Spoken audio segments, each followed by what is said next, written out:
So this is a song that we wrote, that I wrote with my friend Mike Richardson, who's from southern West Virginia, and it's about the coal mining wars in West Virginia in the 1920s, called the Battle of Blair Mountain.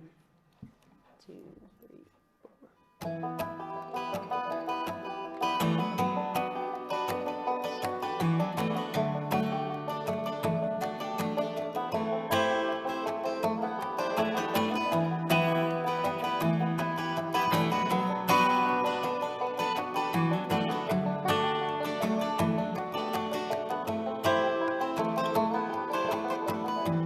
Find a vein, drain the black gold.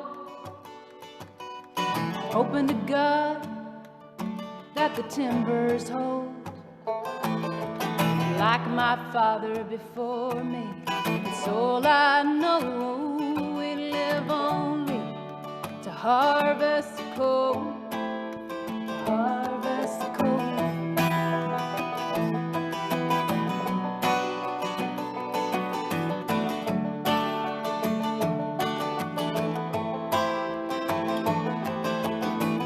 Mine owner's mercy, about as shallow as a grave. We're living in shanty towns, we ain't got no say. The 14-hour shifts, such a meager wage. And Mother Jones can't help us now anyway, anyway. We'll take the roads, we'll take the trains by force. Oh, deliver us the love from the gathering stores. Lay down your Bibles, take up your guns. Blair Mountain, here we come. Oh, here we come.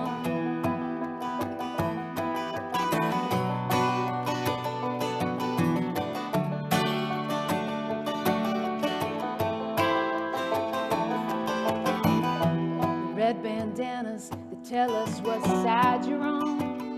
Yeah, we're the rednecks of the Union 1921. We leave tonight at 13,000 strong and take the fight to Blair Mountain before the dawn, before the dawn.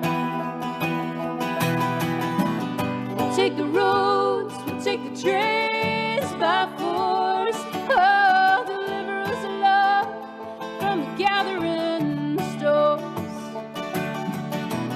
Lay down your Bibles, take up your guns. Blair Mountain, here we come. Oh, here we come.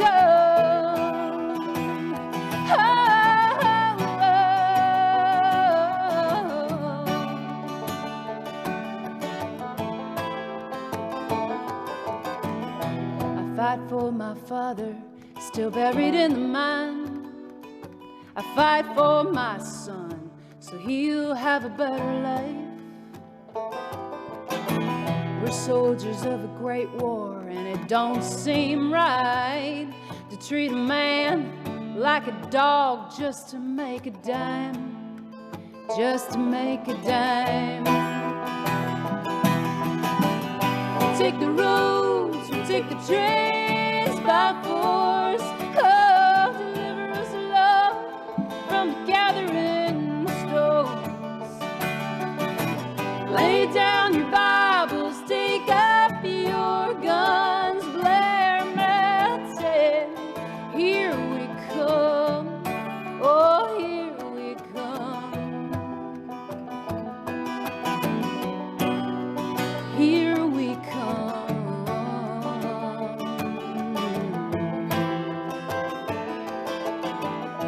So find a vein, drain the black gold. You better hope to God that those timbers hold.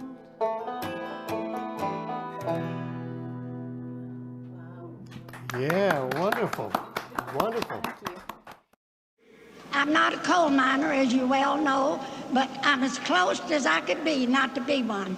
My father was a coal miner who was killed in the mines, and my husband is slowly dying with black lung. And my husband and me was in the strike in the 30s in bloody Harlan County, and I do mean it is bloody too. And they tell me, these miners say, we're going to stick it out unless Duke Power signs the contract till hell freezes over.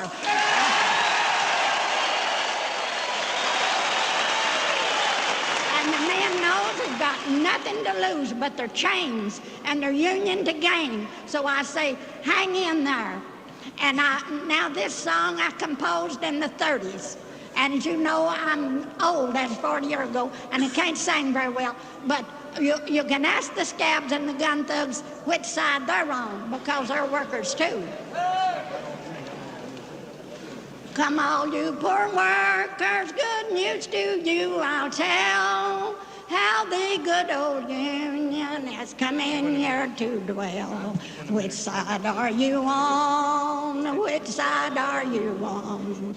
If you go to Harlan County, there is no neutral there. You'll either be a Union man or a thug for J.H. Blair. Which side are you on? Which side are you on?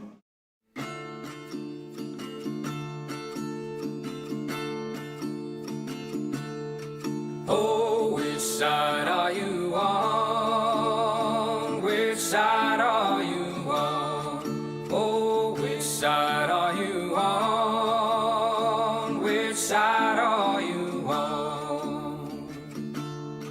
Come all of you good workers, good news to you I'll tell of how the good old Union has come in here to dwell. Oh, which side are you on? Which side are you on? Oh, which side are you on? Which side are you on? My daddy was a miner, and I'm a miner's son, and I'll stick with the Union till every battle's won. Oh, which side are you on? Which side are you on? Oh, which side are you on? Which side are you on? They say in LA County there are no neutrals there. You'll either be a Union man or a scab for the boss, beware. Oh, which side are you on? Which side are you on? Oh, which side are you on? Which side are you on? Oh, workers, can you stand it? Oh, tell me how you can. Will you be a lousy scab, or will you be a man? Oh, which side are you on? Which side are you on? Oh, which side are you on? Which side are you on? Don't scab for the bosses, don't listen to their lies. Us poor folks haven't got a chance unless we organize. Oh, which side are you on? Which side are you on? Oh, which side are you on? Which side are you on? Oh, which side are you on? Oh, which side are you on? Oh, which side are you on? Oh, which side are you on? In 1948, the natives were expelled from the land of their ancestors, their homes and cities shelled, from the traitors in Transjordan to clandestine British demand, by the settlers' Zionist army that rampaged across the land. Oh Palestine, we hear your desperate plea, that once again across the land your people can be free. Oh Palestine, your people live in fear. We demand your emancipation from the river to the sea. In 1967, Israel did invade to conquer and to colonize what little had remained. The people of old Palestine, once again their fates entwined with a Zionist occupation of their homes and weary minds. Oh Palestine, we hear your desperate plea, that once again across the land your people can be free. Oh Palestine, your people live in fear.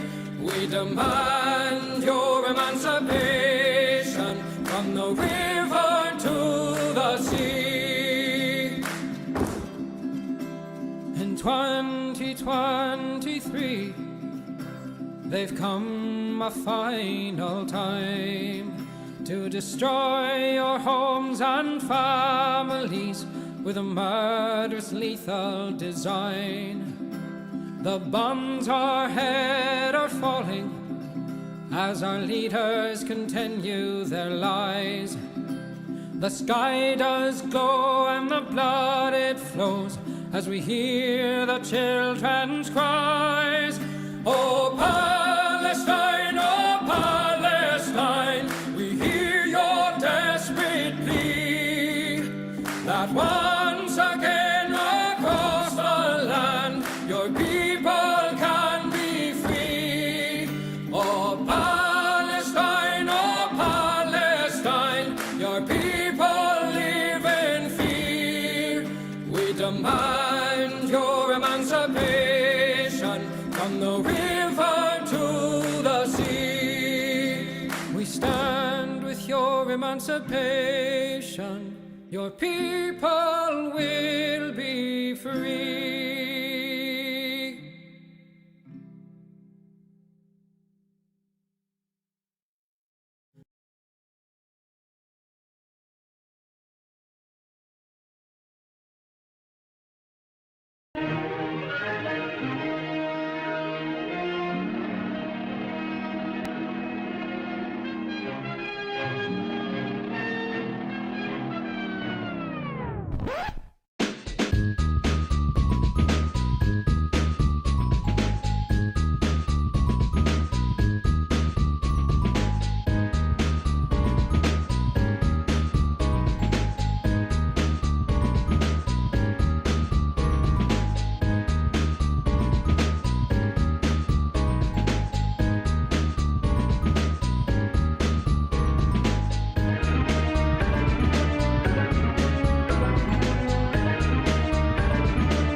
Where she streams, all that content is bursting the seams. Politics, daily, plenty more. Her sense of fashion, you'll adore. So grab your stuff and hop aboard. We're going straight to Jack's Discord.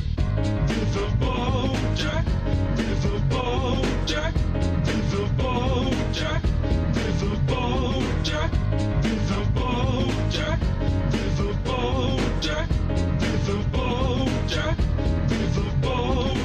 That's what I'm talking about. First time singing the song, it's from Riverboat Jack. Shout out. I don't know what I'm doing really, but I got passion. That's what it's about. It's all about passion.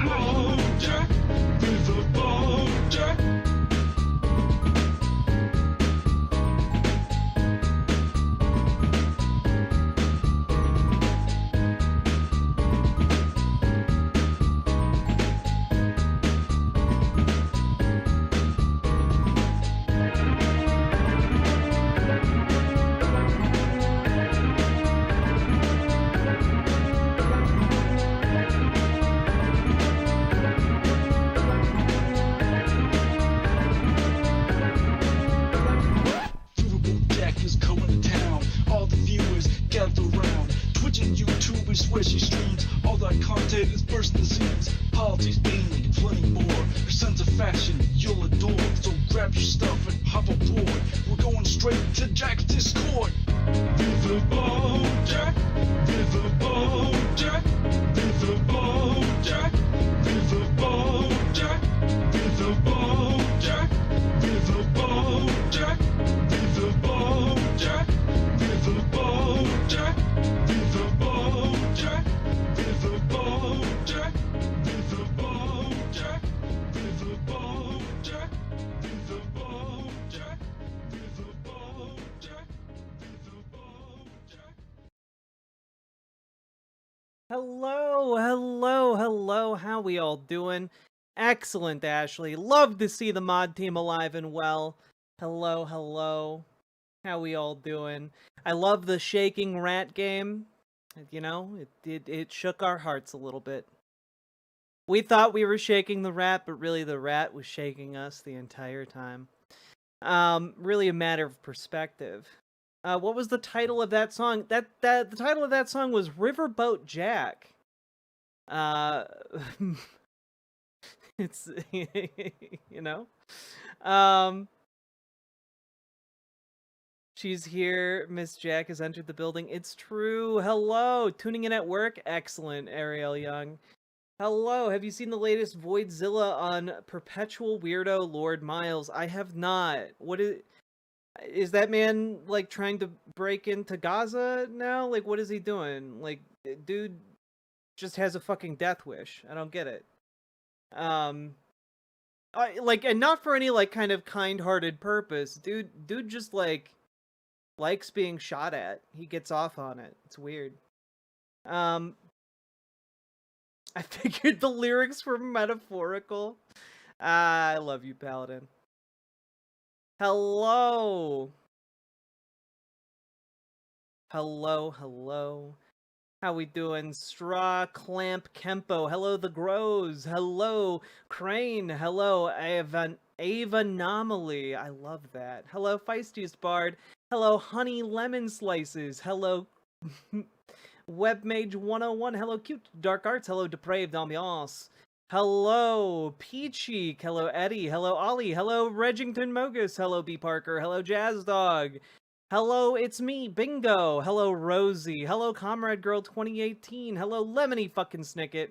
Hello, Walking Neon Carpet. Hello, Ransom Ballard. Hello, Shaman Eichel, the Shamanite. Hello, Nathan Nielsen. Thank you for the $2 super chat, even before stream had started. Appreciated. Hello, Valeriana Damocles Marcellus. Hello, Carvey E. Bain.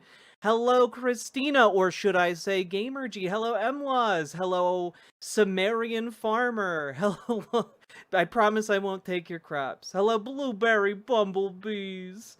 Hello, how we doing, Matthew H? Hello, Tiny Dynamine. Hello, Rundo. Hello, Grandsome. Hello, Samantha's Trains. Hello, Gamer G. You got two hellos out of me, damn it. Hello, Bastion. Hello, Mr. Malachite. Hello, Nine-Tailed Witch. Hello, Fox of Fate. Hello, Nethercat. Hello, King Kerplunk. Hello, Quiet Kitsune. Hello, Mac Tonight. Hello, Insect Hoofed Lassie. Which, by the way, if you guys haven't seen, I think it's called The Killing of a Unicorn.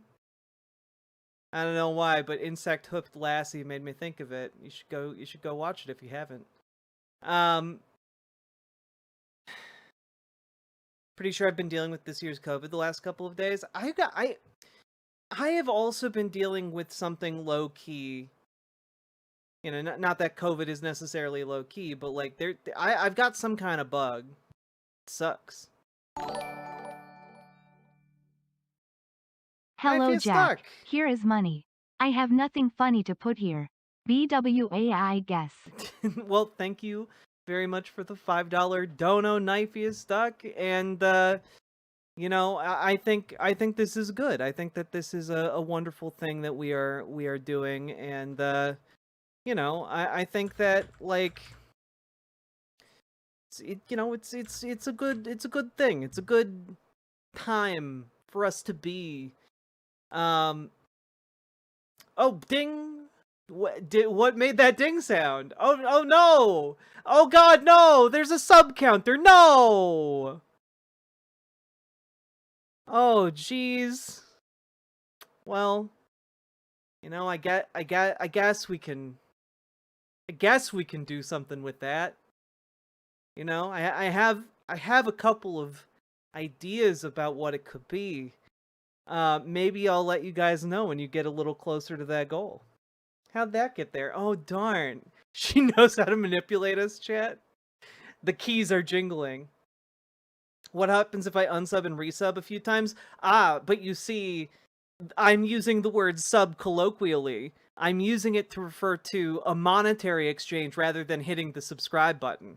It's a clever ploy that sometimes confuses people, so maybe it's not that clever. But subs or memberships or $5 donos, I will convert larger, you know, packs of subs or memberships or donos into these. I too shall press the money button. With nothing funny to say. BWA, etc. Penny Auntie, thank you for the $10 dono. Stoudman, oh wooga! And you know,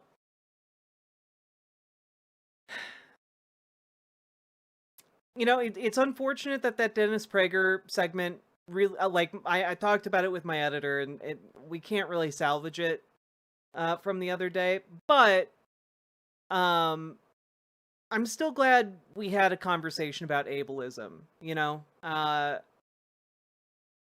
glad. I saw a lot of comments on the live stream after the fact, and I think it was good to talk about it. Is that a number? I got too Gotta heated, make maybe, it big but and round. Only slightly sorry for being weird. not smart. That is a-okay. Thank you for the $15 dono. My God. Oh God, immediately I'm regretting not but here making you this go. higher. Jack BWA. Ashley, thank you for the 5 gifted tier 1 subs. My goodness. I think that brings us up to, with 3, that's 6, 11.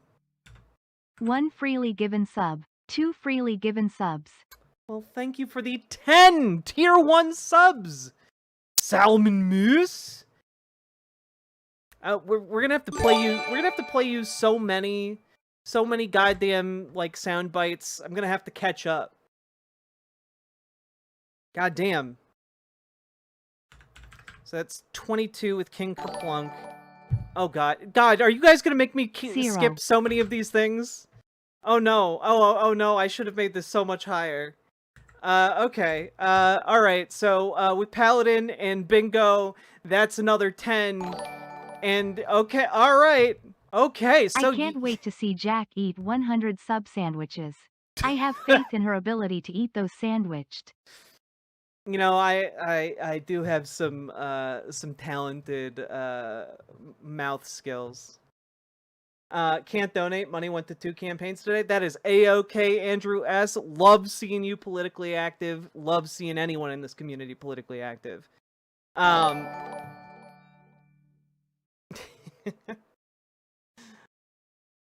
God. Bingo. That is your dono. For some reason, YouTube chat like individually lists. I don't know why, but. Not smart, thank you for the $10 dono.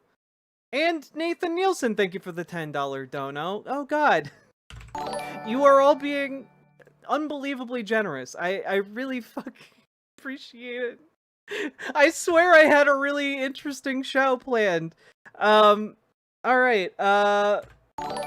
Luis, thank you for the 5 gifted memberships. I think that brings us up to 42. All right.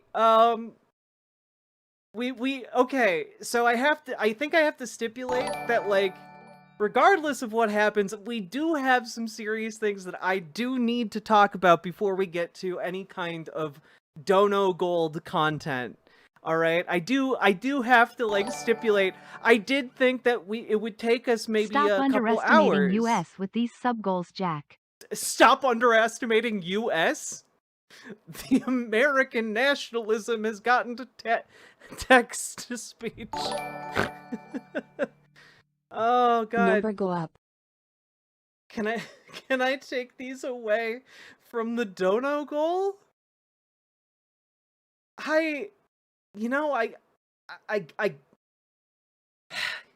It flies in the very face of the spirit of the donos, but I don't know. Maybe I'll let you guys vote on that. No seriousness, only fun. Oh god, guys.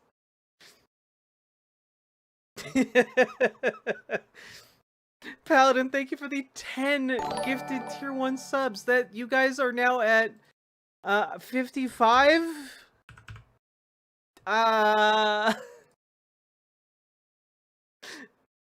It would be kind of funny to let me fight everyone else. Okay, you know what? I will let you guys vote in Riverboat chat. Vote.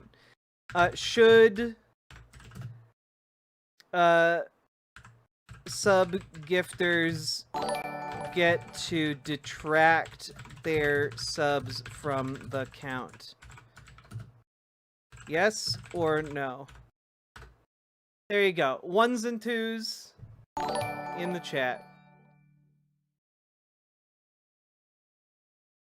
Knifey Stock, thank you for the $5 dono. Oh god, okay, there's some people, more people than I thought were dedicated Can I to the take forces these away of from the chaos. dono goal? You know, I'm gonna do, Well, the content is nice, but the mystery box could be anything. It could even be content. It could be content, or even content. Oh shit, I didn't see And the to results. think Sake Tanuki Oh no! hasn't even shown up yet. I didn't see the results!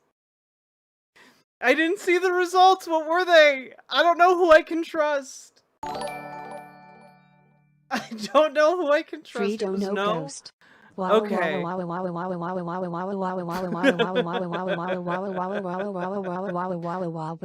my god. Jesus. Shamanical the How in the hell are Shamanite. you supposed to keep up a conversation when the sub number keeps going burr burr burr burr burr boo wah poop? You know, I didn't. It was no. Okay, so I'm going to adhere to democracy, the spirit of Doubting chat. democracy. That sounds like heresy. Story of the Bard. Thank you for the 10 tier 1 subs. My god, guys. Can you cover the flotilla and link the UN's Share the Meal campaign? I am going to talk about the flotilla today because I have a huge segment planned about Benjamin Netanyahu and stuff. You could raise the sub goal, but I feel like that would be dishonest. I feel like it would be dishonest for me to raise the sub goal and give you guys nothing in return. Hello, Riverboat Jack. I really hope you're doing well. I had a good morning, and then I proceeded to have a huge mental breakdown. J'aime un gros fromage. Un gros fromage sexy.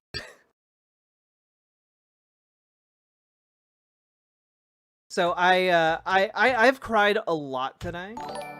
I have not been doing well. After Rat But Shaker, I'm doing okay I am right ready now. for anything. Bring it. Oh god, Nico, uh-oh. Thank you for the 5 tier 1 subs. And Shamanical the Shamanite, thank you for the additional gifted membership. Hoi Polloi, thank you for the $5 dono as well. I think that brings us to 76. Jesus, guys.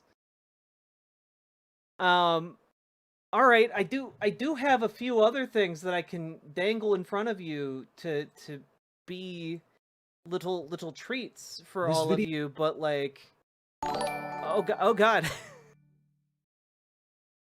All right,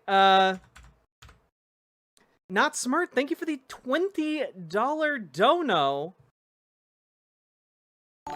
Jazzdog, thank you for the $5 super chat. It's only okay to raise the sub goal if there's physical negative consequences to you. Drinks and stuff. True. You heard Rudyard? You guys heard nothing. You guys heard nothing. BWA. You guys heard nothing. That's a lie. You guys have given so much already. I can tell you what the sub goal is. We're finally gonna tackle Rudyard's video on Mouse Utopia. You know that goddamn video that he keeps referencing about Mouse Utopia and how it's basically like his foundational framework? We're finally gonna talk about it. We're gonna talk about Mouse Utopia. We're gonna talk about his fucking stupid premises based on like a guy who went crazy and like did horribly flawed experiments in like the 60s. He's obsessed with it. He references it in every single fucking video, and we're gonna talk about it because it's stupid. It's stupid. I looked into the Mouse Utopia experiments, and just on the face of it, it's so stupid. And like, we're gonna talk about it, all right? This happens like almost every time Jack has a dono goal and she never learns. It's true. It's true. I think Underground Uncle, thank you for the gifted membership. I appreciate it. That brings us to 82. You want to know about the title stuff? We're going to cover the title stuff, whether or not you guys hit the sub goal. I have to get through some of the title stuff. There are other things that can go on the back burner, like a Brett Pooper video, where she attacks the concept of being a good parent. So you know, we're gonna be talking about a lot of stuff, but you know, we gotta get to like some of the hard issues right off the bat. All right, let's jump into a segment, huh? So, folks, the other day I talked a little bit about May Day 2028. It is essentially the idea that has been put forward by the UAW, the United Auto Workers Union, and the president of it, Sean Fain, that all the unions in America, all workers in America should start to coordinate towards renewing contracts in May of 2028.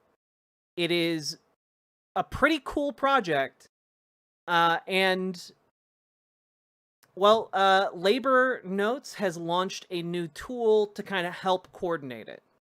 Essentially, this website, may2028.org, helps to kind of give you information about it, helps to... That's a lot of months, yo. It's true. Thank you for being subscribed for 42 months, Knifey Duck. Yeah, so basically, it is an informational page all about, hey, why should you care? Why should you care about organizing around this day? Why does it take so long? Why should I get involved? How do we do a coordinated strike? What can you do? What can strikes win? You can fill out like how to contact and like labor notes and like coordinate with other unions. Basically, this is there to make sure you can coordinate with the larger effort of this endeavor to basically get to the closest we have ever seen, at least in modern history, to a general strike. This is honestly a big deal. It has a lot of great resources. You know, you can explore the website. I highly encourage folks to do it.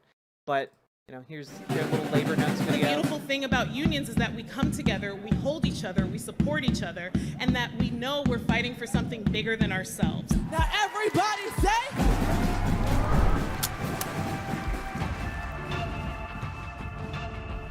a lot of work as laborers, as leaders of unions, and sometimes you just need to be re-inspired, re-energized, and Labor Notes is a great place for that to happen. The environment here is one of just support and lifting each other up, and it's wild. This is a space where people that see that there are issues and want to get democratically involved can learn from one another and can see that, oh, this is achievable. Like, I'm just some dude from a factory floor, and now I'm in a top leadership position. We used Labor Notes to win the largest raise for hourly school staff in our school district in 20 years as part of an... Yeah, like, this is the thing, right? Like, hey, you guys, it doesn't matter if you're some, like, Joe Schmo.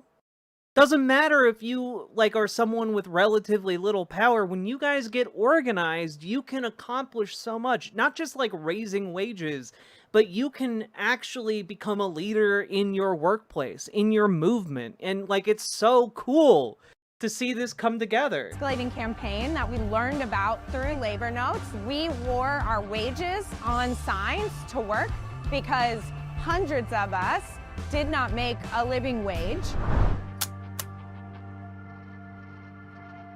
It's great to be at Labor Notes, to be in community with like-minded people. Every single time that you get frustrated or you run into a wall, someone from Labor Notes is going to be there to pick you up. We had a hodgepodge group of activists. We got together with the intent of forming a caucus. And Labor Notes is great because it connects people from all across the United States and Canada and basically the world. And we were able to connect at Labor Notes. That was the... Yeah, Amador, hell yeah!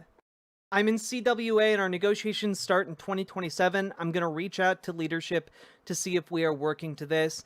Yes, please, if you guys are unionized, try to get your union leadership, make them aware that this is happening. They might already be, but make them aware anyway, just to be sure, and see if you guys can maximize your leverage by organizing around 2028, okay?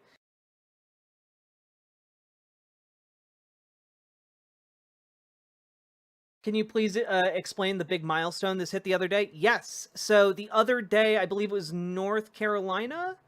The entire state of the AFL-CIO in North Carolina voted to join in all of their union efforts around this May Day 2028 project. Okay? The United Auto Workers have been working towards this for a while. They've been getting other manufacturing unions on board, but this was one of the first full-on, all the unions in the state getting together and being like, okay, we are on board with this, we are going to go for this. And that's a huge milestone. And ideally, over the next, few years, we get every single state's unions on board with this, right? This is why this is gaining momentum. This is a real thing. This isn't just like some person on TikTok is like, hey, everybody, on January 3rd, we're all gonna go on strike, okay? Let's go. Like, no, you actually have to build the social infrastructure. You have to build the financial infrastructure. You have to build, like, the partnerships between unions so that we can, like, support each other. You have to do that shit. The hard work of organizing to make a general strike work, or to maximize that kind of leverage. And so it's really, really cool. Formation of our caucus. And Labor Notes is playing a pretty vital role here. This is who is putting together this online May, 2028 resource. And, like, it has resources for you guys to use, because just like that one guy is just some dude from the factory floor, you can be that some dude. You can be that person. Make a copy of a contract alignment resolution, in order to align with 2028 negotiations. That's already on there. Fighting back, Labor Notes Fight Back School Toolkit, our guide for bringing workers together in conversation to identify shared struggles and points of leverage, because you need to actually talk about that shit in order to get people to come together, okay? And so, yeah, there's a lot of really cool stuff happening here. And I would encourage you all, even if you're not in a union, to check out, again, may2028.org. Because, hey, look, they have a kind of a guide. How do you become part of a union if you're not? How do we win a contract? How can my contract line up? Like, there's a lot of really good stuff here, and you can also reach out directly to them, because the purpose of Labor Notes is to facilitate organization, right? I have to step up for my union because my union steward is a Trump turn. I like the idea that every union has an official position of steward. Maybe like a tiny little rat person, you know, like a Stuart Little, maybe a Stuart Big. You know, we got a bunch of different Stuarts. That was a deep cut. I don't think anyone except me has thought about Stuart Little for like 20 years. A ratman. But anyway, no, I know steward is a position, but the chatter wrote it as Stewart, and my brain had fun with that. Still stuck at rappers. There's a rap song about Stuart Little. We can't go down that road. We have too much to do. All right, folks, with that being said, I want to encourage you all to check out may2028.org. Here's the link. Actually, Stuart Little is a mouse-sized human. Oh, I like that even less. Stuart Little should have been the rat from Rat Shaker. All right. If no one understood that reference, it's fine. We're done. Like, comment, and subscribe. Do the things. All right. There we go. It was a short little thing. We did it.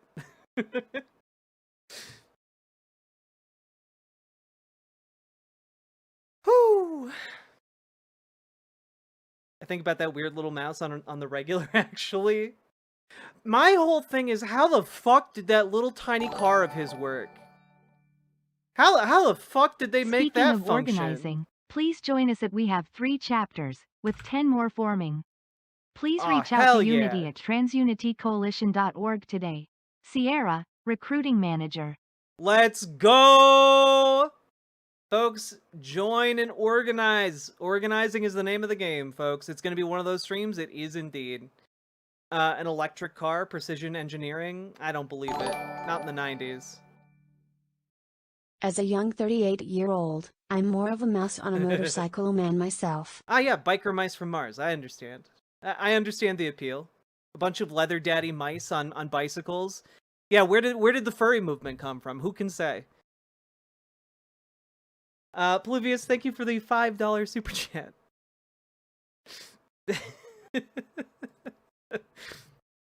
Oh, God. I know too much. I've seen too many things. Memory unlocked. I thought it was an RC car. Oh, did they just modify, like, the remote controls of the car to be in the car? Alright. But at a mouse scale, it could work on, like, AA batteries? I guess maybe. I don't trust his electrical engineering. SWAT Cats was fired, and that's the hill I'll die on. SWAT Cats was kind of fire, not gonna lie.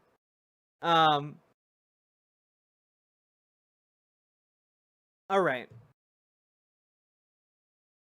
Whew. Let's take a look here. Boop-a-doop-boop-a-doop-boop. All right. Okay, we got to talk about government shutdown updates. Government shutdown updates. Let's do it. I can enunciate. I can enunciate 5 times. Also, folks, we're close to our goal. We're going to be talking a lot about mice today and rats. Oof. Okay. Folks, we've been going for 45 minutes. If you've been enjoying the show, hit that follow button, hit that subscribe button, hit that like button, click the goddamn buttons. Also, if you guys need a horror recommendation, because it is spooky month, and I know I've already given one horror recommendation, but yeah, I would recommend, what is it called? Yeah. Alright. So, I want to preface this by saying I'm not a huge fan of French cinema. Okay, I'm not a huge fan of it. It's all right. It's okay. As a spoiled upper-middle-class girly girl in the 90s, his car was 100% working on Barbie car logic. Oh, that's so true. And we had true. little electric cars for human-sized kids back in the day. Mine played Under the Sea. That's actually really adorable. Thank you for letting us know that, Lily Love Stuff. I give up trying to watch 2 streams at once. I'm going to stick with my fave. Almost 3 years with you. Hell yeah. I'm so happy I found you all those days ago. Hell yeah, late bloomer. Love to see it. Thank you so much. Howdy doody Jack. Henlo there, henlo there, henlo there, henlo there. Henlo there, henlo there, henlo there, henlo there. Spherical Man, thank you for the Prime sub. Appreciated. My 2 horror recs as someone who doesn't watch much horror over the garden wall. And I Saw the TV Glow. I feel like I can't watch I Saw the TV Glow because it's going to emotionally eviscerate me in a way that I can't handle at this particular moment in time. But cis people should watch it. For sure. 10,000%. But, like, I recognize my issue with I Saw the TV Glow is that it's a me issue. It's not... The movie seems to be very good. I want to watch it when I'm not regularly breaking down because of, like, societal transphobia. I gotta be in that more of a chill place. Also, I do need to watch Over the Garden Wall. I've been saying I'm gonna watch it during spooky season, like, every year for the last 3 years to you guys, and I am gonna watch it this year. I promise. Also, no, so I haven't seen Nosferatu 2024 yet, much to my chagrin. I am gonna watch it this month, though. My weird niche recommendation is a 2023 movie titled The Vordelak. It's a French movie, and it's really fucking weird. It's really fucking weird and off-putting. My latest horror rec is The Summer Hikaru Died. The anime just finished a couple of weeks ago and the manga is excellent. You won't look at raw chicken the same. Oh no. Thank you for the recommendation. I'll have to check it out.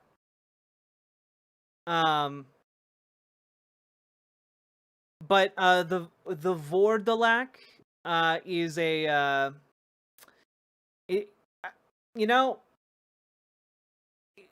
is a vampire-ish movie, but it's weird enough where it kind of like just sidesteps a lot of things that one would expect about vampires. And I just want to throw out there, the vampire is a puppet, and it's some of the creepiest, coolest special effects I've seen in a movie in a long time.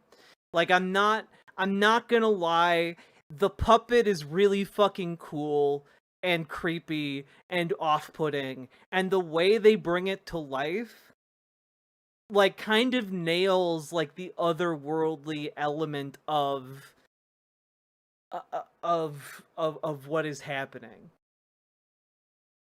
Like, I don't know that I want to watch it again. No, it's not like Mad God, where, like, everyone is a person, but the second that goddamn vampire, like, comes on screen, and he spends a lot of time on screen, he starts, like, it's just really unnerving.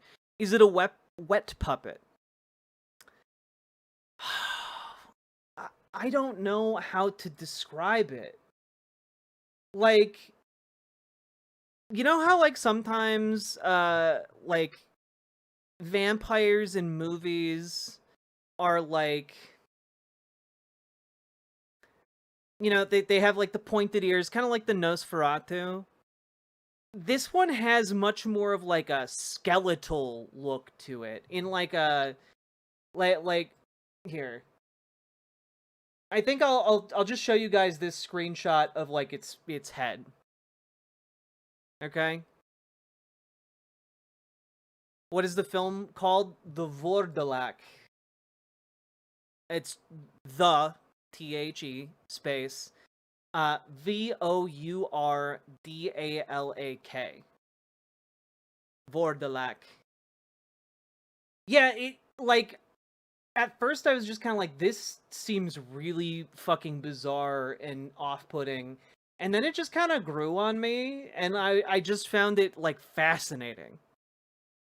Like, the premise is that kind of a foppish, like, aristocratic Frenchman has, like, his carriage break down in the wilderness, and he goes to, like, borrow a horse from, like, a, you know, a peasant family or a folk, you know, maybe like a folk homestead that's, like, slightly wealthier than the surrounding peasantry, you know? And he winds up needing to stay with this family, and the grandfather of the family is a fucking vampire. And he's so off-putting and terrifying. And, like, so much of the film is spent just, like, with, like, a reverse shot of people talking to this thing, and it's fucking creepy. Like, it's not super scary. It doesn't, like, really jump scare you a lot, but, like, man, is that fucking unnerving as hell. That's pretty sick. Yeah, just watching it move around, it puts you on edge, you know?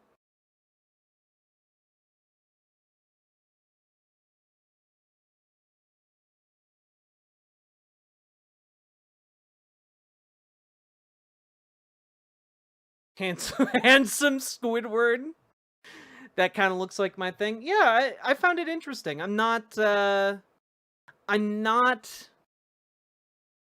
you know, I do like scary stuff, but I find it really fascinating to see what people do with similar archetypical concepts like vampires. I find it really fun and fascinating. They got the old guy from the What We Do in the Shadows film. Hello, Jem. They did indeed. All right. Moving on. That was my horror recommendation. Alongside, you guys should watch Death of a Unicorn. Jack, I don't want to derail stream, but have you seen that the Metatron has been crashing out over the murder of Charlie Kirk for about a month? The Metatron?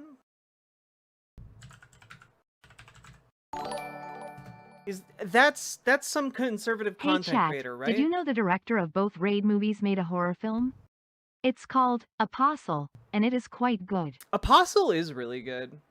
It's really fucking unnerving and in an interesting way.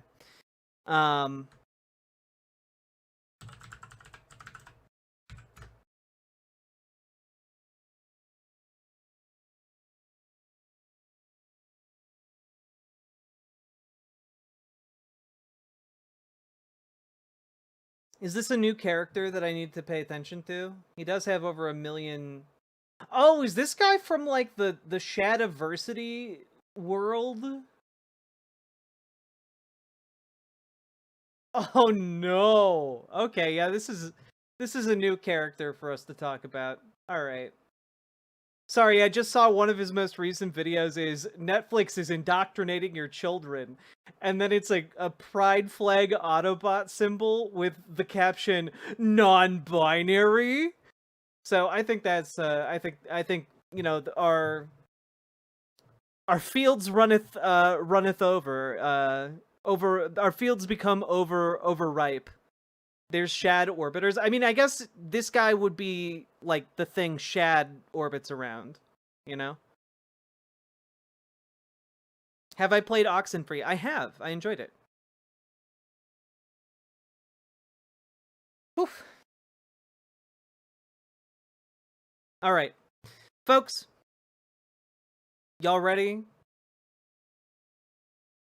Actually, I think I need to add one more to the tally.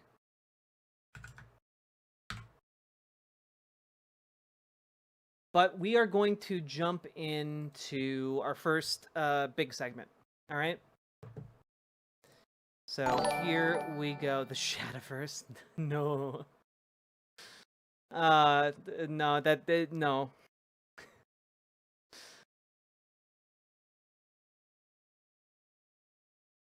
All right.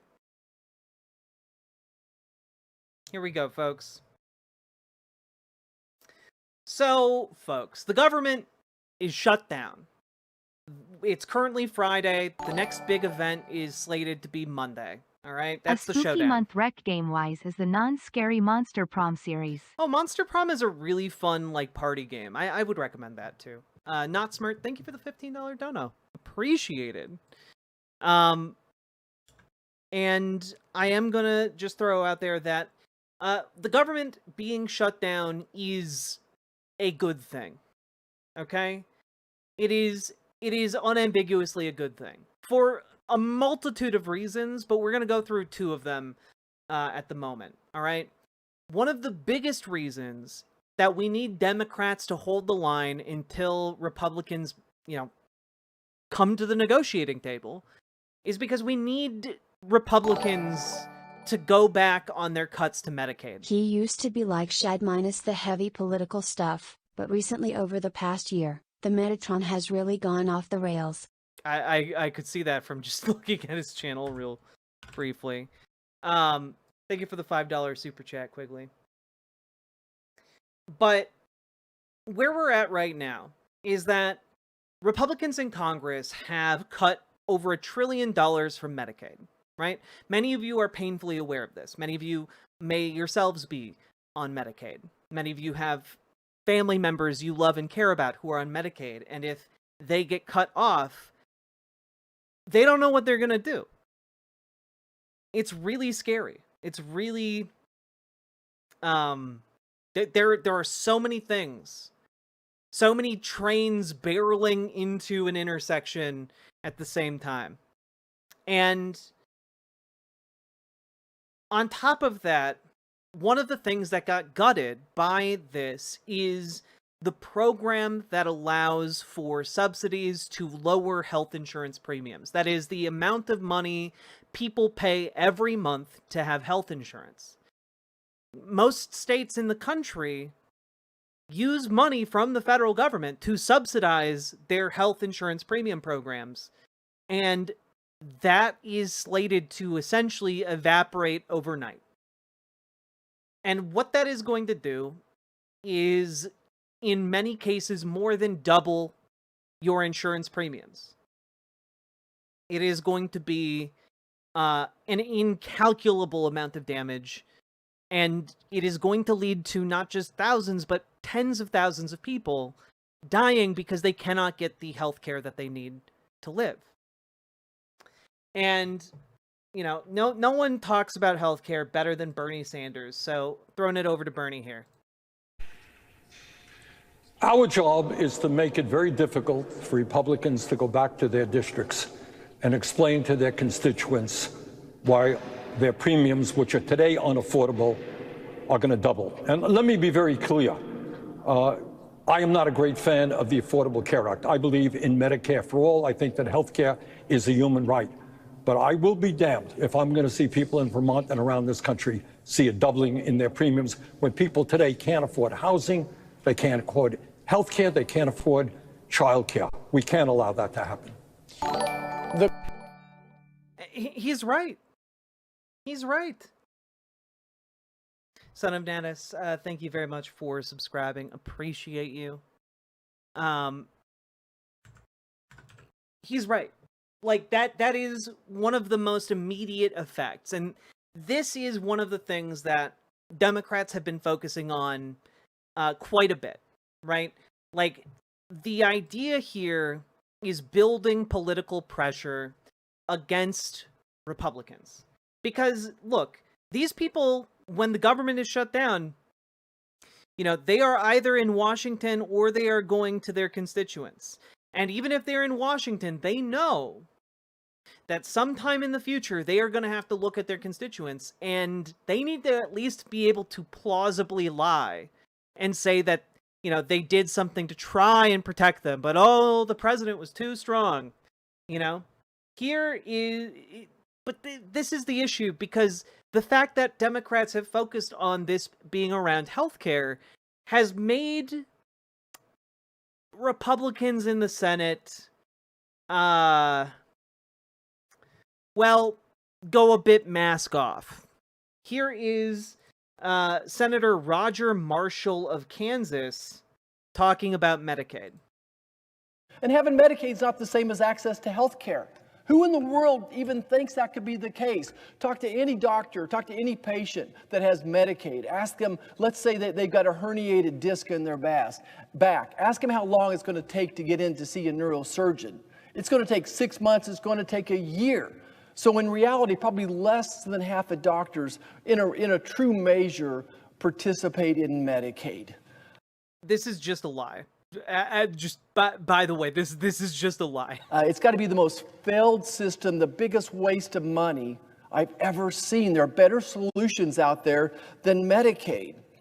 And yet, despite the fact that Republicans keep claiming they have better solutions than the Affordable Care Act, than Medicaid, etc., they seem unwilling to ever provide any of those solutions. They seem unwilling to ever actually talk about what those solutions might be, other than, I don't know, what if we just let them die in the gutter? What if we just let sick people die in the streets? Like, that genuinely, that is what they have. And the reason that is what they have is because Republicans came up with the Affordable Care Act. Like, the entire healthcare system we have was constructed by conservative, like, think tanks and conservative, ideologues and conservative politicians. Did you hear Mike Johnson put the House on vacation? Yes, I did. Mike Johnson is just, he's got his own things going on.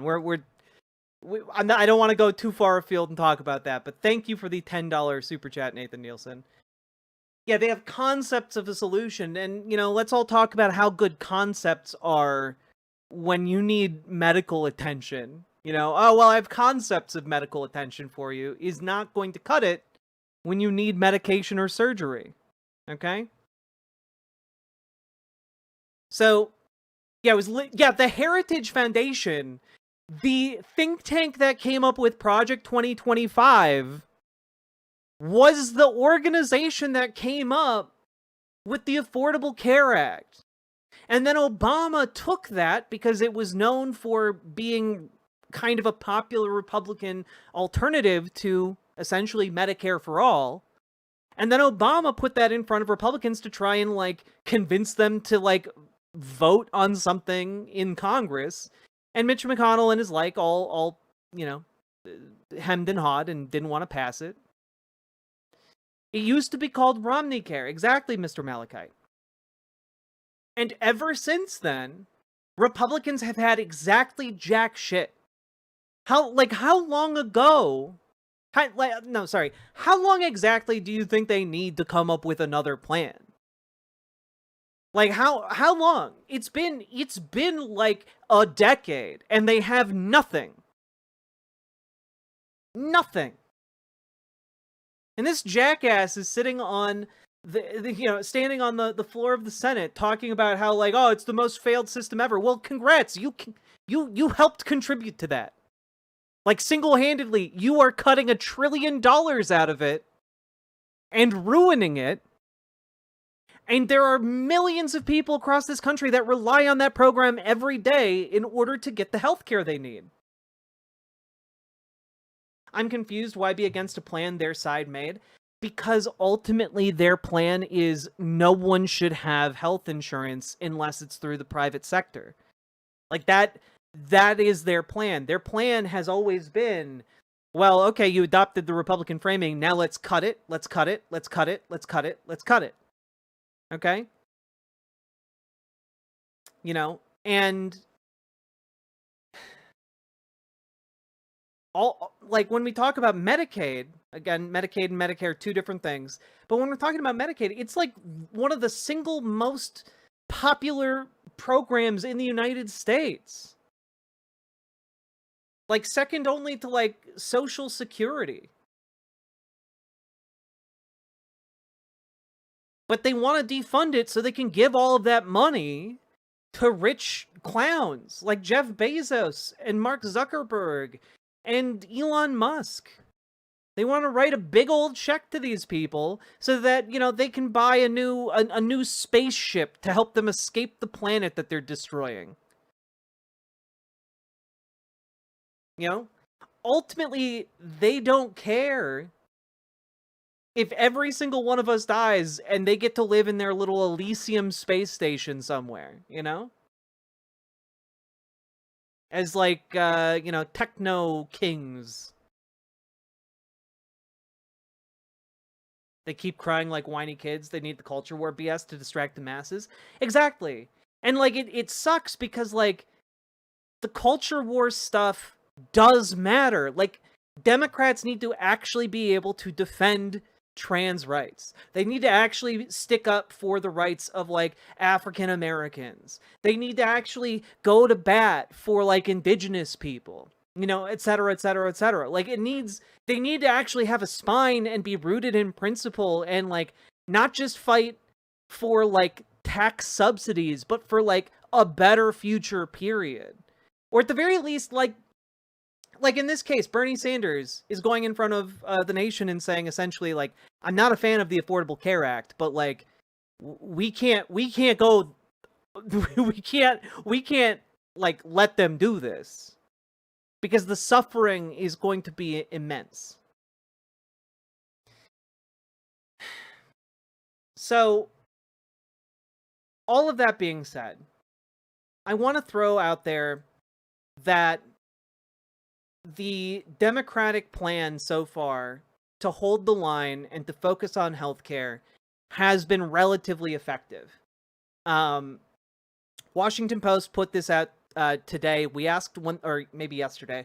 We asked 1,000 Americans who they blame for the shutdown. Here's what they said, and I think that this breakdown is devastating for Republicans.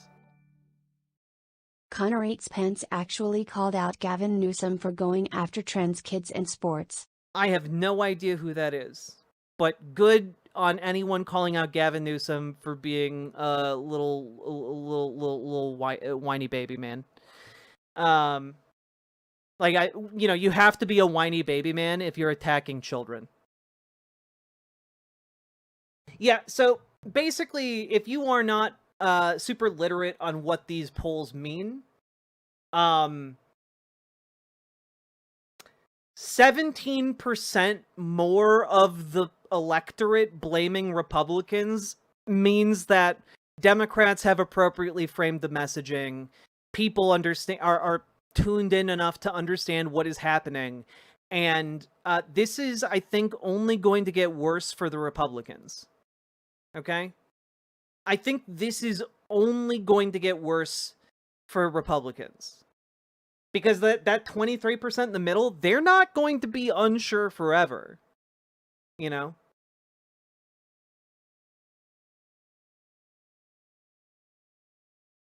So, is a 17% difference big? Well, let me put it this way. Like, trans people are, like, what? 1% of the population, and, like, they're like, I don't know, 3 million trans people in the United States? Just to, like, extrapolate a little bit. You know, 17% would be a pretty big difference. If every percentage point is like a few million people, kind of adds up, right? Kind of adds up to, like, 51 million people-ish. And I know that I'm very much generalizing here, but, like, to get across, like, that is a sizable chunk of people who know what is happening with this particular shutdown. Most people aren't plugged into it like this. Even during around other shutdowns. But the fact that the narrative is going against the Republicans really speaks poorly about how this is going for them.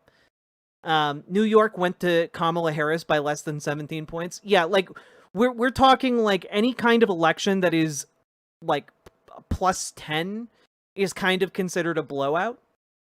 We're talking, like, way more than that.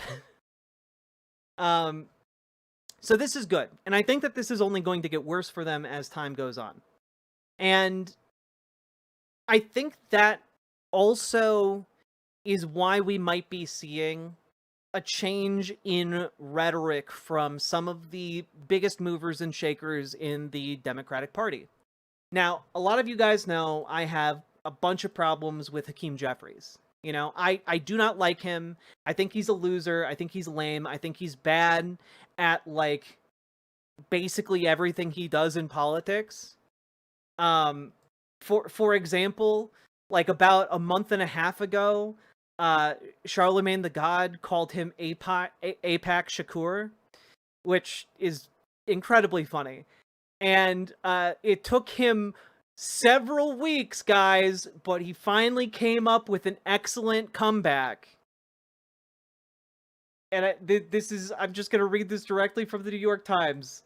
Mr. Jeffries, in a statement, said that, quote, charlatan the fraud has no idea what he's talking about, as music industry luminaries like Birdman, Beanie Sigel, Fredro Starr, and NBA Youngboy have repeatedly made clear. I don't know music, so I probably did not say those right. But, like, I'm sorry, my point of reference here is the 90s show Seinfeld, and here. Can we throw this up there? Yeah, here we go. Some shrimp. I brought it up for everybody.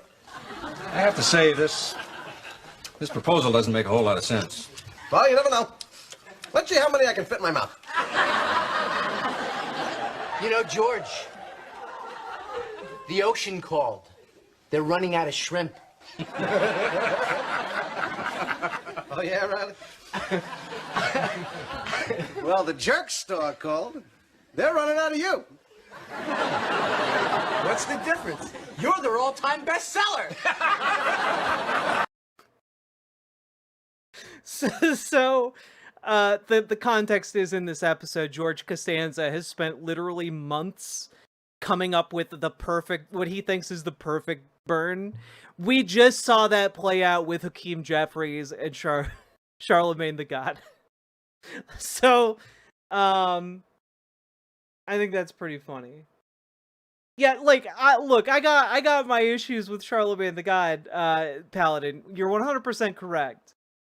But, like, I'm trying to highlight how weak Hakeem Jeffries' comebacks are. Like, that's just some really funny shit. But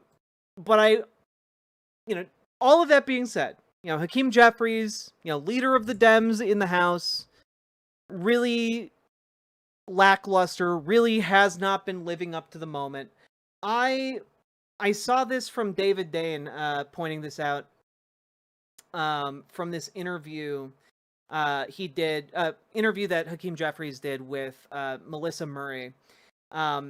And that is, little bit into their interview, he drops this, and I'm going to quote him. At the same time, in the Democratic proposal to continue funding, we've also indicated that we can't simply proceed as if this is business as usual. If we reach a bipartisan agreement, then we've got to make sure that there are enforceability mechanisms to ensure that the agreement that was reached is actually kept and that the Trump administration follows the law. Which is really one of the first indications from leadership during this shutdown that they understand the dynamic that is at play here. Like, and that the dynamic is, in fact, oh, wait, the Trump administration is just putting out, like just ripping up the budget that Congress is approving. Wait a minute, we actually need like mechanisms that will bind the president to the law, to the Constitution. And until those guarantees are met, there is absolutely zero point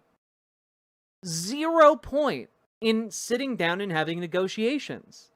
Because if Donald Trump is just basically going out there and saying, oh yeah, we're just not going to spend billions of dollars, and we're actually going to spend it on other things.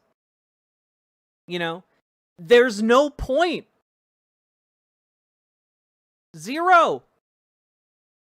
Riverboat Jack, quote from Axios article a few days ago, quote, a third House Democrat who spoke on the condition of anonymity told Axios of Schumer, quote, I'm not sure why Grandpa is doing this. This is just how out of touch he is with where the American people are at. Leadership is in trouble. Yup.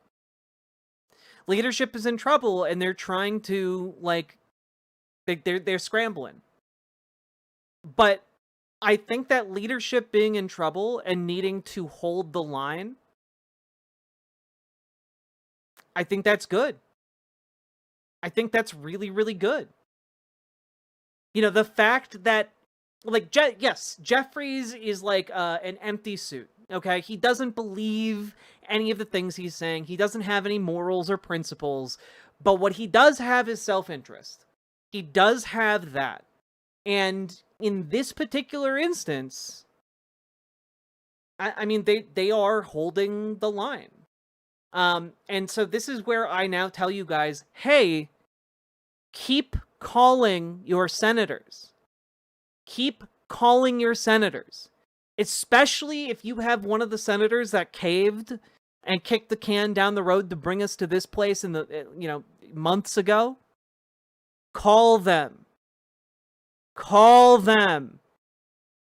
And yes, these people should absolutely still be primaried, Regington Mogus. Like, this is not saying, oh, Hakeem Jeffries is so good. He's turned a new leaf. He's gonna be the best. He's one of the best Dems ever. Like, no, this is me telling you guys, this is good. This is good news. But it also means you gotta keep reaching out. You gotta keep putting pressure on them to hold the line. Okay? You gotta keep calling.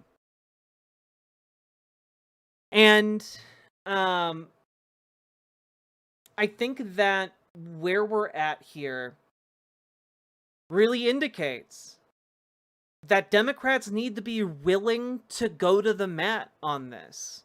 And, like, if Republicans aren't willing to actually, like,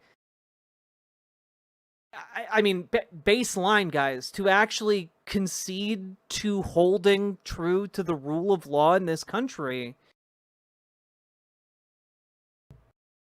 like, we need them to do that. And if they can't, if Republicans refuse to do it, then the government needs to stay shut down. At least until they're willing to meet the rule of law where it's actually at. And all of this is happening as the Supreme Court is, like, continuing to kick cans down the road with, like, temporary stays on TROs. It's all just awful, awful shit. Republicans have zero plans on negotiating. Please watch this. No, Republicans don't have any plans to negotiate. Republicans have zero backup plan. Because they know they're all fucked. Like, what is happening here is that Republicans have been backed into a corner, and they know that the only thing that is going to happen from here on out is they're going to get less popular. I hope the shutdown continues until No King's Day. Yeah, Nathan Nielsen, that is my hope. my hope is that Democrats can hold the line for as long as possible. Because I think when No King's Day rolls around, like a government shutdown with millions of people pouring out onto the streets in order to point out, hey, we hate this. We hate this. We hate this. And we also need to keep in mind a few things about National Guard deployment, right? And what you need to keep in mind is National Guardsmen don't get paid during a government shutdown, folks. The National Guard that Trump is relying on to deploy to places across the country, they don't get paid.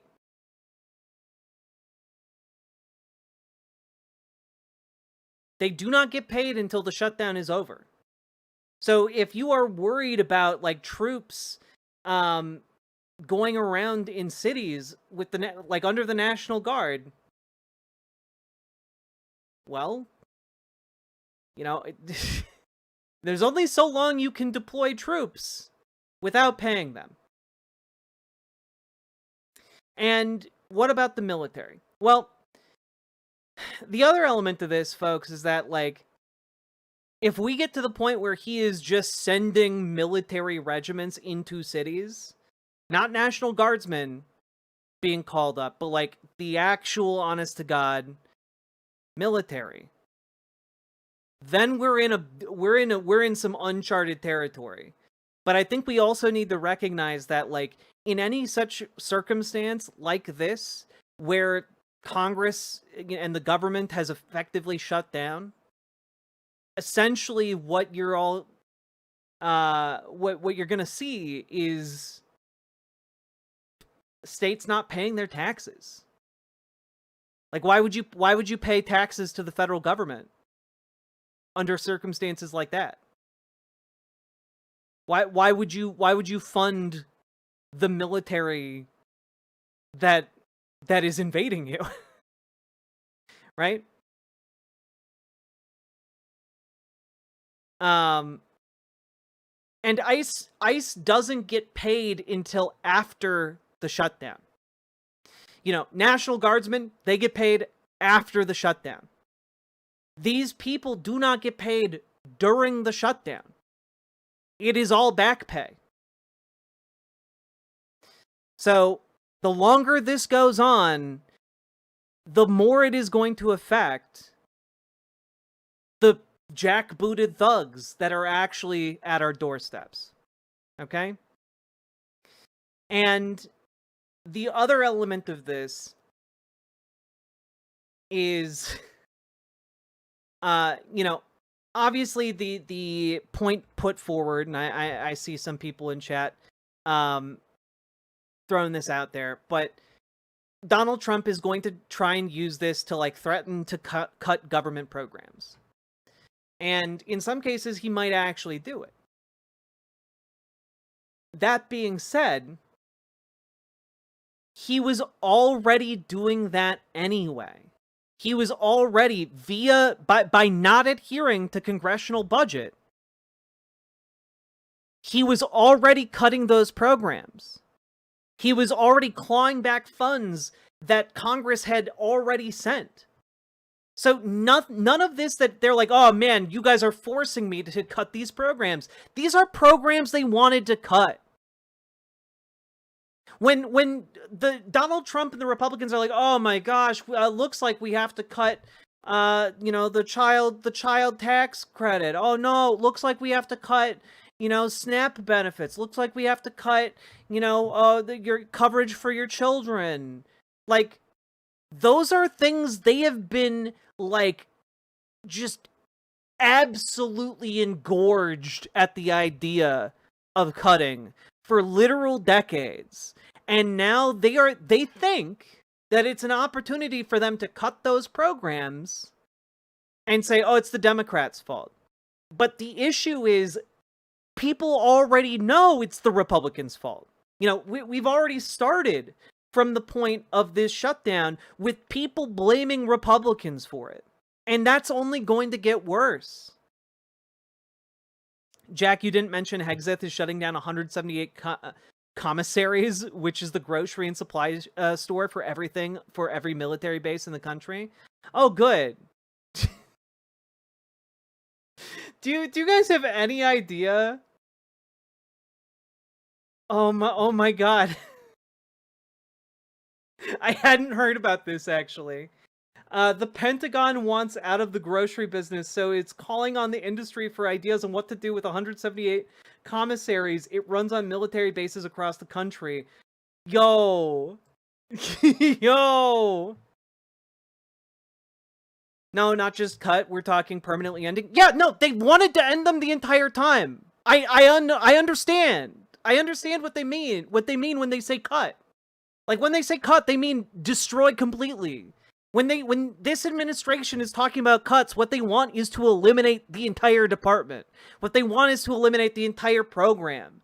Like, they've already doomed millions around the planet to die by essentially trying to destroy USAID. All right? They've condemned millions of farmers around the world to destitution by cutting USAID. You know, you go, oh, look, the family farms are all going to fail in the United States now. I hope Republicans are happy. You know, like, like, I understand that when they mean cut, they mean ending, but, like, it is devastating.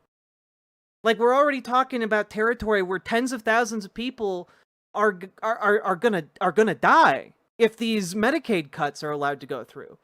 We're already talking about how we live in a world where without USAID, you know, millions of children are going to starve to death or die of preventable illnesses. You know, we already live in that world right now. And that's the world Republicans want. It is the one that they have been advocating for the entire time, and now they view this as their wet dream to make it all happen. And so when we're talking about whether it's CHIP or SNAP or Medicaid or any of these programs that keep people alive, Republicans want to end them. I'm a federal employee and I can confirm that this really sucks. I'm essential, so I have to work. Oh, that sucks, Ian Hunt. I'm sorry. Yeah, and all of this is happening while we're giving Argentina billions of dollars, while we're sending just billions of dollars to, like, Donald Trump's friends. It is insane. Just absolutely insane. And so, like, what we're seeing here is worst case scenario, Republicans are doing all of the cuts, ending all of the programs that they want. And the issue is, because Congress is run by Republicans, they are either rubber stamping his decisions or not saying shit about it. And so what is the issue is, and you also have the Supreme Court rubber stamping essentially short-term powers for the president to end these programs with no repercussions. And, like,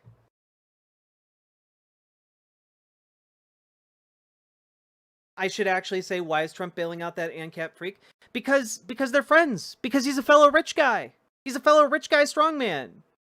You know, like, what's ending up happening here is that they are doubling and tripling and quadrupling and pentupling down because they only have one button to push, and that is, you know, send out troops, and cut and end programs. And the issue that they're running into rapidly, like a train running full speed into a brick wall, is that people need those programs or they are going to die. You know, the people know these programs because without them, they will die. And so they are paying very close attention to what is happening with these programs. And they know who is responsible for cutting them, because it's the guy who's in the, like, big chair in the office plated in gold who's saying, "It's me, everybody. I'm the guy doing everything. I'm doing it." Like, they know who to blame, and they know who is enabling him in the Republican Party, which is everybody. And so where we're at right now is we have hit a point where Republicans are essentially trapped. They are trapped by their own authoritarianism. And everyone can see that the emperor has no clothes. And I guess what I'm trying to get at here is this is all good news for us, for people who want to throw off the yoke and stop this, encroaching authoritarianism. This is good.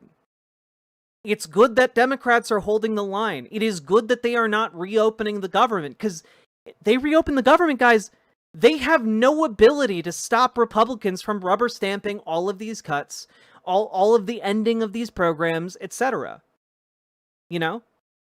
They have no ability to curtail these rescissions. They have no ability once they lose this point of leverage.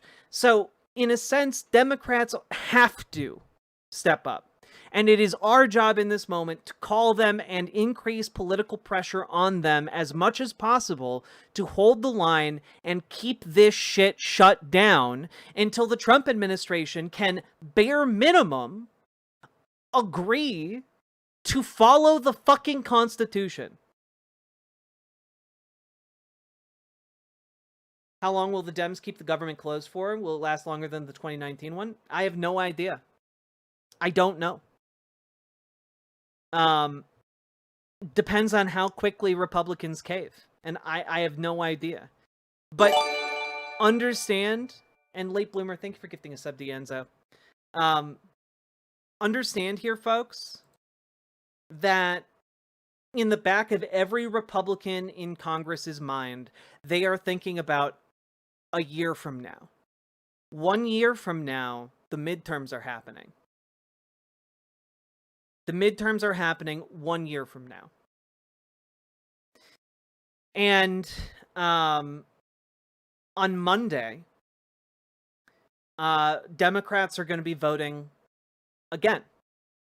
So you have the next couple days, tomorrow and Sunday, and maybe even Monday morning, to call and encourage them to hold the line.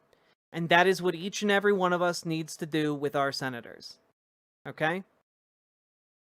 Or if you have a Republican, urge them to defect. Or urge them to, flip. Urge them to come to the negotiating table.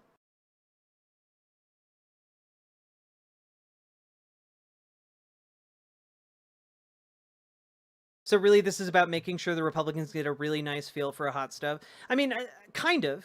It is intended to make clear where the political pressure lies. And it is not currently in the hands of Donald Trump. As much as he would like all of us to think it is. Imagine the shutdown lasting until the midterms from slalala. I mean, it's not going to last that long, Nathan Nielsen. Longest one is a month. Longest government shutdown is a month. So it's gonna be a hot minute,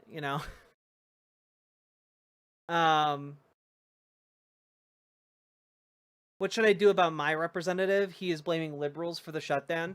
Call him and let him know that he's full of shit. 35 days? Okay, so about a month. Awesome. Thank you, Lady Ringclad. But yeah, call your representatives, even if they're Republican, and let them know you as one of their constituents knows exactly what is happening and knows exactly how big a sellout they are to the country, to democracy, and to their constituents, right? So, yeah, that is where we're at. I know that this this seems really dire, and the stakes are incredibly high. In fact, they are existential stakes. But if Democrats can hold the line, there is some genuinely good possibilities for a positive outcome here. And I don't want you guys to lose sight of that. Keep up the political pressure, and don't forget to like, comment, and subscribe. do those things, all right?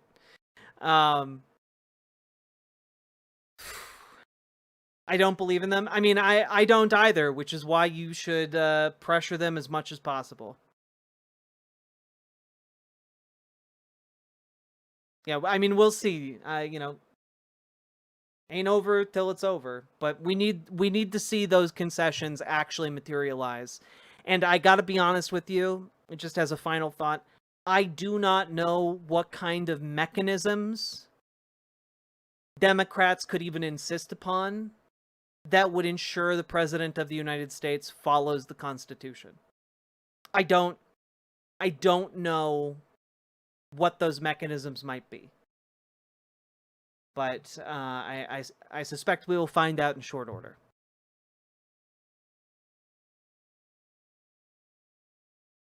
That being said, let us move on. Also, Jess, I saw it was your birthday. Happy birthday to you. Happy birthday to you. Happy birthday, dear Jess. Happy birthday to you and many more.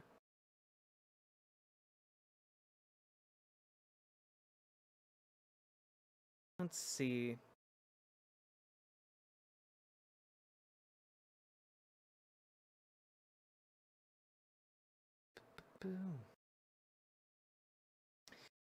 Tanner Dude Man, in order to see what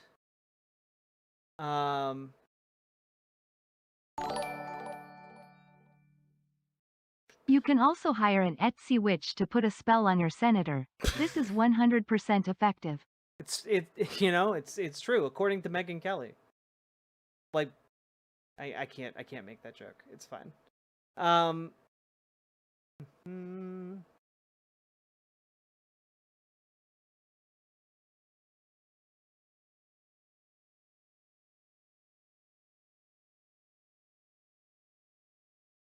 A good script you can use, or a good resource you can use to frame a call, Tanner Dude Man, is on 5calls.org. Here's just one example one that they have on their website on related to the federal budget. I'll link it in all of the chats here. But if you scroll down to the bottom after you put in like your zip code or whatever, you scroll down to the bottom and it'll show you your representative and your 2 senators, and then it will give you a short script that you can read when you call, and that I think that generally works pretty well.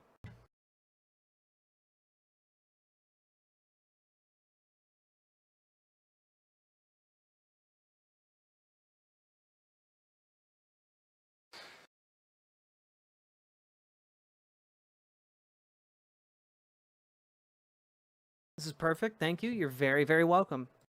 And, you know, obviously you can iterate on it however you'd like, you know, and throw in some trans rights or talk about Medicaid as well. But, yeah, there you go.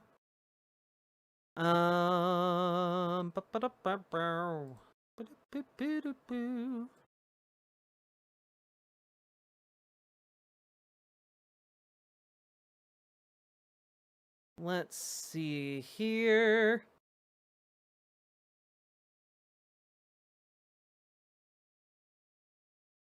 Ask for better trains, true. Samantha's Trains, thank you very much for the $5 dono. Also, you guys definitely hit the dono goal, but we have to talk about the things we got to talk about, and then we'll get to the dono goal, okay?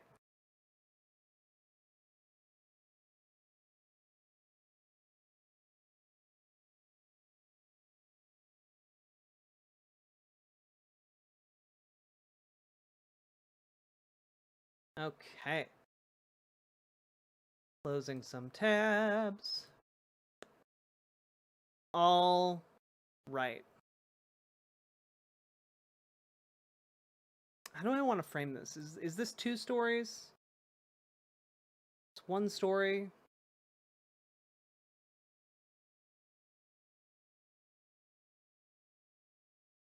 think I'll make it one story. I think this is... Oh... Don't know how to incorporate these two things.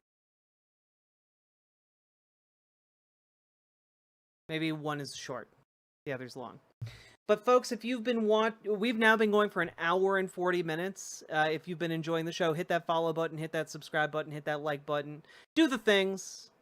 And also consider dropping those subs, donos, memberships, super chats, etc. We got to play that song. That song, y'all.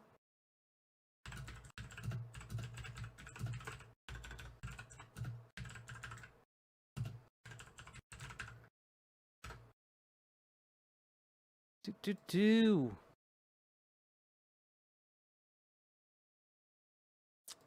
There we go.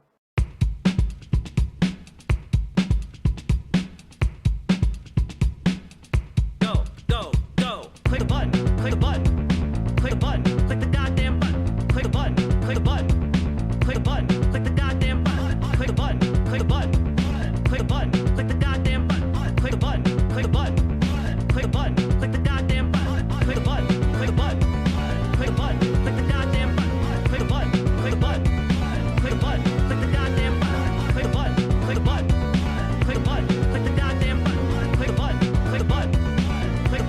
button. Click button. Click One second. Device settings. The audio.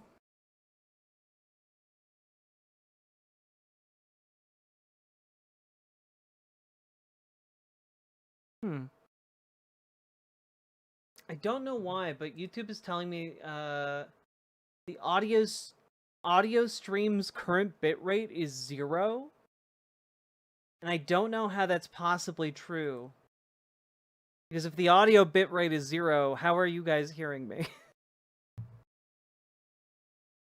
Oh, God. Dead Domain, thank you so much for the raid. Welcome, folks. You have excellent timing. You have excellent timing. We're about to embark on our next segment. What up? Hey, QETP.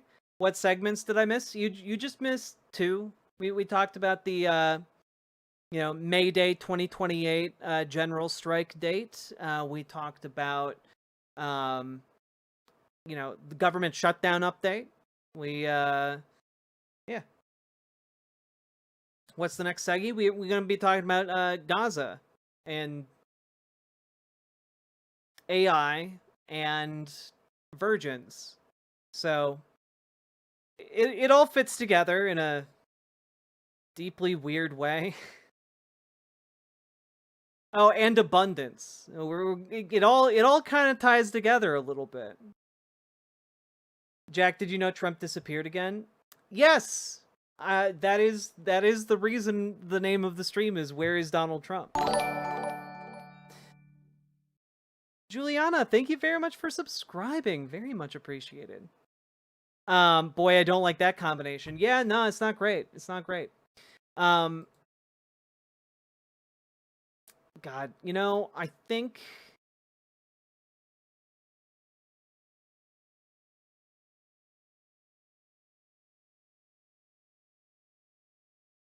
fuck. How do I combine these together? Still an issue I have here.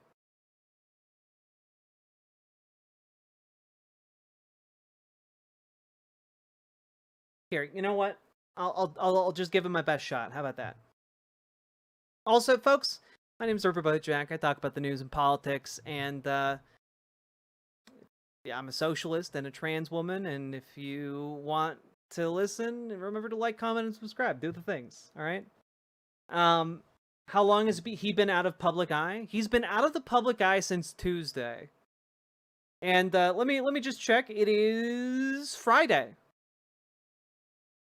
During a work week and a government shutdown. Kind of weird, right?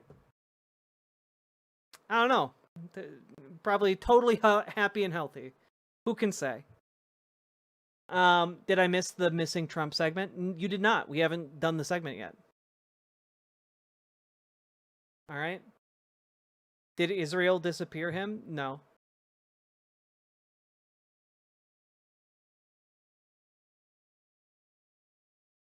Do.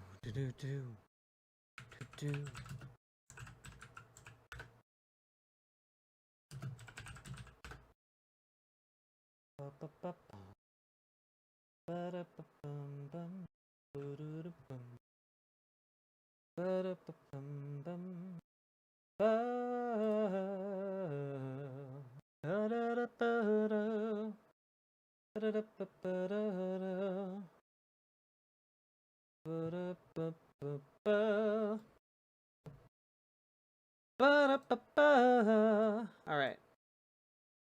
Cool. All right. We're going to do this first, and then we'll get to missing Trump, okay? All right? You got to make the original Super Mario Brothers before you can make Mario is Missing, all right?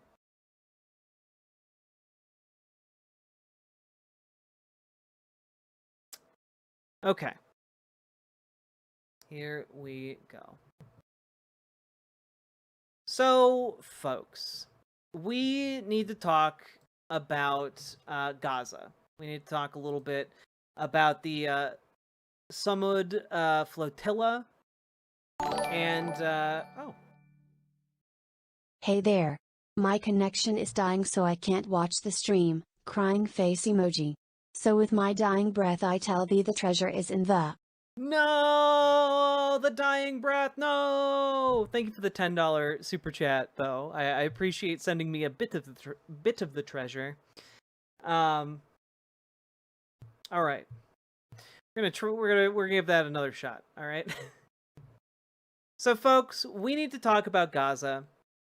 We need to talk about the Samud flotilla, which is essentially a peaceful coalition of boats that has embarked in order to deliver supplies to Gaza. Like, that is their entire premise, is as a peace mission to get aid into Gaza. And basically what has been happening with the flotilla missions is that various activists from around the world have sailed into the Mediterranean, and they are attempting to approach Gaza from the sea. And every single time they have been intercepted or attacked by Israeli drones, or boarded, stormed with troops and like taken captive. It's only escalating, right? Because every single time Israel tries to crack down on these people who are like sailing boats full of like baby formula, like they're sailing boats full of like, you know, medical supplies and baby formula and food for people who are on the brink of death from starvation and famine. And you know what we're seeing is every single time it is cracked down upon, these people eventually get free from the clutches of Israel, and then they go back and they start a new flotilla because they aren't giving up. They aren't giving up, and they aren't going to stop. And every single time it's gotten bigger and bigger and bigger. So, you know, yesterday, Mondo Weiss put out a piece. Global Samud flotilla vows to keep sailing until Gaza is free following Israel's interception of over 40 of its vessels. Over 40.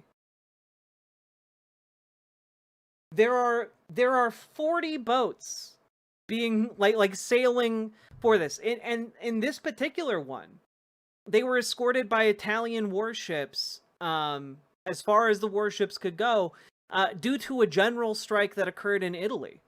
that forced the fascist Maloney government to like capitulate and actually change its stance on the genocide in Gaza, right? Yeah. So as of this writing, the flotilla's live tracker shows that 19 vessels were presumed intercepted by Israeli Marine forces in international waters, while an additional 21 were confirmed to be intercepted and 3 were reported to still be sailing. One of them, the Mikono al-Bireh vessel, appeared to be in Palestinian waters a few miles away from the coast of Gaza, while the Minaret appeared further away in international waters. Both have lost contact. Because, again, it's... it's a lot, there are a lot of these boats that are trying to get aid by any means into Israel, and the Israeli military keeps expending resources to turn them away time and time again.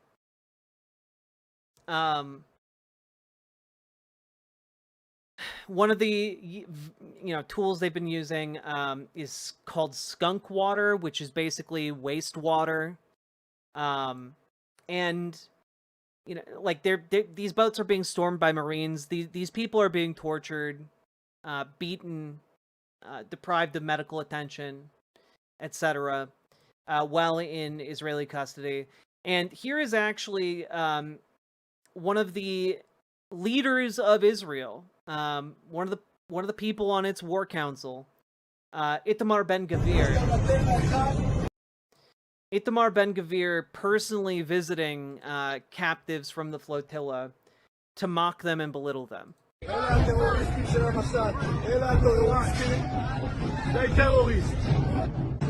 call them terrorists to their face. אגב, האוניות שלהם נמצאו קרחנה שלמה. הם לא באו באמת, לא למשט, לא לעזור, אלא הם באו בעד עזה, בעד הטרוריסטים. Yeah, important thing to know here, as he's pointing a finger at all of these people whose worst crime was, again, trying to get baby formula into a genocidal war zone. Itamar Ben-Gvir is a convicted terrorist. He was convicted of terrorism.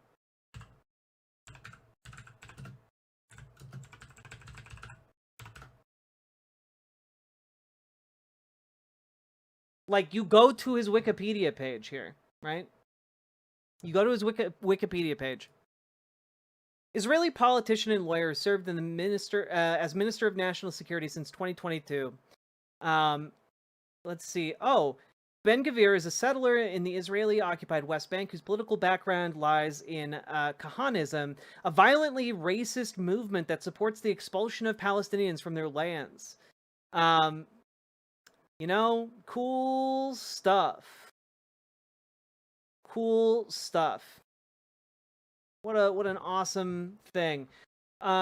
He has a portrait in his living room of Baruch Goldstein, a Jewish terrorist and mass murderer.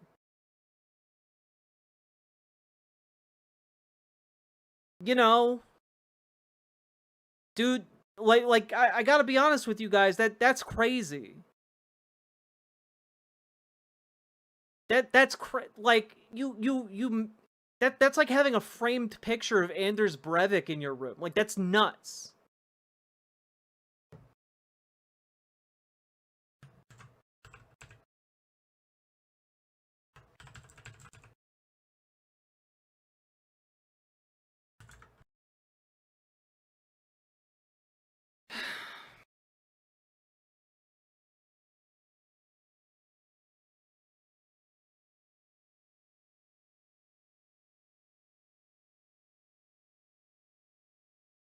Oh, yeah, by the way, again, when I call him a terrorist, it's not because he just has, like, a poster of a mass murderer in his bedroom. He joined the right-wing youth movement affiliated with Moledat, a party which advocated the expulsion of Arabs out of Israel, and then joined the youth movement of the even more radical Kach and Kahane Chai party, which was designated as a terrorist organization and outlawed by the Israeli government. Do you guys have any idea how racist towards, like Arabs in Israel you have to be like, well, I am part of this, like, ethno-nationalist political party, but they're not ethno-nationalist enough. I need to join even more ethno-nationalist guys. And then, like, the state of Israel goes, whoa, that's a little too far. You guys are terrorists.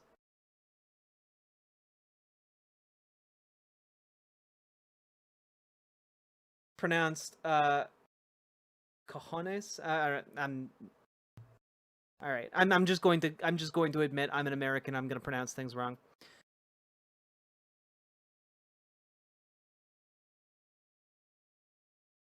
So, like, dude is a guy who is literally part of a terroristic movement of ethno-nationalists.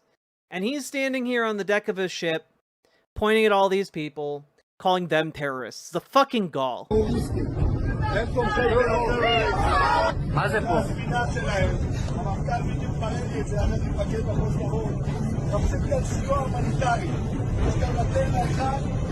מה זה סיוע הומניטרי? אני לא רואה פה שום דבר. יש כאן אגב מטרנה אחד, כמו שהמפכ"ל אומר, ונראה כל חינגה אחת גדולה. איזה חינגה יש כאן? לא סיוע ולא הומניטרי. Now, you might be wondering, well, wait a minute, who's filming this? Who's filming this? Well, his guys are filming it, chat. Because the people in Israel who support this man and support the current government of Israel, this is the stuff.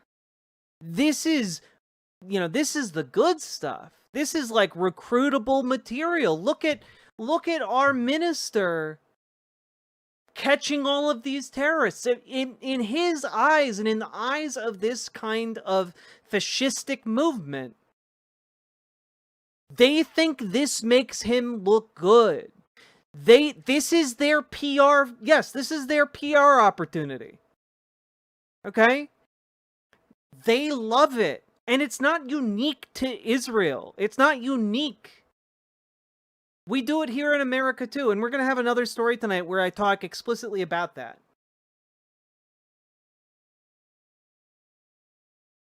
It is truly disgusting. It's just truly, truly disgusting what is being done. I hope that the flotilla keeps sailing, right? God.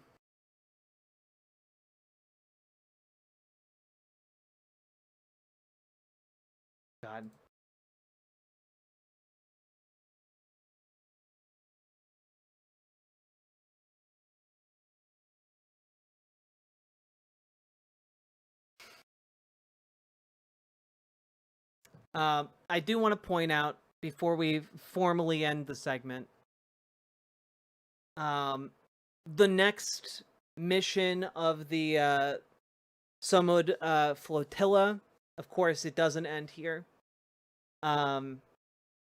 They've launched a new mission already, 1,000 Madlenes to Gaza, breaking the Israeli blockade, 1,000 ships, one mission, free Gaza. It is what it says on the tin. Their next mission, they are hoping to get 1,000 vessels to set sail to relieve the Palestinians in Gaza. And I hope they succeed.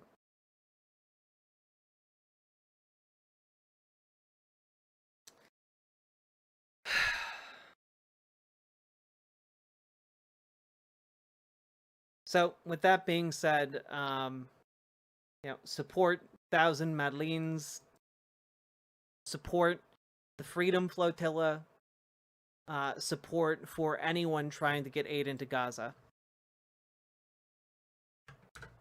Just link that in chat. There you go. Please check it out if you have the time. It's like Dunkirk. Kinda, yeah.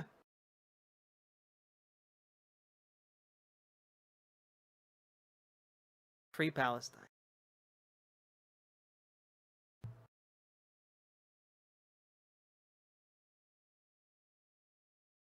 Whew. All right. Now, folks, remember, like, comment, and subscribe. Do the things. And we've now been going for 2 hours on the dot. If you've been finding this show interesting or entertaining or informative in any way, please consider hitting that follow button, hitting that subscribe button, hitting that like button, etc. Appreciate it.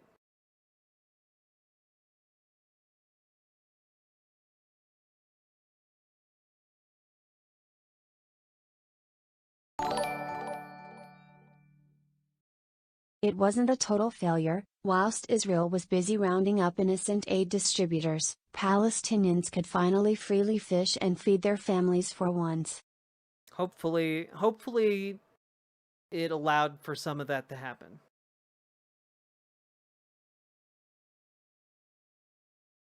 God.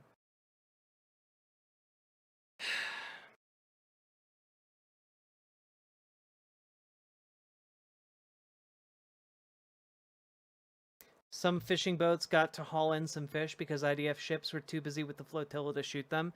Man, that is fucking bleak.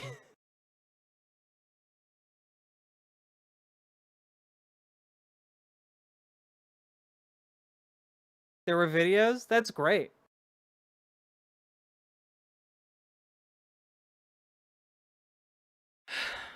Okay. Now we got to talk about a different story. Also related to Israel. And I think you'll find this one pretty fascinating. Because I certainly did. Okay? Y'all ready?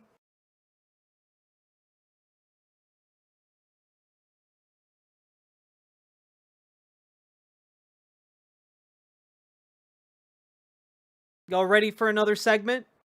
Hit us with it? Alright, here we go.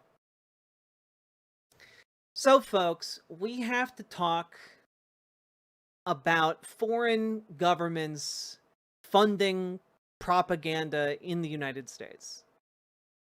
It's a bit of a mouthful, I understand. You know, not necessarily maybe the most eye-catching thing to start a segment off with, but I promise you this is kind of wild. This is kind of wild and has the potential to be on par with what we saw not too long ago with Tenet Media. Now, I don't know how many of you guys remember Tenet Media. One of the a big tent media organization that featured the likes of Tim Pool and Dave Rubin and Benny Johnson and, you know, several others. I forget each person involved in it, but, you know, they pulled in a decent number of, Lauren Chen. Yeah. Pulled in a decent number of conservative influencers to make pretty bog standard content that got no views, but they were apparently being paid big money to make that content.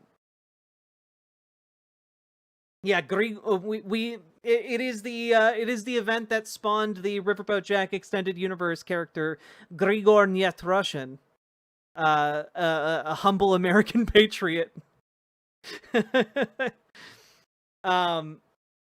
So all that being said, do you guys remember how we have been seeing Benjamin Netanyahu touring the podcast circuit?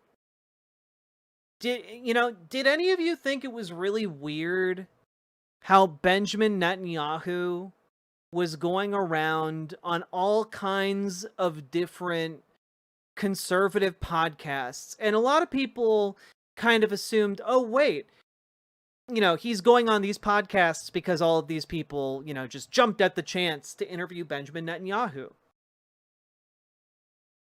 Well, and yes, Charles, exactly. He was desperate to shore up support with young people and evangelicals. Right? But question being, how desperate was he to shore up that support, because one thing you can do to kind of sweeten the pot for a conservative podcaster who, you know, if they've been doing this for a while, they know they're going to face some amount of blowback from doing this. Well, you can give them money. Grigor Nitrushin, Texas's native son here. Mentioning Tenet Media has made me have all the nostalgics.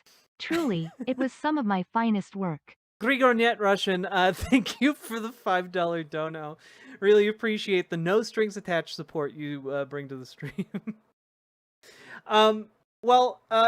Interesting reporting coming out from a think tank that does, you know, it claims to be part of Responsible Statecraft, which is why they named their outlet Responsible Statecraft. This is the Quincy Institute. And, you know, of course, think tank articles always take with a colossal grain of salt, but this one seems to be pretty well sourced. And Israel is paying influencers $7,000 per post. Now, that's pretty interesting. That's a pretty interesting headline, I would say. But let's dig into this a little bit, because it's not just $7,000 per post, because that's a generalization. As you go deeper into this, and I do encourage you all to read it,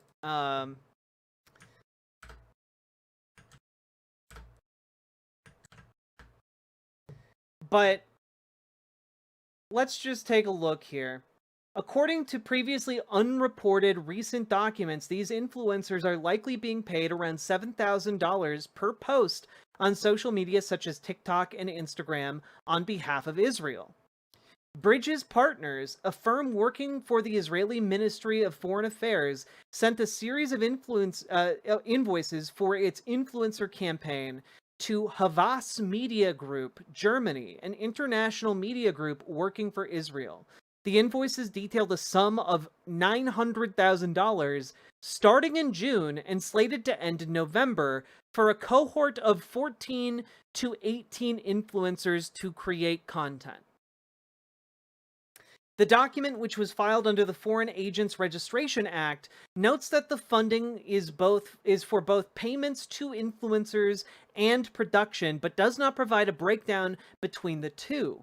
When taking into account the administrative production costs through September 16th, legal fees, banking fees, marketing fees, and other project services noted in a separate document, that leaves an estimated sum of $552,946 for the influencers between June and September of this year. The firm estimated that the cohort was expected to produce 75 to 90 posts in that time. Doing the math, that would be $6,143 per post on the low end. On the high end, each influencer could be making as much as $7,372 per post. Okay? And, you know, this is interesting to me, of course.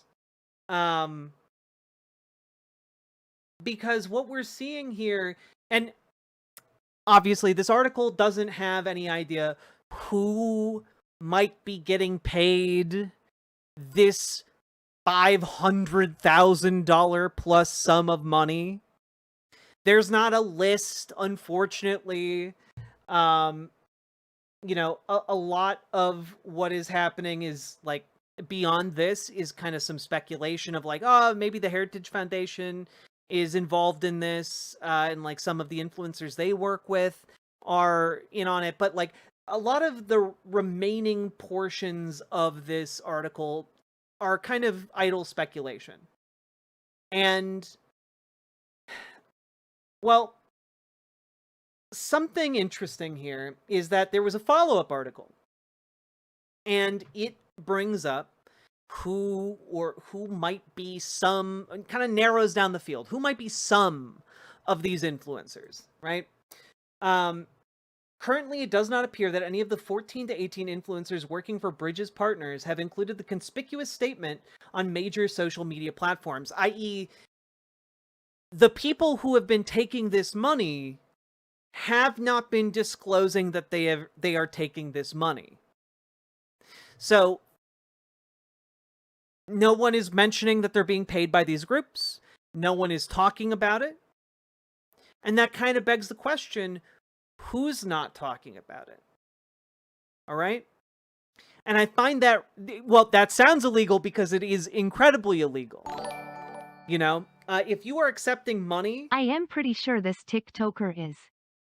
Story of the Bard, thank you for the $5 dono. I have not heard of this person, but we'll take a look real quick.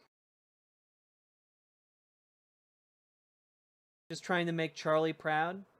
Maybe. Maybe. We'll take a look. But essentially, where we're at here is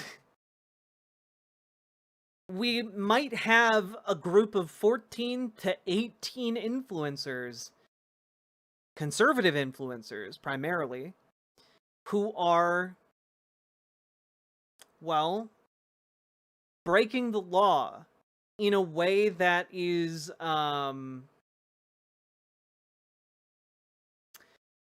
interesting, shall we say. Let's also take a look here at this second article.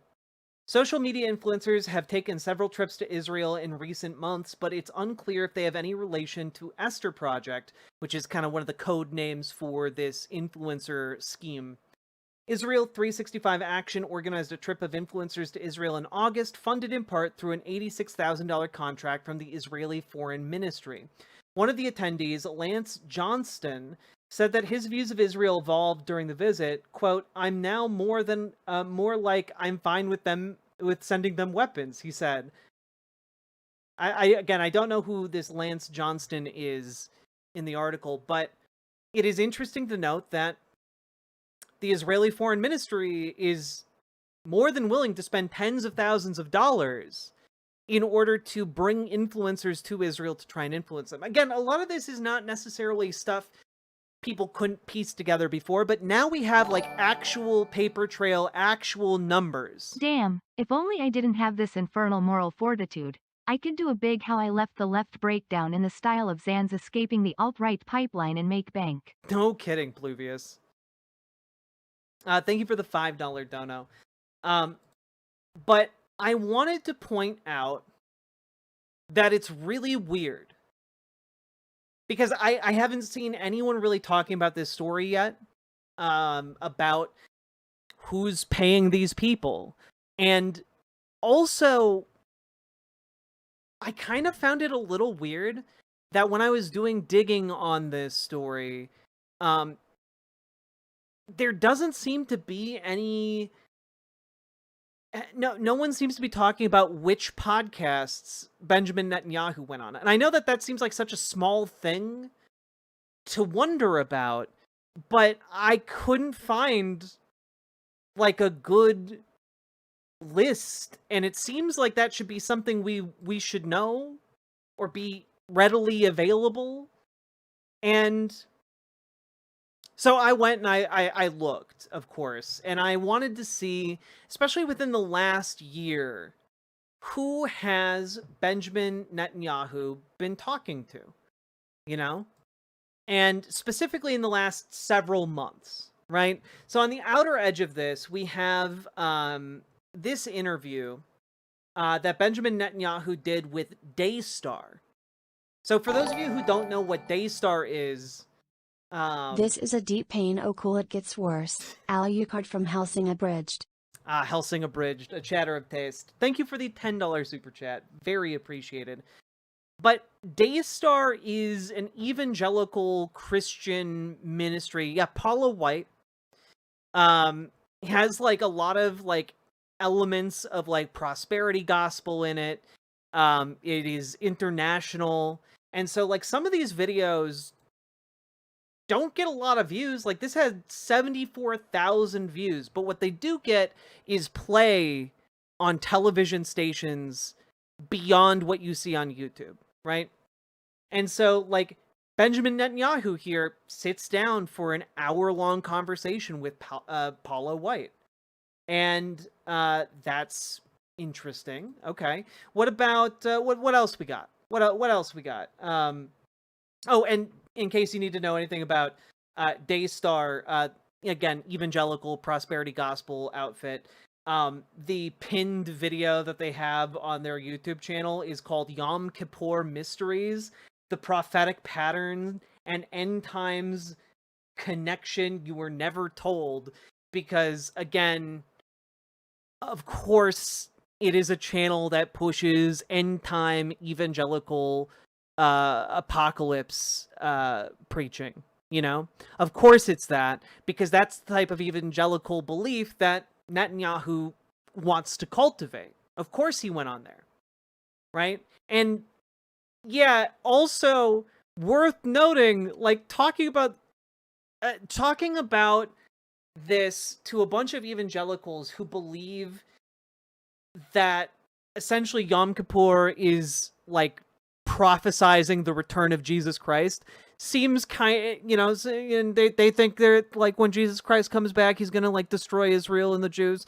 But, you know, like, Benjamin Netanyahu's totally fine going on their podcast, you know, going on their show. It's all fasting and atonement. No, my rear end, the mystery that they talk about in this sermon that is pinned, because of course I was interested, is essentially that, like, Yom Kippur and a lot of Jewish, like, holidays and such are, in their theology, essentially signposts that point towards the second coming of Christ, that point towards Christ's divinity, the second coming of Christ, and the apocalypse, you know? So, you know, it's a whole thing, and yeah, let's talk about another one, though. Let's talk about another one. To get right into my exclusive interview with Israeli Prime Minister Benjamin Netanyahu. I sat down with the Prime Minister recently in Jerusalem to discuss Israel's bold military strategy. So this is Eric Stackelbeck, who I had never heard of. He does, like, a show called The Watchman, and like he kind of LARPs as like an investigative journalist type, and he is he comes from like kind of that Christian broadcasting network background. Like, he's one of those guys, and he now has his own YouTube show where his main purpose is essentially defending Israel. And I'm not even kidding. That's like almost explicitly what he talks about on his show. Hey everyone. Yeah, let's just take a look here. When you look at the about section on his YouTube channel, yeah, Eric Stackelbeck is host and executive producer of The Watchmen, a cutting-edge news magazine delivering the inside story on what's happening in Israel and the Middle East and why it matters to everyone. In addition to global security and biblical history/archaeology, The Watchman focuses on how Israel is blessing the world with incredible innovation and high-tech breakthroughs, and stepping into its biblical destiny as a light unto the nations. You know, just in case you weren't picking up what he was putting down. This man also has a 20-minute long interview with Benjamin Netanyahu. And worth noting that this is, in fact, the first video that we're going to talk about that actually is released within the time window. This only came out 4 weeks ago. Talked about by the documents in question, right? And you also have, of course, from just a couple months ago here, you got the Nelk boys. You know, you got your two big dumb idiots talking to Benjamin Netanyahu. Look at him go. Look at him with his crypto wallet. This is, you're saying this man wouldn't accept $7,000 to interview the Milk Boys? No. Like, obviously they might have spent more money than $7,000 on some of these media bits. And I just want to throw out there that, like, also, if we're gonna throw any more aspersions here, well, you know, there's someone else who recently did an interview with Benjamin Netanyahu within the last month. Whatever Israel wants, they make a phone call to America. America better do or else. Do you agree with that? Do you know President Trump? You don't make him do anything. So, yeah, we got this, and you might say, well, that sounds... Wait a minute. The title of that video is Benjamin Netanyahu Admits Genocide. But then you scroll down to the comments here, and what in the propaganda is this? This is not an interview. This is a commercial. PBD now classifies as propaganda. We see right through this shit, dude. What a shame. Like, not a single question on Gaza, the civilian killings, leveling of Gaza, starvation, occupation. That tells you a lot. And I remember we talked about this in the comment section here. And, you know, it suddenly starts to make a little bit more sense. And, you know, like, I wouldn't put it past them to maybe, like, innocently not ask any probing questions whatsoever. But, kind of makes a little bit more sense with how they keep telling Vinny to shut the fuck up on their show about Benjamin Netanyahu. It kind of makes some sense that businessman Patrick Bet-David, con man Patrick Bet-David, might be doing some legally dubious moves when working with, you know, Israeli propaganda. Who knows? You know, I'm just a humble country streamer, but this does line up with the timeline that we are considering when it comes to who is being paid by essentially a front for the Israeli Foreign Ministry.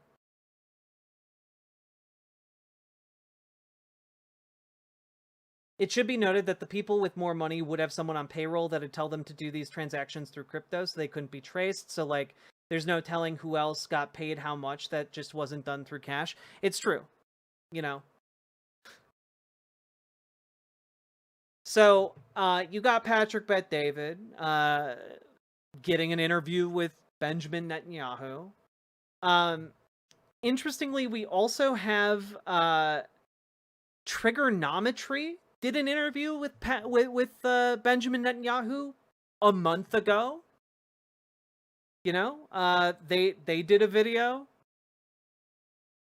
Just very interesting coincidence, I guess.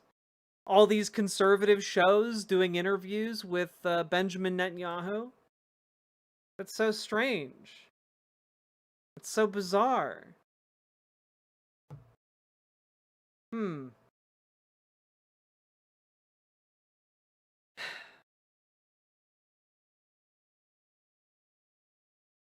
I just...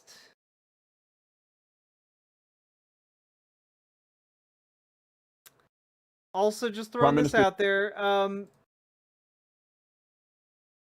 you also got the Officer Tatum show interviewing Benjamin Netanyahu. And it just kind of seemed like what is happening? You know, if this isn't related, let me put it this way. If this all isn't related to the Israeli Foreign Ministry pumping money to buy influence, like, damn, these guys, these guys are doing it for free, you know? And, like, you need to disclose that stuff. It's really fucking important. Not because, like, it's also even more important because a foreign nation is funding you to do their propaganda. Like, for fuck's sake, guys, Rod Blagojevich, the former governor of Illinois, who got, like, charged with fraud and went to prison and is now, like, a spokesperson for, like, the Republic of Spreka or something. I don't know how to pronounce it, I'm sorry. Dude, that dude is, like, disclosing that he's being paid by a foreign government. Because you have to, according to law. It's like Tim Pool all over again. And look, I'm not saying that any of these people definitely took money. I'm not saying that. But what I am saying is, we've got a large group of influencers who is accepting that money and is not disclosing it. And gee whiz, I wonder who it might be. And if I had to make a list of people whom it might be, it would probably, like, the number one people I would start with would be the people who did inexplicable interviews with Benjamin Netanyahu out of the blue. So, I just, all I want to say is that this is all deeply bizarre. And, you know, you also got a few others here that I just wanted to, like, highlight, potentially might have something to do with this. Here is Mark Levin on Fox News, who, in a 20-minute long segment, got reposted to Facebook by the official Benjamin Netanyahu account with the message, "Thank you, Mark Levin, for your steadfast support." That's kind of weird. That's kind of strange. Like, okay. And, you know, someone brought up That Opinionated Girl 3. Like, I do not know this one, but, like, let's just pick one of the bigger viewed ones. 700,000. I made a promise with the Lord that I wasn't going to curse as much, but each and every single day you guys are trying me. If you don't know who Hannah Brown is, she's an influencer who gained notoriety for her skits talking about her time being a waitress dealing with less than ideal management or customers. Now, I found her videos pretty funny. She's actually somebody that I followed for quite a while when I wanted to mindlessly doom scroll and forget about the evils going on in this world. But of course, evil finds a... Wait. You doom scroll to, like, forget about the evils of the world? I thought doom scrolling was you staring into the void to look at the horrors of the world. Like, you scroll through the news, you're not doom scrolling to avoid, you're looking at the scroll of doom. Like, you're looking at it. But okay. A way to goodness, because now Hannah is under attack. What is the crime that she committed that's so devastating that over 200,000 people unfollowed her? Well, she attended the Charlie Kirk Memorial. That's it. That's all she did. She didn't even make a political post about it. She went, she minded her. I mean, it's a pretty political thing to do. Her own business, and people decided to film her there, and as a result, now the internet is losing their ever-loving mind. And Hannah is dealing with it so beautifully and so gracefully, and I am so proud of her and her patience level. I am not Hannah. I'm not a... Oh no. People didn't like that you went to go pay your respects to, like, a guy who dedicated his life to white supremacy. Oh no. It's truly the end of freedom or something. Alright. Oh, here we go. Well, because I am morally bankrupt, I had the absolute pleasure of meeting with Israeli Prime Minister and war criminal Benjamin Netanyahu as... You know what I really love and appreciate about the left is the way that they're so easily able to delude themselves into this false sense of moral superiority. This woman is so outraged. Oh my gosh, Lord. I had a meeting with somebody where I advocated... I'm sorry, what? Guys, I only had a meeting with a guy who's trying to kill 2.3 million people. I only had a guy I only met with a guy who was like kind of the Hitler of our times. Like, why are you all upset? Look, I just wanted to give Hitler some free advice, Sweaty. Oh, so it's illegal to meet with Hitler now.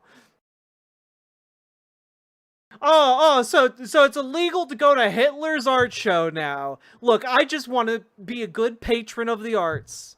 I just wanted to like support like struggling artists, and oh whoop-de-doodle, I wound up talking to Hitler. Oh no. Can't have opinions these days. Like, Jesus, what is the tone here?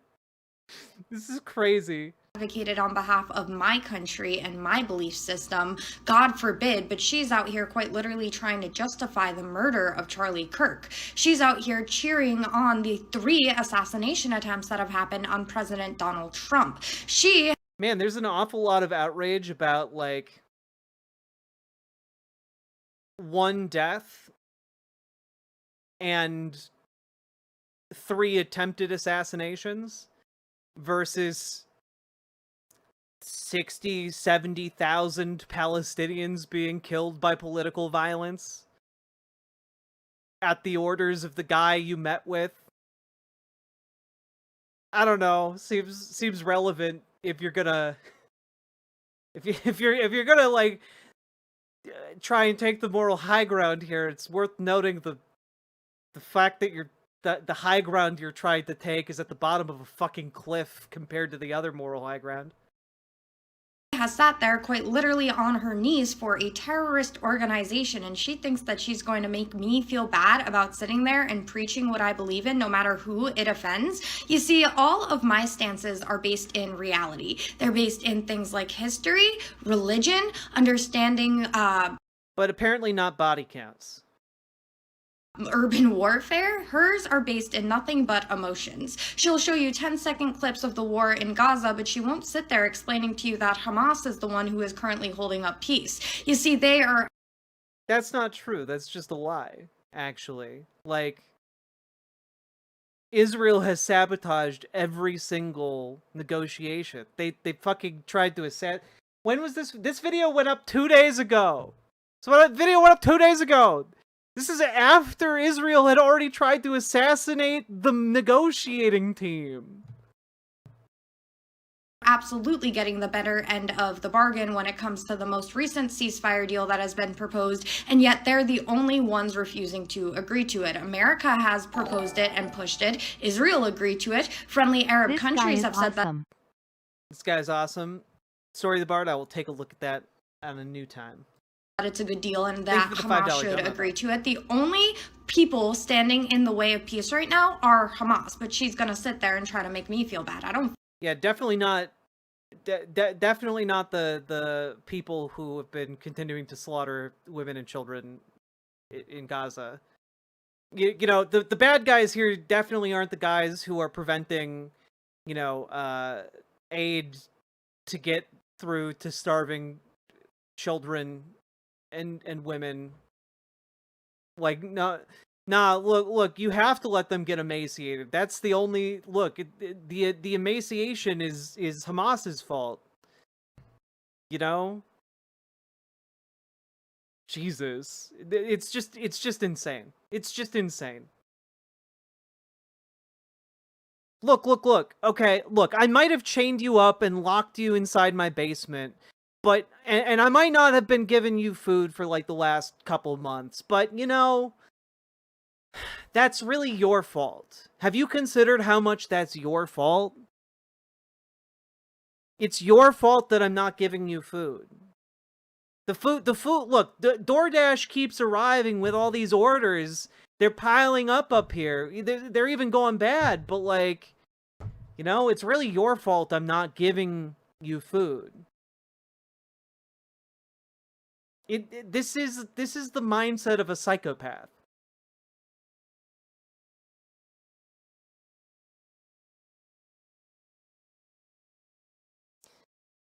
Yeah, I don't know, like when you have testimonies of actual Israeli officers and soldiers talking about how like soldiers would play games of shooting children in different body parts for target practice. Like, I don't know, The man. right-wing refrain of "why are you being so emotional about dead and dying children" is just infuriating.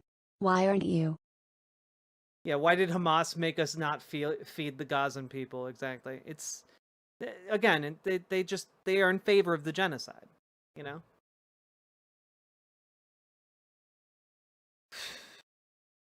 So, with that being said, folks, all I gotta say is that there are a lot of people posting a lot of content in conservative circles basically identical to this.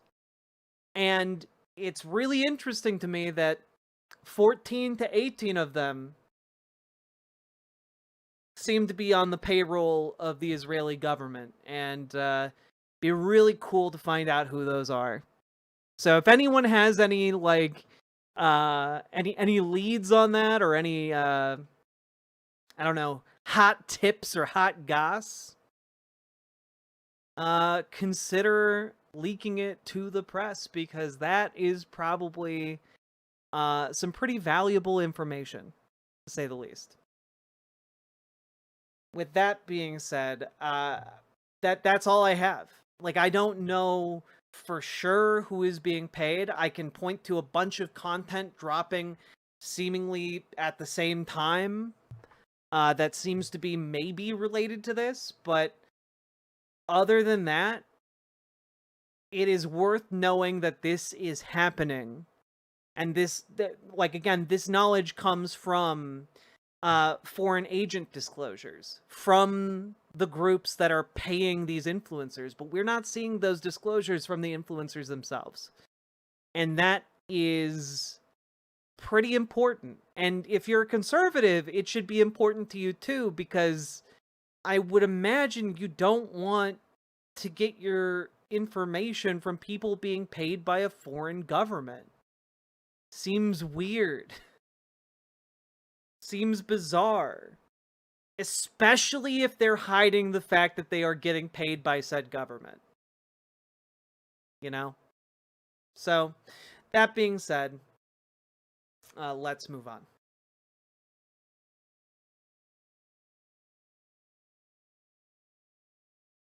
Whew.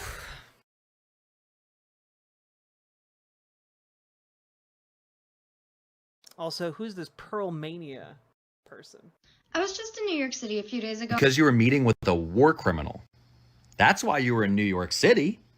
You weren't there to see the sights. You were there to sit at a table with a war criminal. This is you with a man actively committing a genocide. This is you smiling next to a man who is responsible for the most child amputees per capita for anywhere in the world. It's at his discretion. And his wife was there too. This man, when he got up to speak in front of the United Nations after they declared that he is committing a genocide, the delegates walked out because they didn't want to be seen in the same room as this man. You then walked into a room with that man, then smiled while taking a picture with him. You stood between him and his wife as they then discussed how they want to control the internet, including social media, to control the narrative. And since this moment, you've been nonstop posting, including trying to excuse this picture of yourself wearing a cross that I can only tell is getting heavier every day. Well, that was a really good video. Holy fuck. Absolutely ghoulish behavior.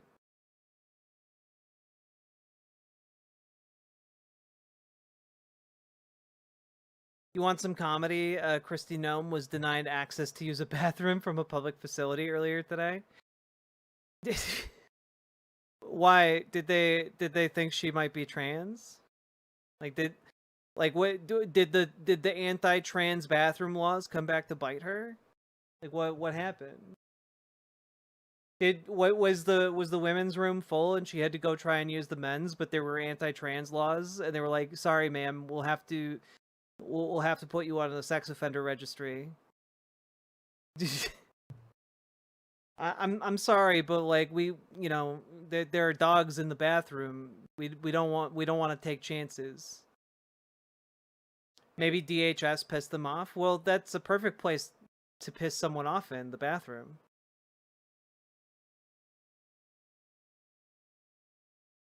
The dog killer bathroom ban? It's true. Was that a police station? Wait, what? Okay, that's fucking funny. I have to see that.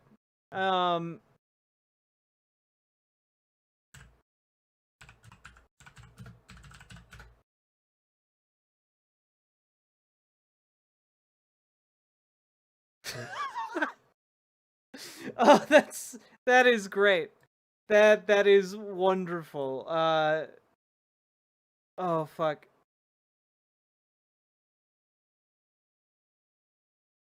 God, no you cannot. Christina, I'm denied bathroom access at Illinois government building. Fuck, this is good. Yeah, I'll even look at a Benny Johnson tweet. I don't care. We can? Okay, alright, thank you. Interesting. That's what Governor Pritzker says is cooperation and keeping people safe. Yeah, get the fuck out of Illinois. Get the fuck out.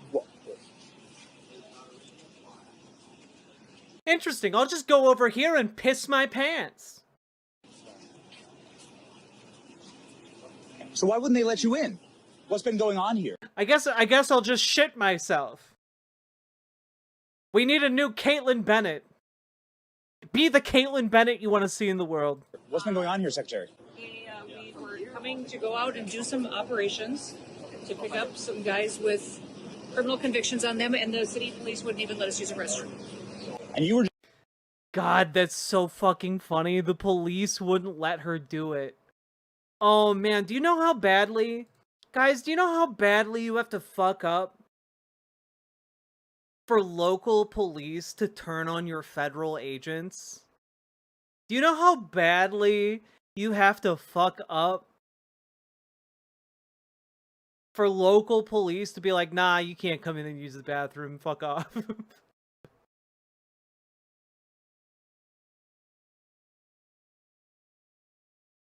I'm in Illinois. I couldn't be more proud right now. You should be. Just blocked by a worker here for the city? A worker at the municipal building here in Broadmoor would not allow us to go in and to use a restroom at the police station. Good. So as much as these local leaders and governors talk about cooperating and having... Man, that's a really empty bottle of water you got there, Chrissy Gnome. You must have drunk a lot of that water. Is that becoming more of a problem? The backs of our law enforcement officers, this is what we have to put up with every single day. And all we're doing is getting... This is what we have to put up with every single day. Every single day we have to piss and shit ourselves. As long as we're in the state of Illinois, we have to wear diapers. It's terrible. We're being oppressed. We're being oppressed by big poopers. The big poopers are oppressing us. Truly, the left is oppressing the right. Criminals as terrorists and cartels and gang members off the streets to make families safer here. It's ridiculous. I mean, is impeding law enforcement? I mean, this is a real problem around here. This is a real problem. I'm so proud of our officers that deal with this every single day. I'm so proud of our officers that have to shit themselves every single day. They're out in the field and no one will let them use toilets. No one! They know that America's got their backs, but what they face here every ICE officer, every day, just shitting and pissing themselves. It's terrible.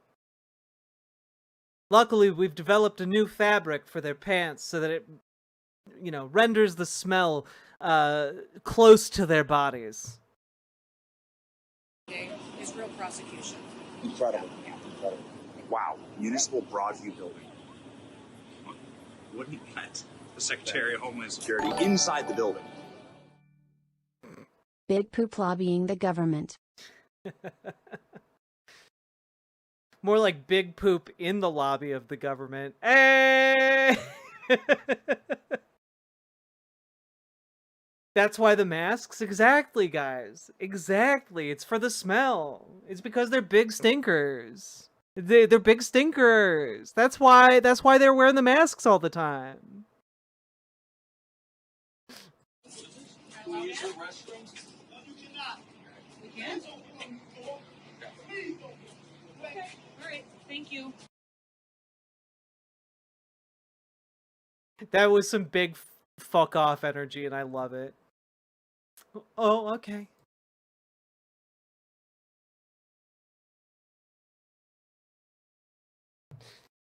Get out of here, you jabronis! She is surrounded by agents. Like, did they all have to pee? I really have a feeling something else was going on. I mean, I think they probably wanted to try and get, like, a photo op about this, and, like... I don't know. It's so stupid. It's so stupid and so fucking funny.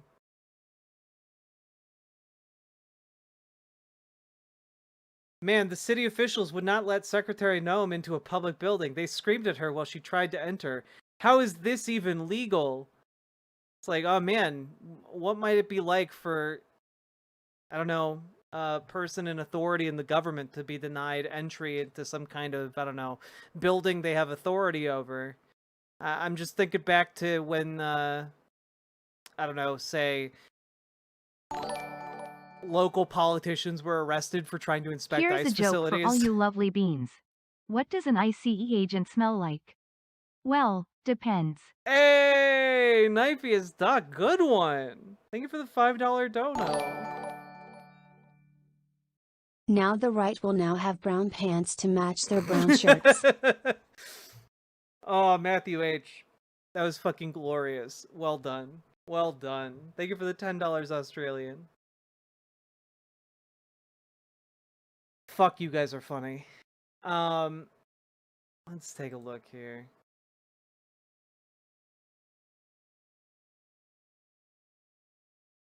Close these tabs.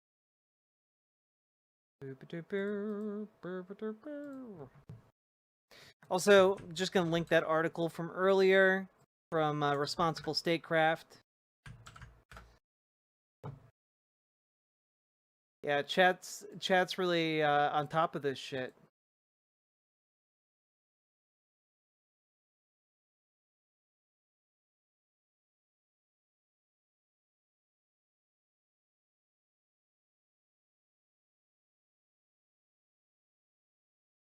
All right.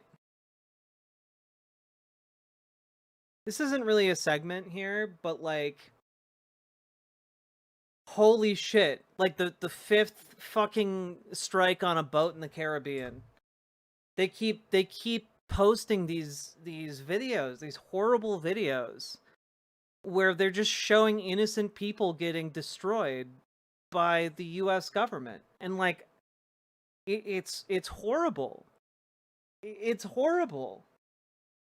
And like you have to reckon with the fact that like they are being able to verify that like some of the boats that they've bombed and killed so many people on are verified fishing boats. Like did not have drugs, are just in fact people going out to do their job and fish. And I gotta be honest here, guys.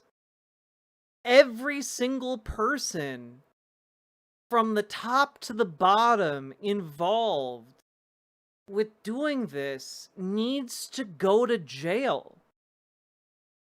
They like we're talking people at the top need to go to prison for like the rest of their lives minimum. You know? Like this is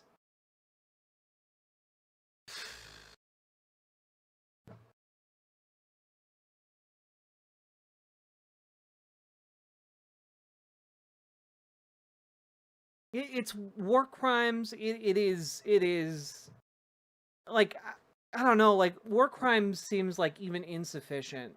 Like it's just wanton massacring civilians. Like Donald Trump tried to unilaterally declare that we're at war with the cartels so that it's okay for him to just bomb these boats. Yeah, it is barbarism. You know, it is animalistic and base, gross. And yeah, it is red meat to their base, because most of their base will never even hear that these people were, like, innocent folks. I don't think there's much worse than the world has than war crimes. I mean, that's true. I just, like... I don't know, there's, like, an additional layer of, like, sadism to it. And maybe that's true of all war crimes. This is particularly repugnant to me, you know?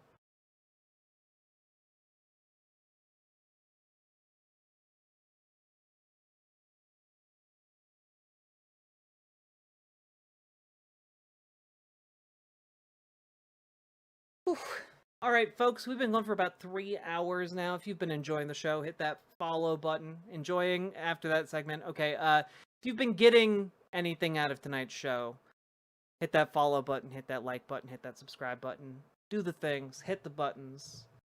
We got a little song to let you know what to do in case you get too confused.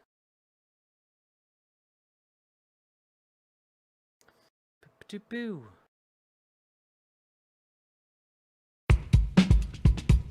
This is a fun stream. Thank you. Go. Click the button. Click the button. Click the button. Click the goddamn button. Click the button. Click the button. Click the button. Click the goddamn button. Click the button. Click the button. Willow. Click the button. Hello. Click the goddamn button. Click the button. Click the button. Click the button. Click the goddamn button. Click the button. Click the button. Click the button. Click the goddamn button. Click the button. Click the button. Click the button. Click the goddamn button. Click the button. Click the button. Click the button. Click the goddamn button. Click the button. Click the button. Click the button. Click the goddamn button. Click button. Click button. Click button. Click button. Click button.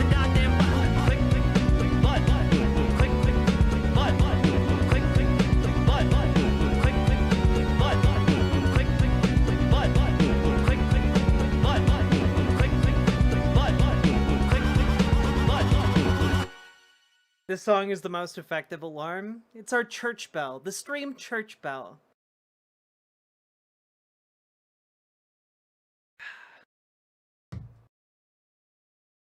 This can be my new workout song. Yo, y'all should support Jazz Dog over on Bandcamp. You know? Gotta support our resident bards, you know? All right, time to get to one of the stories of the night about Donald J. Trump. Dustin the Damned, thank you for gifting a sub to not Willow, to Socialism is Not a Crime. My bad. Whew. You guys have been more than patient. Appreciate you guys. Had to had to bury the lead a little bit, cause you know, gotta have a little bit of showmanship to it.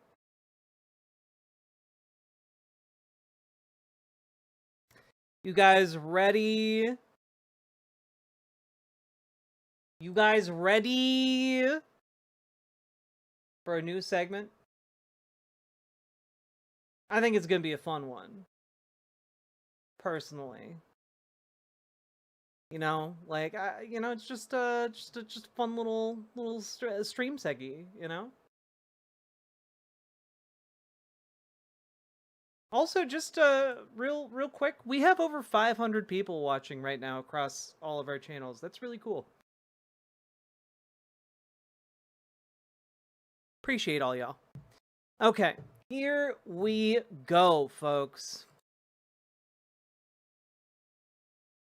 So, folks, we gotta talk about a couple of things about Donald Trump, because things are getting weirder regarding his health and his, I don't know, his brain is soup, his body seems to be failing, and he's disappearing for abnormal stretches of time. For example, earlier today, journalist Aaron Rupar noted that Donald Trump hadn't been seen in public since Tuesday. Okay?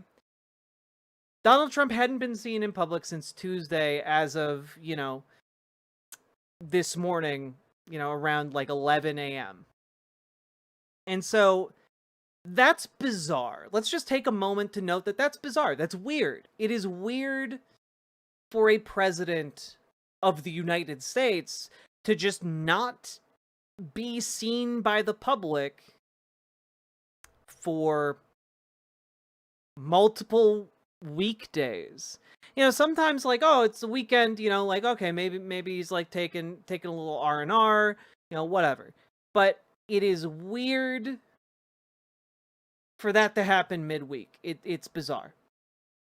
And another weird story is coming out of the Treasury Department.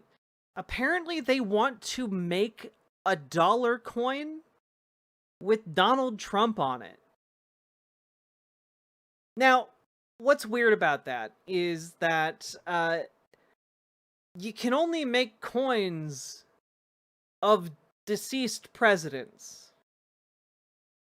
That's a bit weird. And, well,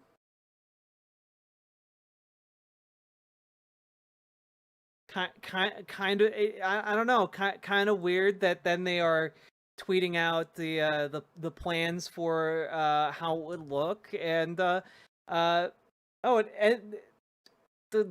country year just ends in 2026. And I know you might be saying, well, Jack, it's clearly they minted it in 2026. They're not saying the country ended in 2026. They're not saying he died in 2026. Obviously. And like, okay, yeah, that's true. But also just want to throw out there,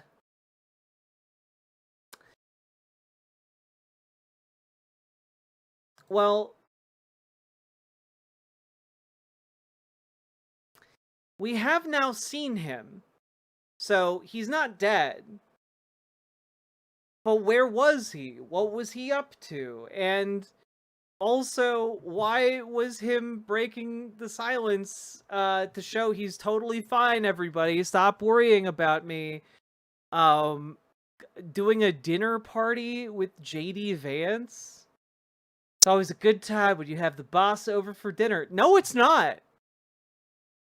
It's literally never a good time to have the boss over for dinner. No one likes that experience, JD Vance. In the history of your boss coming over to have dinner, no one has ever enjoyed that. But okay, Usha and I were so grateful that President Trump and our lovely First Lady Melania could join us for dinner at the Vice President's residence last night. Okay, well, let's... okay, so it was last night. He's clearly not dead. Wait a minute. Huh, there's...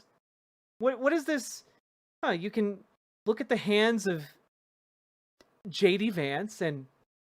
Oh, wait a minute. Zoom in. Enhance. Enhance! Or should I say, enhance. Oh, wait a minute. Huh. Let's see. Two normal human hands. Two normal human hands being held caveman style. Just, like, who holds their hands like that? Number one, JD. But, oh, wait a minute. Enhance.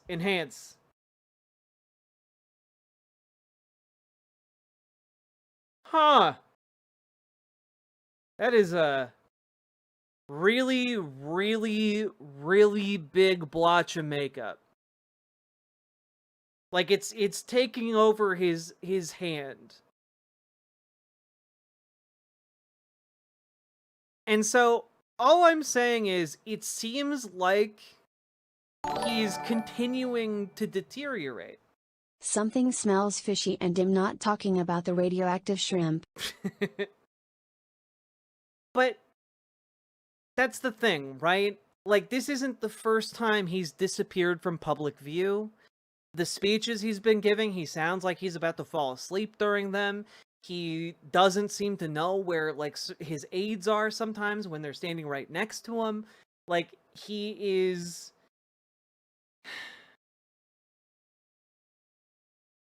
He's not doing okay, guys. Is that AI? No, I don't think it's AI. I think his hands just look fucking weird. I think what is happening is, like, they are, you know, clearly giving him something intravenously. And what that might be, I don't know. But the fact that his face is noticeably drooping at times, like, it seems like he's been having a series of strokes. Mini strokes. Like, I showed a picture to my partner who has some experience with, you know, people experiencing symptoms like that, and, like, he was like, oh yeah, he's had a stroke. Like, it is... All I'm saying here,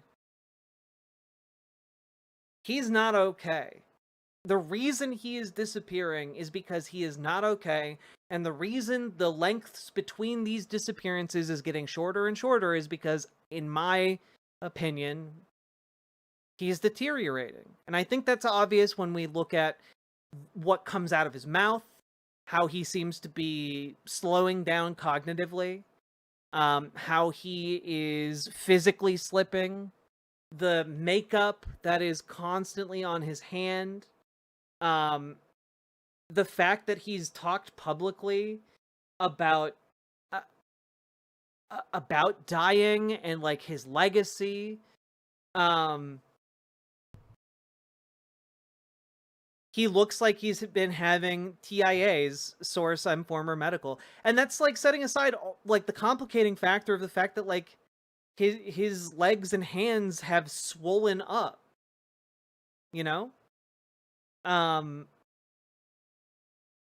had a stroke 2 years ago, and I said the same thing when I saw him at that appearance with his left side of his face literally melting off. Yeah, and we've seen that happen multiple times now.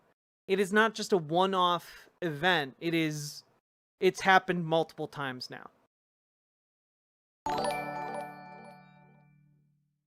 Just checked.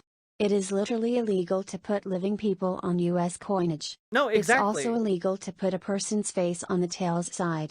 Exactly. And so part of me, and this is where I get a little bit, like, maybe this is nothing. Maybe I'm making a mountain out of a molehill. Maybe I'm totally wrong. Maybe I'm crazy. But kind of seems to me like, if you knew you were on the way out and you were Donald Trump, one of the last things you would want, or one of the final requests you would make, is put me on the money. You know? So, like, that's where I'm at, you know? Behind his hand, there's another flesh-colored something, but it's further back than his pinky.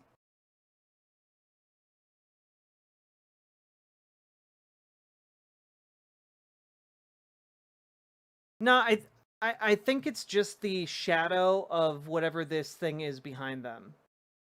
Oh god. Like, I think, yeah, it's the shadow of, like, the ground right here. But it's shadowed right here, you know? I don't know. That's my take on it anyway. I don't think this is, like, another secret hand or an AI fragment. Because I don't think the AI would get his fucking hand right.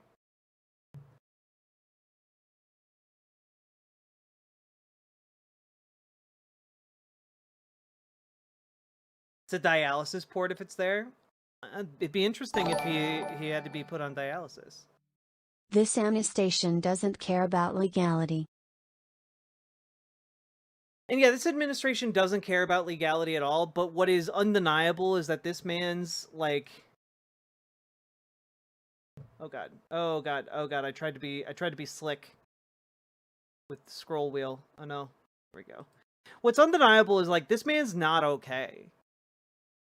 And the combination of not okay with like weirdly petty niche things that are clearly only to flatter him, I don't know, I find that interesting.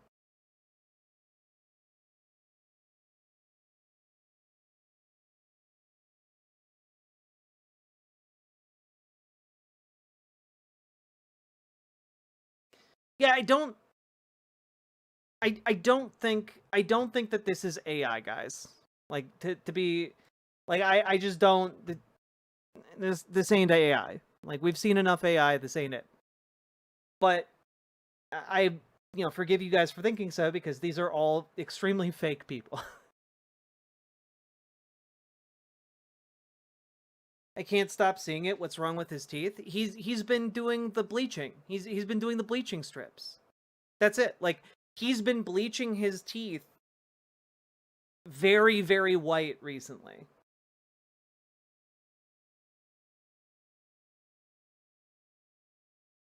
So all I'm saying is that it's really weird that he disappeared, and it's really weird that he's now back.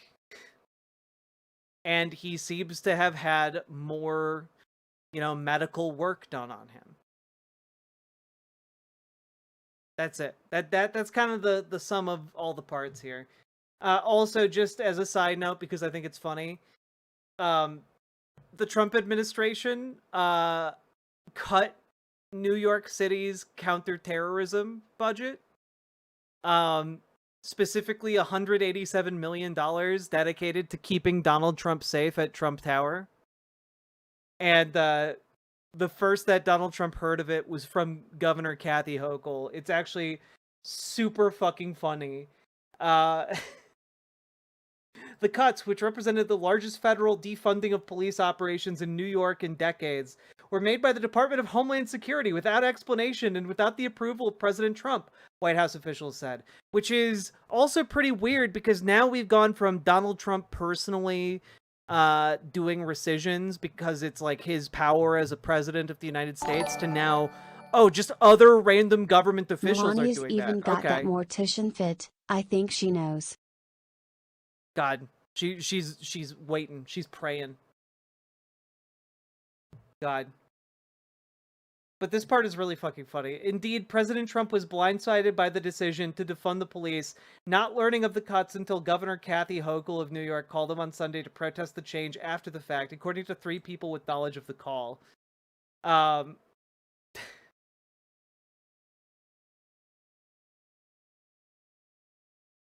Oh, everything is so dumb. Like he learned that security for his own building was going to be cut. That's crazy. And then he just reversed it. He's so out of it, guys. He doesn't know that his own Quick update on Ukraine. is being cut. Rus military bloggers and state TV sponsored Solovyev are speaking daily on ways to exit Ukraine. Oh, that's wonderful news, Abzu. That is wonderful news. Thank you very much for letting me know that. Congrats. Hopefully we're not too premature. But if true, that would be awesome. Awesome stuff. Thank you for the $5 super chat. But yeah, Trump gone, Trump back. Trump seemingly has had medical work done and gone for a weird amount of time and, comes back to a new vanity project. Just seems weird. Just seems like, hey, maybe he's dying. I'm just maybe. Who can say? I'm not a doctor. There we go. We finished the segment. Also, Doodleburb, thank you so much for the raid. Welcome, Raiders. How y'all doing? Midnight Null Night, Digital Coffee, Adric, Sticky Monkey Flowers, Aftercop, Addercop. Addercop. Hello. We all love Doodleburb here. Folks, if you haven't, go follow Doodleburb over on Twitch. They are a wonderful content creator, and I adore them very, very much. Also, Abzu, thank you for the 5 gifted memberships over on YouTube. Very much appreciated.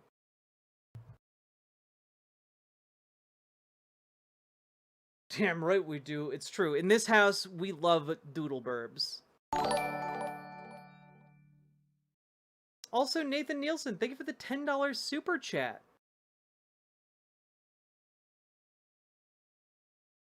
There's been a lot of hoopla in Europe in recent days. Apparently, Russians keep violating everybody's airspace with drones. Not just with drones. Apparently, like, nuclear bombers violated U.S. airspace not that long ago. And, like, just everything is so fucking crazy in the United States these days that, like, no one even blinks or cares They're all about it acting here. like they're going to inherit the presidency, which confuses me because there is a process to this. We know who will replace him.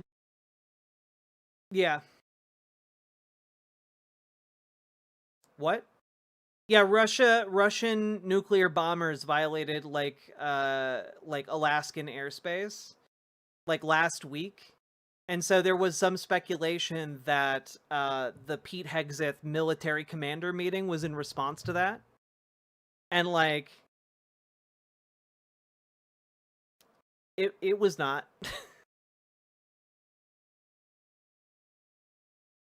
It was 5 hours. Oh no. God, Rhizome has such good emotes.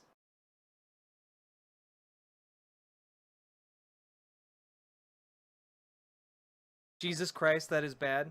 Yeah.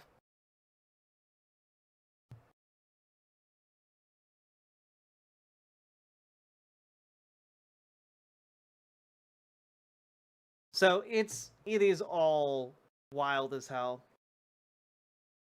Speaking of wild as hell, are you guys ready for the next segment? Because we're about to talk about something fucking nuts. Remember how I talked about AI? Remember how I talked about how we were going to talk about what Ezra Klein, AI, virgins, what all that has in common with abundance?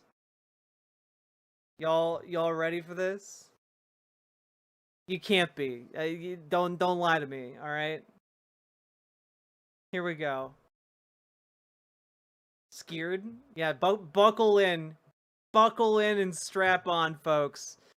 And before we get too far in, remember to like, comment, and subscribe. Do the things. Do the things! No, we have 2 more segments, including this one, and then we get to Rudyard. We have to do our veggies before we do our dessert, okay? We're about to talk about something fucking nuts. Do you have any idea how little that narrows that down lately? It's true.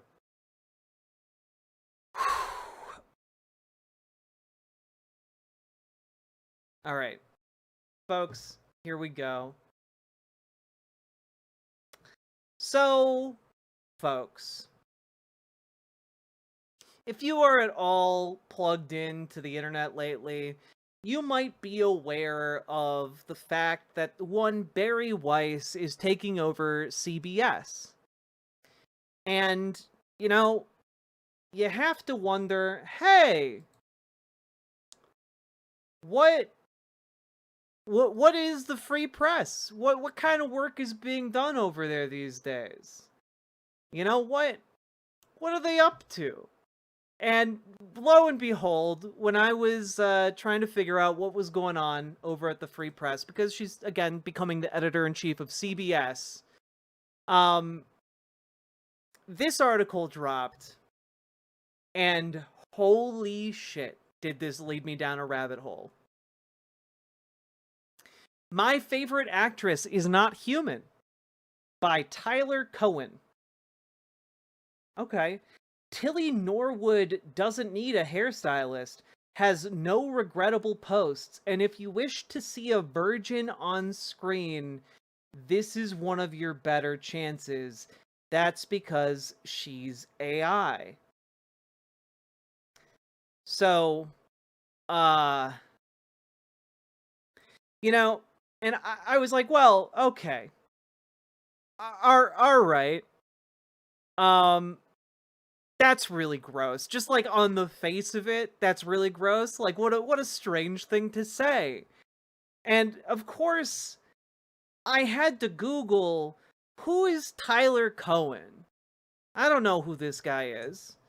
And I Google him, and well, folks, this is Tyler Cohen.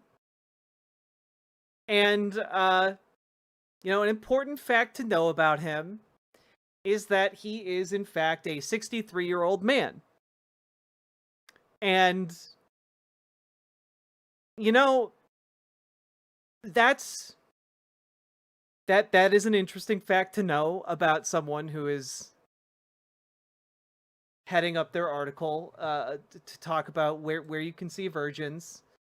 And you know, you read it a little bit, and I'm not gonna pay or subscribe to this outlet to like see the full thing, because fuck giving Barry Weiss more money. But Tilly Norwood is the actress I most want to see on the big screen, or perhaps the little screen, if she gets her own TV show. She is beautiful, but not too intimidating. She has a natural smile, and it is just the right amount of British, a touch exotic, but still familiar with her posh accent. Her Instagram has immaculate standards of presentation. If you do not already know, Tilly is not an actual human being. It is an AI creation, and recently several agents have been bidding for the right to represent her. They think Tilly will be a hot property, and this time around you can interpret that term literally. Tilly was concocted by actress, comedian, and technologist Eline van der Walden, working through her AI company Zicolia. Van der Walden is quite real. She's a Dutch actress and has a master's degree in physics. And like, yeah, okay, so this should tell you basically all you need to know about this article in a nutshell, right? Like, okay, so this is like someone who is attempting to get investors into her AI startup.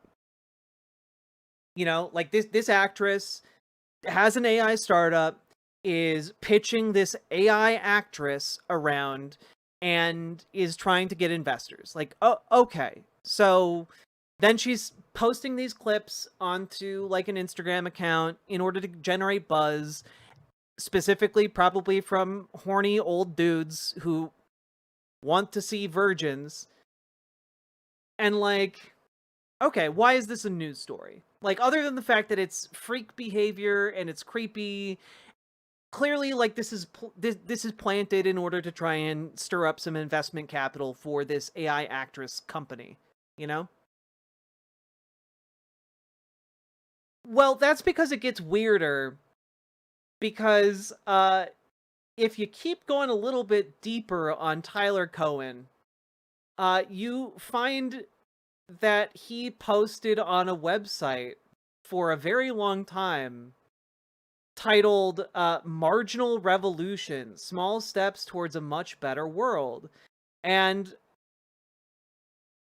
oh, this is interesting. From September 24th, 2009, where to find virgins? Go to urban churches. Now, I just want to point out that 2009 was 16 years ago. 16 years ago, he would have been 47 years old. A 47-year-old man posting on the internet about where to find virgins. But let's take a look at the content of the post real quick. The man who would be Thursday opines, look for someone at a church in an urban area. For example, evangelicals in downtown Toronto are there because they really believe, while those in rural Alberta perhaps less so. He also adds, and explains why, find yourself a cute but not spectacular 22-year-old with a bachelor's degree. P.S. The biggest indicator that a girl is a virgin is her insistence that she wants a guy who is a virgin himself. Hat tip goes to Robin Hansen, who discusses Thursday more generally. And if you're wondering, Okay, well, so this guy has been weirdly obsessed with virgins for a long time. What a weirdo. Yes, he has been obsessed with virgins for a really long time. And well, why what could he possibly be referencing when we're talking about Robin Hanson? Who is that? Well, pause. First of all, what is this Marginal Revolution website? It looks old and decrepit. Well, you'll notice over here, it talks about MRU, Marginal Revolution University. And below that, it talks about Mercatus Fellowships. Learn more about Mercatus Center Fellowships. Oh, that's so interesting. Mercatus Center Fellowships. Keep that in mind as we go forward here. Because something to know about this Tyler Cohen is that he is a professor at a university. He teaches economics. Well, that's interesting. But who's this Robin Hanson fellow? Well, you follow the link and it goes to this page on a website, Overcoming Bias, Thursday on Men's Rights. And of course it goes on to talk about like essentially men's rights activism and like men's rights will never take off for the following reasons. It's hard for men to play the victim card without looking weak and therefore loserish. Most men would rather just suffer in silence than admit their weakness. You just can't admit that. While your future wife was out shagging a couple alphas, you yourself could barely get laid. Uh-huh. Okay. There are all sorts of men who will chivalrously jump to a woman's defense. 3. Alpha males run everything. Hence, feminists can point out how men are big winners in our society. The most talented and articulate men have little incentive to speak out. Lends a further loserish cast to the proceedings. Most beta males are actually pretty happy. A lot. Really do prefer Xbox 360 to sex. So, it's aged poorly. Just the prefer Xbox 360 to sex is pretty funny. But if you jump ahead 1 year from where that guy posted, we get to another Robin Hanson post.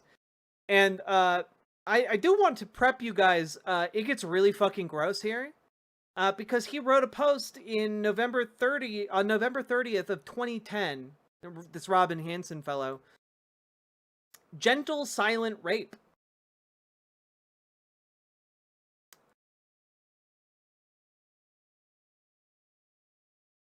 And he actually went back and added a warning on in October of 2013. He went back 3 years later and was just like, yeah, I'll slap a warning on this. It'll be fine. It'll be totally fine.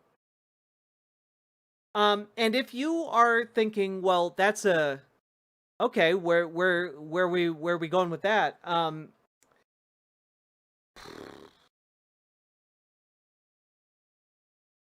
A year ago, I wrote 2 controversial posts, each 150 comments, that compared cuckoldry to rape. So I just reflexively maced my laptop screen.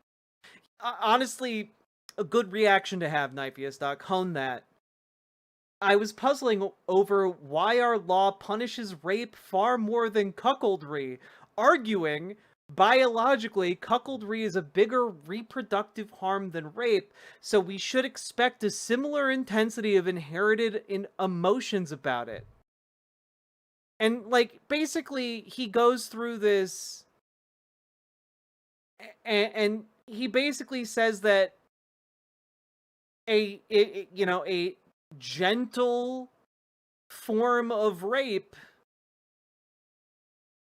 he conceives of it as like gentle, non-violent and quiet, i.e. he basically wrote a defense of like he basically writes that you know, sexual assault is fine if, like, the person you're assaulting is asleep, and that's less harmful than cuckoldry. That is essentially the general thrust of this, because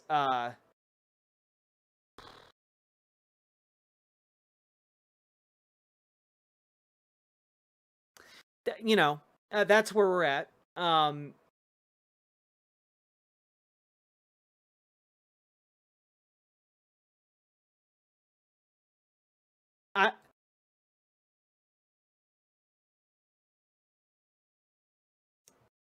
He writes the sentence without a shred of, like, introspection whatsoever. And I'm going to quote this here. Now, drugging someone against their will is a crime, but the added rape would add greatly to the crime in the eyes of today's law, and the added punishment for this addition would be far more than for cuckoldry. And so in his mind, that's it. Like, oh well, you know, it's so gross. He's literally trying to advocate for sexual assault. And you might be going like, okay, why are you talking about this Robin Hansen fellow? Wait, Jack, why are we even going down this rabbit hole related to some guy who writes for the Free Press, who's like an economics professor at George Mason? Like, why are we talking about this? Well, Robin Hansen is held up by Tyler Cowen as a, you know, steadfast intellectual, a burning light of intellectual brilliance, right? So Tyler Cowen really thinks this guy's swell, even knowing that he wrote this, because he follows this man's writings. And that brings us back to, do you guys remember this page? Marginal Revolution University and the Mercatus Fellowships? Well, pretty interestingly here, let's take a look at this. You've got the Mercatus Center from George Mason University.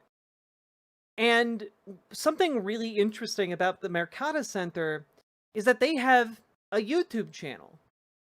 They have a YouTube channel where they post videos.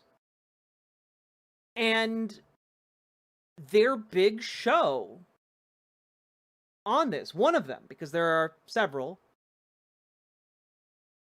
is, well, their biggest show seems to be one Conversations with Tyler. And, you know, before we get too far here, what is the Mercatus Center? Mercatus Center at George Mason University is a university-based research center dedicated to bridging the gap between academic ideas and real-world problems. It has been a source of innovative scholarship ever since its founding 40 years ago. As part of Virginia's largest university, the Mercatus Center supports students in George Mason University's world-renowned departments of economics. Former students who have benefited from Mercatus support are among the most creative scholars working in the social sciences today. Yada, yada, yada, yada. Let's take a look. Who founded the Mercatus Mercatus Center? Sorry. In 1980, Richard Fink, then a professor at Rutgers University, brought the Center for the Study of Market Processes to George Mason University. Now,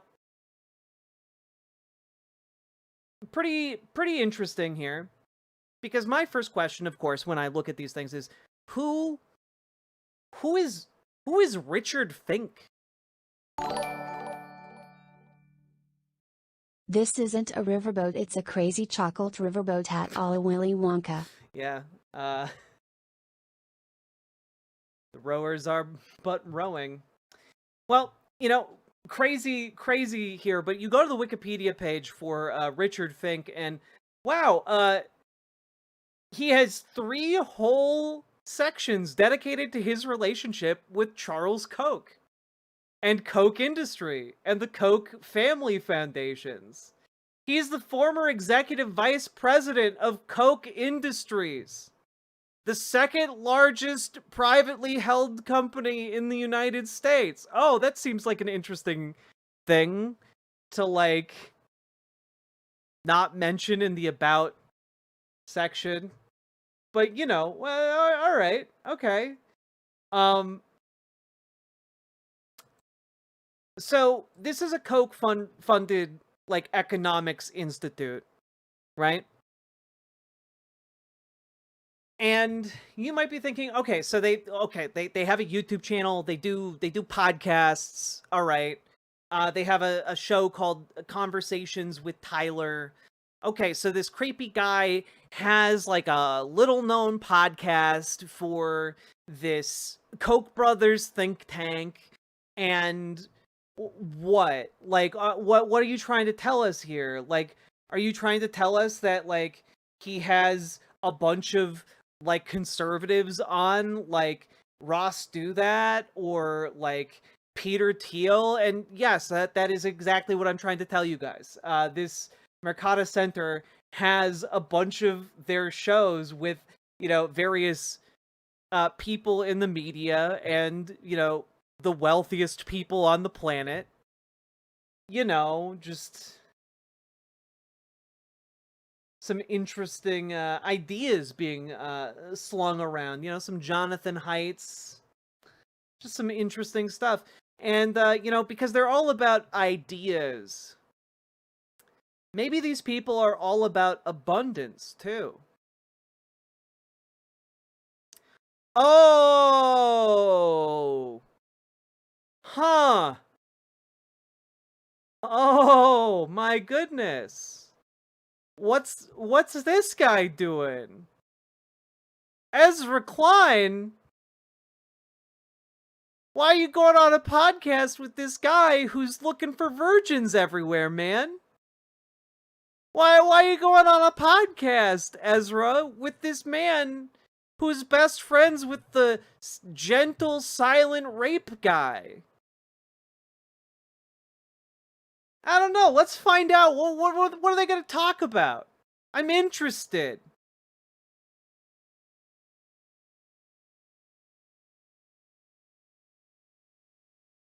Hello, everyone, and welcome back to Conversations with Tyler. Today I'm chatting with Ezra Klein, who needs no introduction. And when I say that, in fact, I do not introduce the person. Ezra has a new book out with Derek Thompson called Abundance. This is one of the best and most important books of the year. Ezra, welcome. Always thrilled to be here, Tyler. Your last book... Why are they both wearing, thick sweaters? What... Did they coordinate that? This is from 6 months ago. This wouldn't have been that cold. Whatever. And indeed, our last conversation was on political polarization. Now, how do the abundance agenda and political polarization interact? And when are we going to have an abundance of virgins? An abundance of virgins on the silver screen. Ezra, can you tell me how the abundance agenda is going to bring us an abundance of virgins on the silver screen? Or the tiny television screen? I want to know all about the virgins.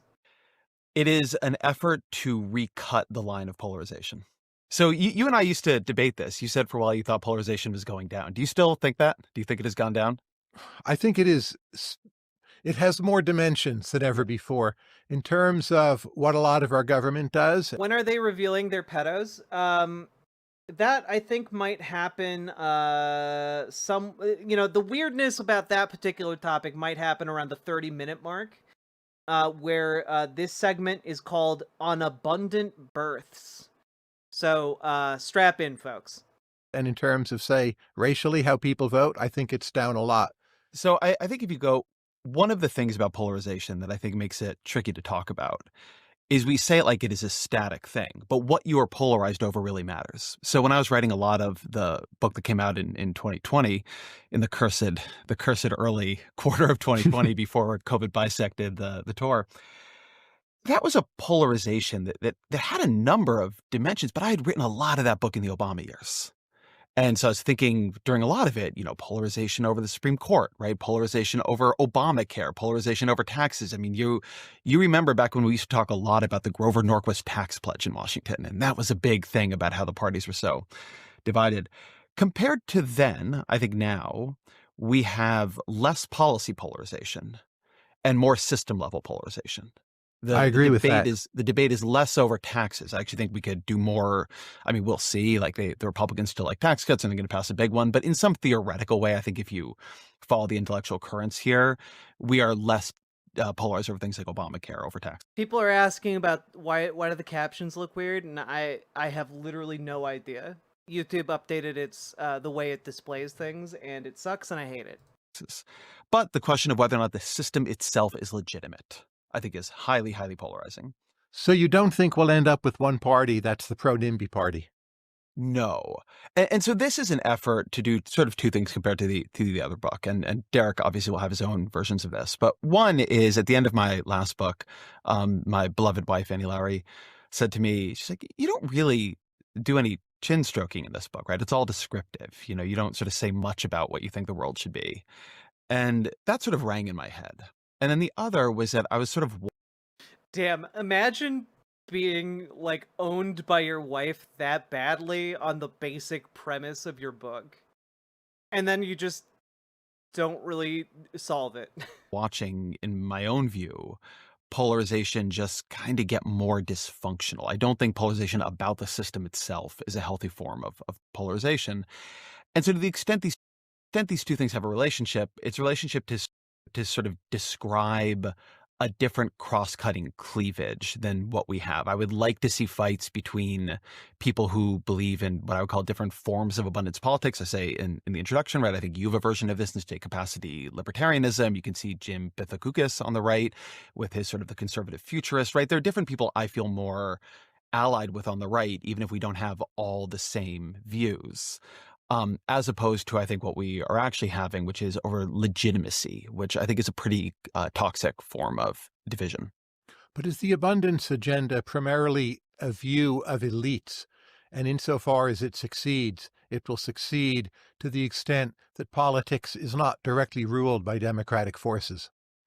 I don't know that I think that's true, but it's always a little bit true, right? So in my own head, I think it's always a little bit true that, the elites run society and not, democracy. It's always a little bit true. Oh, that's so interesting. If only your book had anything to say about the power differentials, man.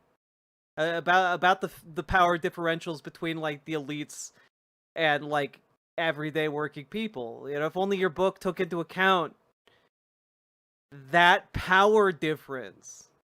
There are two kinds of policy and procedure overhang. One is the kind people actually want. A lot of NIMBYism is popular at the level at which it is happening.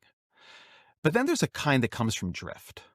It doesn't end up being in the book, but I wrote a Times piece about this. I don't know if you tracked this story a while back, that there was this public toilet being built in Noe Valley in a park. I used to live near this park that was hooked up for water.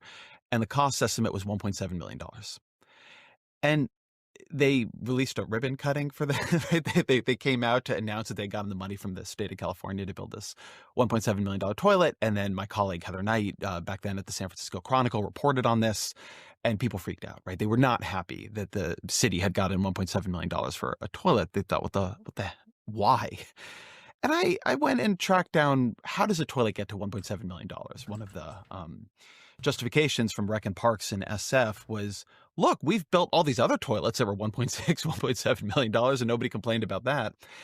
And it's this kind of Baroque process where you have 7, 8, 9 agencies. You have all these, public comment periods, right? There are all these rules on, the grant proposal and how that goes out and what the procurement is and how do you do the bids on the contracts. Nobody asked for that, right? That's drift. A That toilet. is. And it's public EGATs. Hell yeah. Thank you for the $10 super chat, Nathan Nielsen. Very much appreciated. Process building on top of itself. That is nobody really having the power to say no or wanting to go through the difficulty of saying no. And so I cut that differently from some of there are places where people do not want to see an affordable housing complex built down the block. And then there are places where people would actually like to have a affordable public restroom next to the playground where their kids who I've been through this period in life very recently who are not fully potty trained play. And they're not like out there hoping that we can add $1.3 million in cost by process. They just don't really know that it has happened. If the abundance agenda is to some extent an elite movement, it seems that high density, for the most part, is bad for elites. So in California, very wealthy elites, they want to move to Woodside. In Northern Virginia, they want to move to McLean. So does this mean the YIMBY part of the movement is just never going to get very far? That you can take a bunch of places, say near metro stops, and allow for somewhat denser housing, but it will stop there. So is that true, though, right? So I live in New York City now, and my sense is very wealthy elites, while they have a weekend house or vacation house, possibly in the Hamptons, they live in Manhattan in glass towers, or they've started to buy really expensive property in Brooklyn or in. But that's one state, right? The country as a whole. The elites want the ranch 2 hours from Houston. It seems they want both to me. I feel like, man, how fucking out of touch do you have to be to have this conversation? You know, like I just.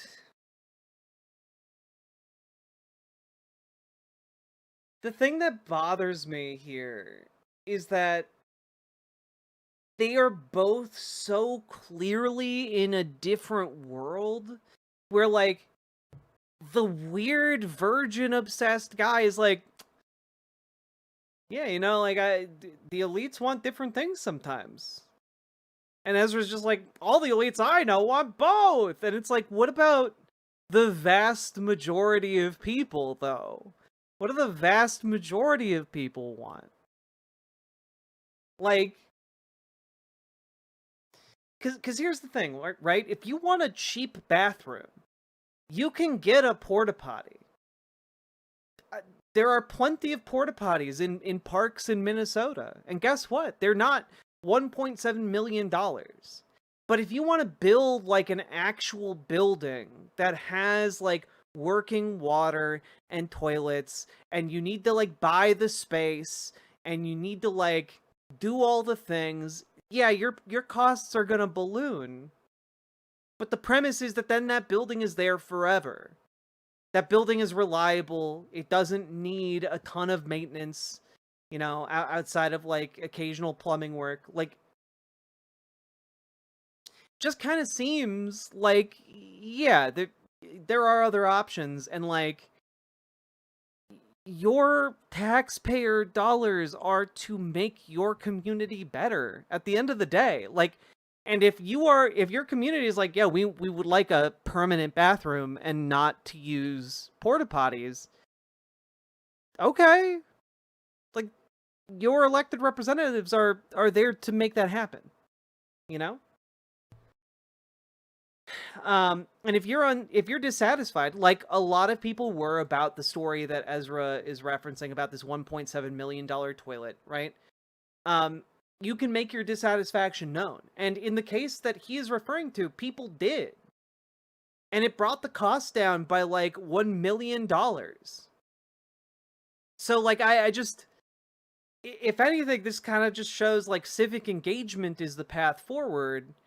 And, you know, even setting aside that this was all taking place in, like, San Francisco, and, like, San Francisco has some of the most expensive property on Earth these days. And it's just kind of like, yeah. Like, I don't know, maybe San Francisco should spend several $1 million out of its budget to build more toilets that people can use, so people aren't shitting in the streets. Just an idea.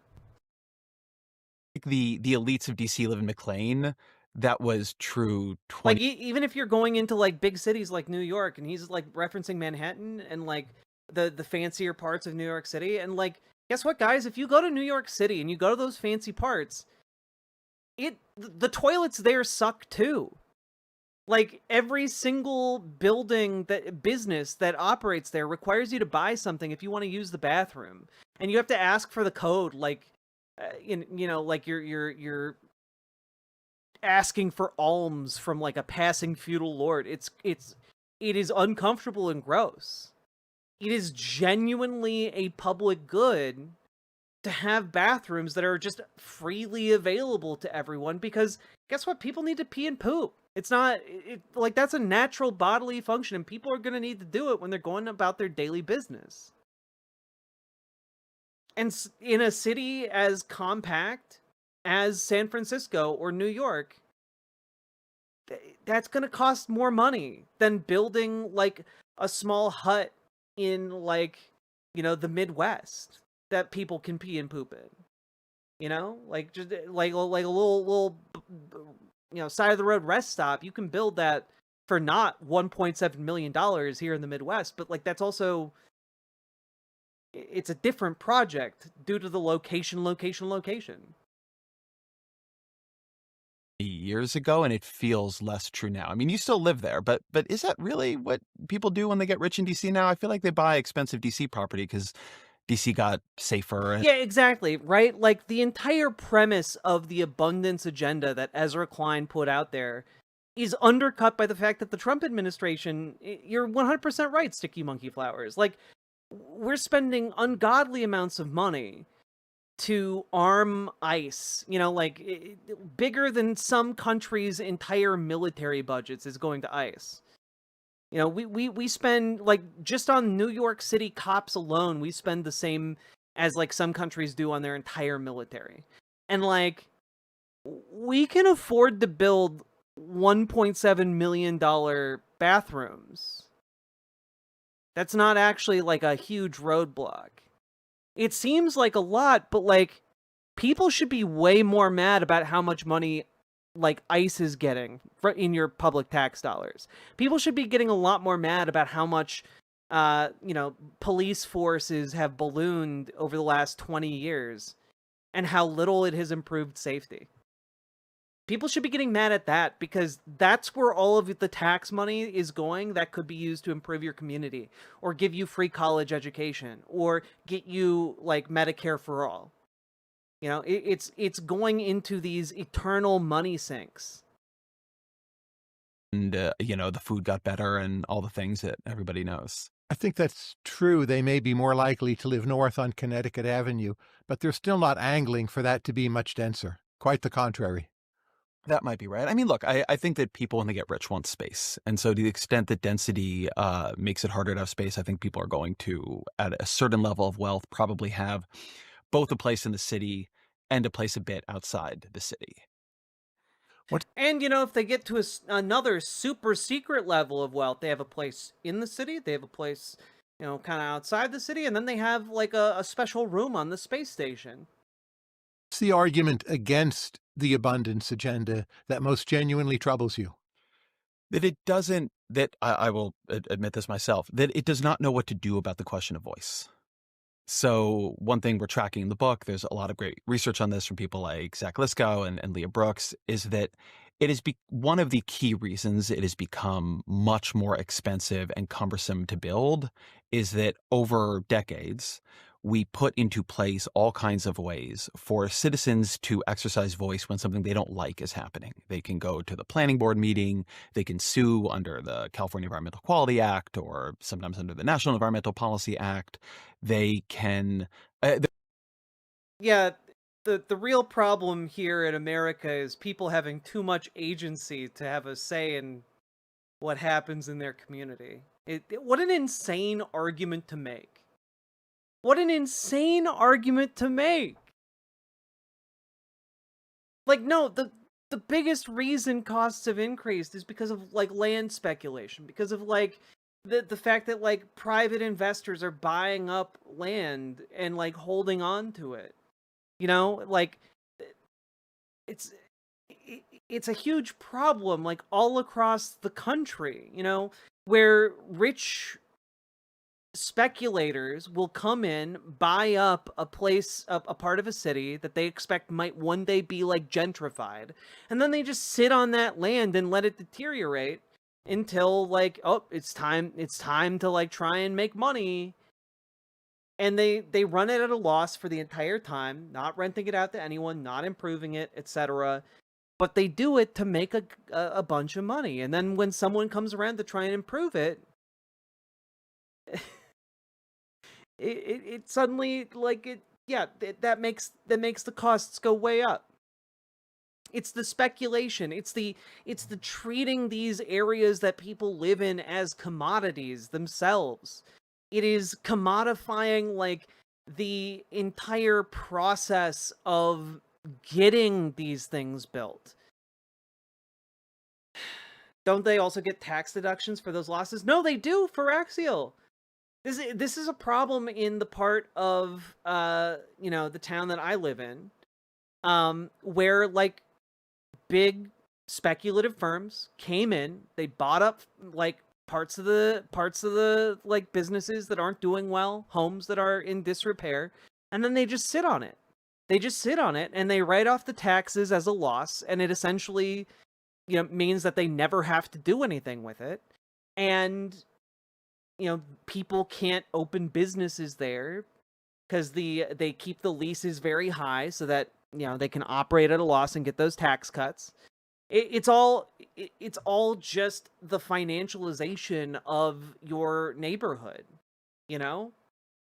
and it's not the fault of like people in your community being able to come in and say, hey, actually we don't want the smog generator in the middle of our neighborhood right next to the park our kids play in.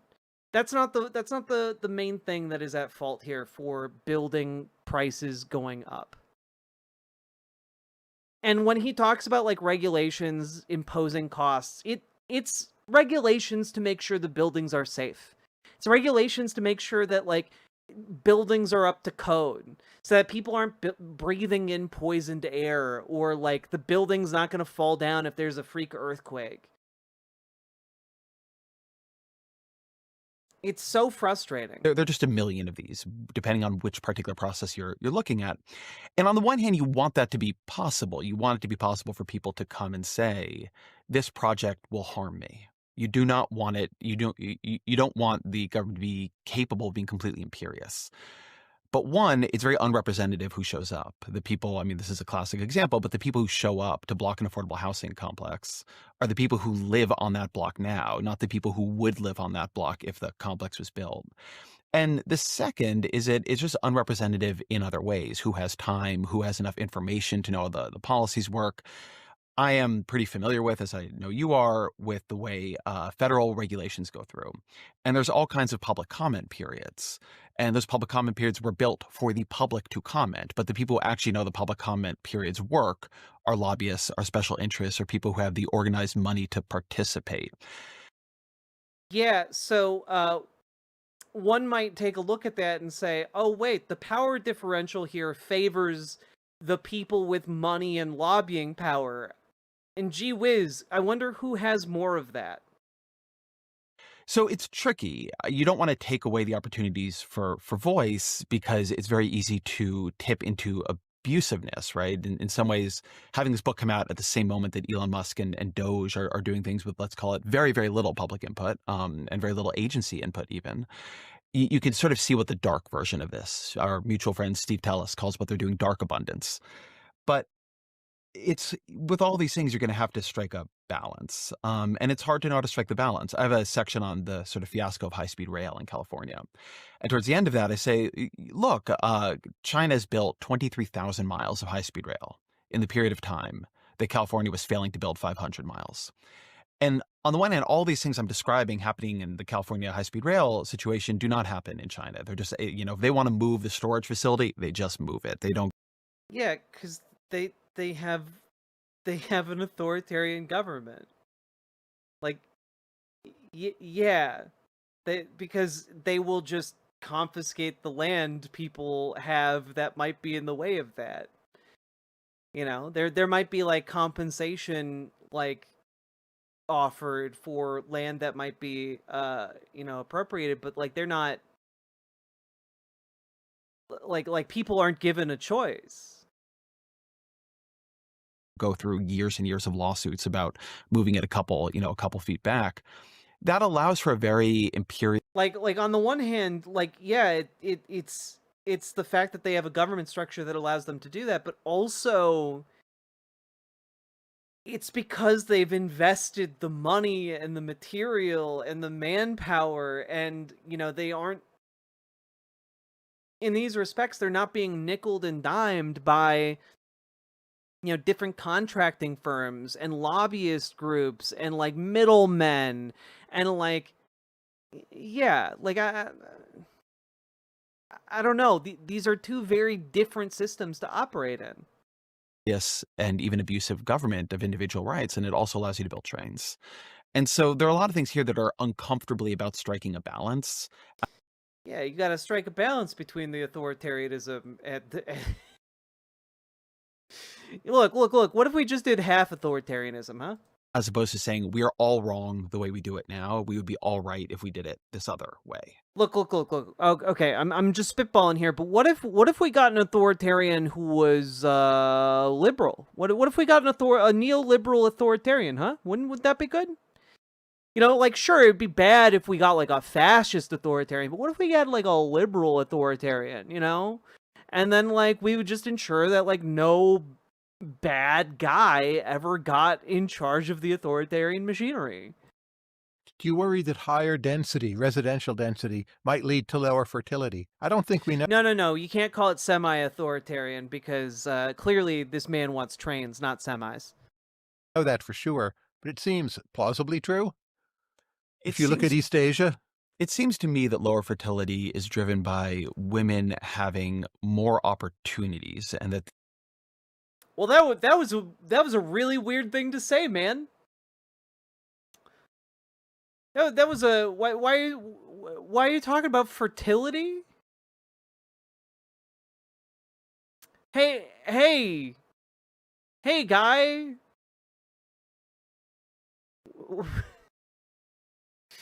What are you doing? The both opportunity cost in leisure, money, pleasure, etc. of having children young goes up.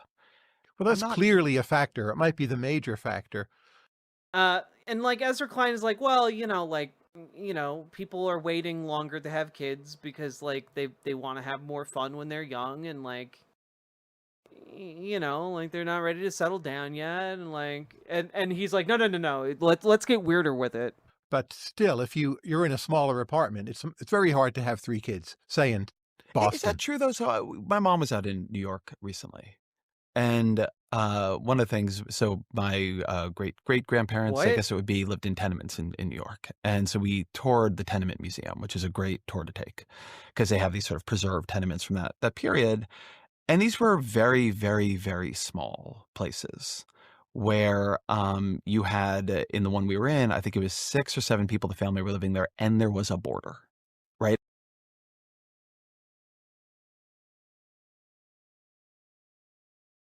This is honestly insane. The mask Ezra Klein puts on when he talks to left-leaning folks like completely falls away when he talks to conservatives. It's crazy.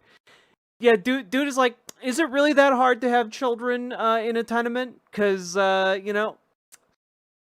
people in my family did it, and they had 7 people in their family, and they brought in someone else to pay rent, and it's like,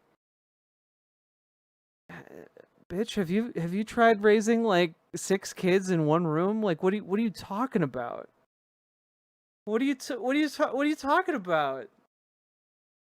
And like Ezra Klein is just sitting there smugly like, have you ever considered that maybe privacy isn't necessary if you want to have children? It's like, well, you're probably talking about a time period where people didn't have like condoms, man. Like people were just having unprotected sex all the time. Like they didn't want like 12 children. They just, like, you think a human being wants to live I'm sorry, like I've taken care of children professionally, you know, and like the idea that like, oh well, it's totally fine. Okay, I was a camp counselor. Like I stayed in the cabin with like the children at camp and made sure they were safe in the night, and like made sure like if they woke up, like, you know, people like they could go to the bathroom because like it was scary and spooky outside because it was in the woods, and like, you know, like I had that job, and so I had like sometimes 20 children in a one room situation. And let me tell you guys this, when you were doing that for just 5 days a week, that is some hard shit. That is difficult as hell. All right? Like, kids take a lot of effort, they take a lot of time, and like, I'm sorry, but this was also the time where you were just like, you went to work and your kids were just like out on the street doing whatever, like forming their little kid gangs, and like, you can't do that these days. You can't just send like your 5-year-old out onto the streets of New York City. Like, what are you talking? What you just what are you talking about, Ezra? Like, it was a bad idea back when they were doing the tenements. It's still a bad idea. And that was very common. Now, I'm not saying, and if you go and you look in sort of high fertility immigrant communities, right? I used to live in San Francisco. You go down sort of further onto Daly City, things like that. Oh man, why are you thinking about the fertility of different communities? That's really weird. It's really weird that you just like spat out the phrase high fertility immigrant communities. You know, people talk about this as very overcrowded, and on some level, certainly it is compared to the way I live. But in most places, people just live with less space. So I do think there's a cultural norm thing here, right? Density plus the norm that the kids all have their own room is going to be very, very bad for fertility. But yeah, but like I'm sorry, we're not talking about just like, oh, you know, every kid needs their own room. Like, bunk beds exist. But like the idea that like you should have like, oh man, you have a 2-bedroom apartment and like you want to raise 6 kids in it? That's nuts. That's nuts. What are you talking about? Very few people would choose that under those like constraints. that's going to be another consequence of, I think, the almost feedback loop of low fertility societies. You begin to have expectations that cut against high fertility families. I'm in NIMBY for Central Paris. Are you? Probably for Central Paris, but I'd want to be very What does that mean? very careful about which places I became a NIMBY for. I'm a NIMBY for Big Sur, right? And I've been thinking about how do I resolve something like that. What the hell is a NIMBY? It stands for not in my backyard.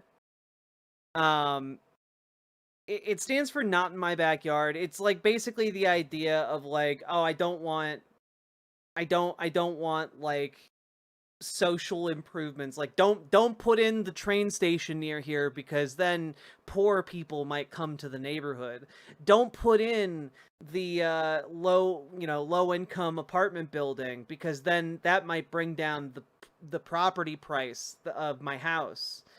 Don't improve society somewhat because it might inconvenience me in some hypothetical way.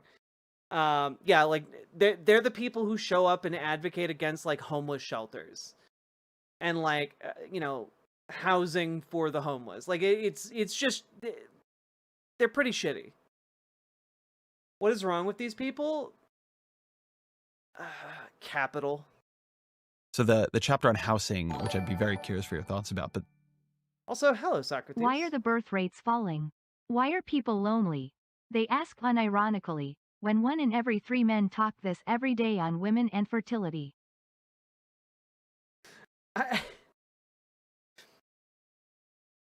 It's just like, I don't know, like why aren't people having more kids? I don't know, maybe it's like the grip of capitalists trying to squeeze every last drop of blood from the stone of the working class, you know? Like I don't know. the chapter on housing, I try to make this argument that the cities are the frontier of the modern economy. That the frontier is not the edge of the landmass, but the places where ideas happen. And cities are broadly the places where ideas happen. Well, okay, I don't think NIMBYs like when we're talking about NIMBYs as like a group, like NIMBYism is related to specifically public improvements that they oppose because it would affect their property value. NIMBYism doesn't necessarily relate to like opposing the AI data center that's being built near your house. It's not opposing like the fucking smog factory going in that's going to dump toxic waste into your water supply. It's not the fracking tower that's going to poison your water or make your life awful, right? It is deliberately geared towards no social improvements because that could lead to poor people coming here and that will ruin our property values. You know? And around those ideas are a lot of engines of mobility. And we've sort of thrown that process into reverse. I have this great research in there from Peter Ganong and Show. Yeah, no, of course, Brooklyn to NW, like it's all about how like working class people are being nickeled and dimed, and wages have been stagnant for since Reagan was in office, and so like it is just the decoupling of wages from productivity winding up turning this entire society into one that cannot afford to have children. Like, I know, like, in my generation and the people I know, a lot of people want to have kids. They don't have the money. They don't have the money to have kids. Like, the medical bill alone to just have a child is prohibitively expensive. The medical bill just for the child delivery alone. That's not talking about like the preparation you need to like raise a kid. That's not talking about like the college fund getting started. That's not talking about like, covering the kid with insurance. That's not even talking about any of that. And so like, people don't have $10,000 laying around generally. People don't have that. And like, like if like people need to work like 2 incomes just to make ends meet. And if that's the case, if you're barely getting by on 2 incomes, like how the hell are you going to have a kid? How? Like, I grew up with people whose, like, main life mission was to be, like, a dad or a mom, and, like, they can't afford it.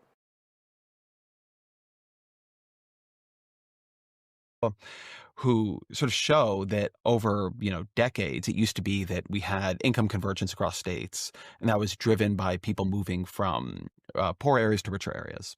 But now that is actually thrown into reverse as people leave lower income people leave. Well, and that's the thing a lot of people just say, just do it and figure it out as you go. But like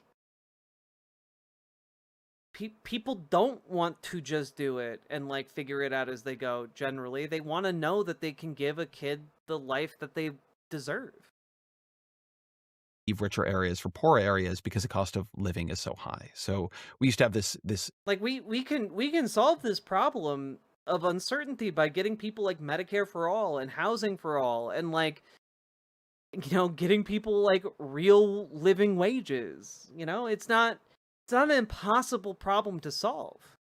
driver of mobility, which is people move to the high productivity, high income area, even if they themselves were poor. And now it's so hard to build a house there or buy a house there that they can't do that. And so the reason I bring that up is that I think you should have very different intuitions about places that are highly economically important compared to places that aren't. My view is not that every patch of land on Earth needs a high rise. My view is that there are a number of high density cities that play huge roles in idea generation and in economic mobility, and you should need to have an extremely good reason to make it very hard to build in them. So I'm not as familiar with Paris as you are. I'm a little bit familiar with Paris. But you know it's lovely. That's all Yeah, you I know need it's to know. lovely. Yeah. But in Brooklyn and New York, we've made a huge swath of the land historic preservation, right? So I think you want to have a very high bar for what you're going to say is actually a beautiful, culturally important space worth preserving. There are some of them, and some of them are in Paris. But the question is, how do you set a limit on that? And different people have thought about that, right? Maybe you have only a certain number of designations, and it's functionally a cap and trade for historic importance. But I think you need something like that to protect against the creep of those designations covering, in effect, a quarter of these entire cities or half of these entire cities. What do you think about the geographic distribution of U.S. cities? So as you know, for a country... I guess what he's talking about there is like Paris has historic designations that make it hard to build new things inside of Paris, but like maybe the solution there isn't building like new things inside of Paris. It's like just expanding outward and like having walkable cities with good public transit. Like maybe maybe the solution here is just have cities that citizens can traverse without cars, because so much space is used for the cars. Like I don't know, like there are a lot of wonderful things you can do when you start embracing like what New York City, has been embracing, like these policies that reduce traffic. The car the car fare that people have to pay to drive into the city, like putting that fee on cars. Yeah, congestion pricing. Thank you. It was just not in my brain. Like that helps to make the city more walkable. Evil capitalism and the exploitation and inhumane treatment of people. Evil, I'm tired. Indeed, Nathan Nielsen. Thank you for the $10 super chat. Very much appreciated. Folks, you guys all make this show possible. Really, really appreciate the support. I know that we are kind of in the weeds on this one. This is a very long segment. Maybe it'll be a two-parter, who can say. But if you're enjoying the show, hit that follow button, hit that like button, hit the subscribe button, and please consider supporting the show with those subs, donos, memberships, and super chats. You guys make this show possible, not funded by some kind of foreign interest. Unlike an unknowable number of, or 14 to 18 influencers who are unnamed in foreign agent disclosures related to Israel. With that being said, please continue to support the show. And the point I was trying to make was congestion pricing lowers the amount of cars. It lowers the need for roads in particular. And if you can just close off part of a road, that is suddenly a whole lot of space you can use for a lot of different cool things. Just pretty interesting. If the concern is space, it seems like the solution is improving public infrastructure and then getting it to a point where people don't need to rely on cars, and suddenly you have a lot more space to deal with. Our size, our biggest cities are not actually that big. And we have a Nashville, and we have an Austin, and now there's a Chattanooga. Are the gains from that potentially... A lot of illegal immigrants sneak over the southern border and buy up the luxury housing in cities and take all the tech jobs and don't work and collect Social Security. No, that's just the billionaires. That's just the billionaires. High enough that it's okay to thwart more activity in or near New York City, in or near the Bay Area, and the geographic diversification of American intellectual and business life seems quite important to me. I agree it seems important. It does not seem to me that our policy to force that into happening is all that good. I don't really know why. I think I probably am a little more skeptical on you on how well that dispersion is working. I think it is remarkable that New York does not have one significant AI company. Just remarkable. It doesn't even. Oh, God, fuck. I didn't know that it was possible for my opinion of Ezra Klein to get lower. But like, holy shit. Like, I'm sorry, but like,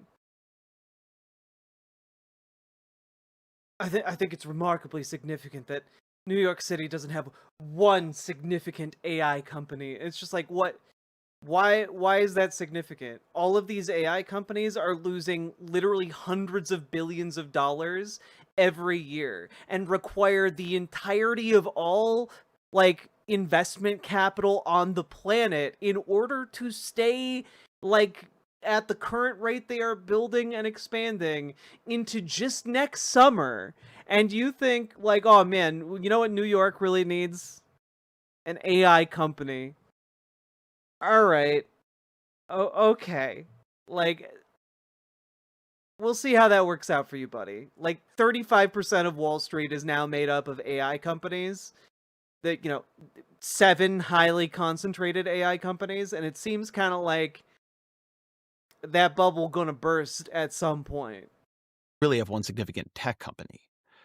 The power of these agglomerations is so overwhelming and so sticky that I think you want to be very skeptical of the idea that if you begin to gate one of them, you will have constructive and productive spillover to just some other nearby secondary city. I love the secondary cities, but I don't think that's how you improve them. But if we think about like our top 3 universities, say Harvard, MIT, Stanford, they're incredibly gated, right? They take very small numbers of people. They generate ideas at a world-beating pace. Nowhere in the world comes close to them. Doesn't that mean if you have good selection, the price is super high? Just again, my brain is stuck on this. Hey, Chad, is this good? I'm functionally illiterate. Is it good that the AI bubble is 17 times the size of the .com bubble?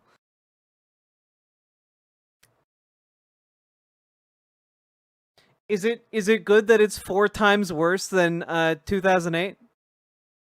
The 2008 financial collapse. If this bubble pops, when this bubble pops, is it good that we might have 4 times the intensity of the 2008 economic collapse?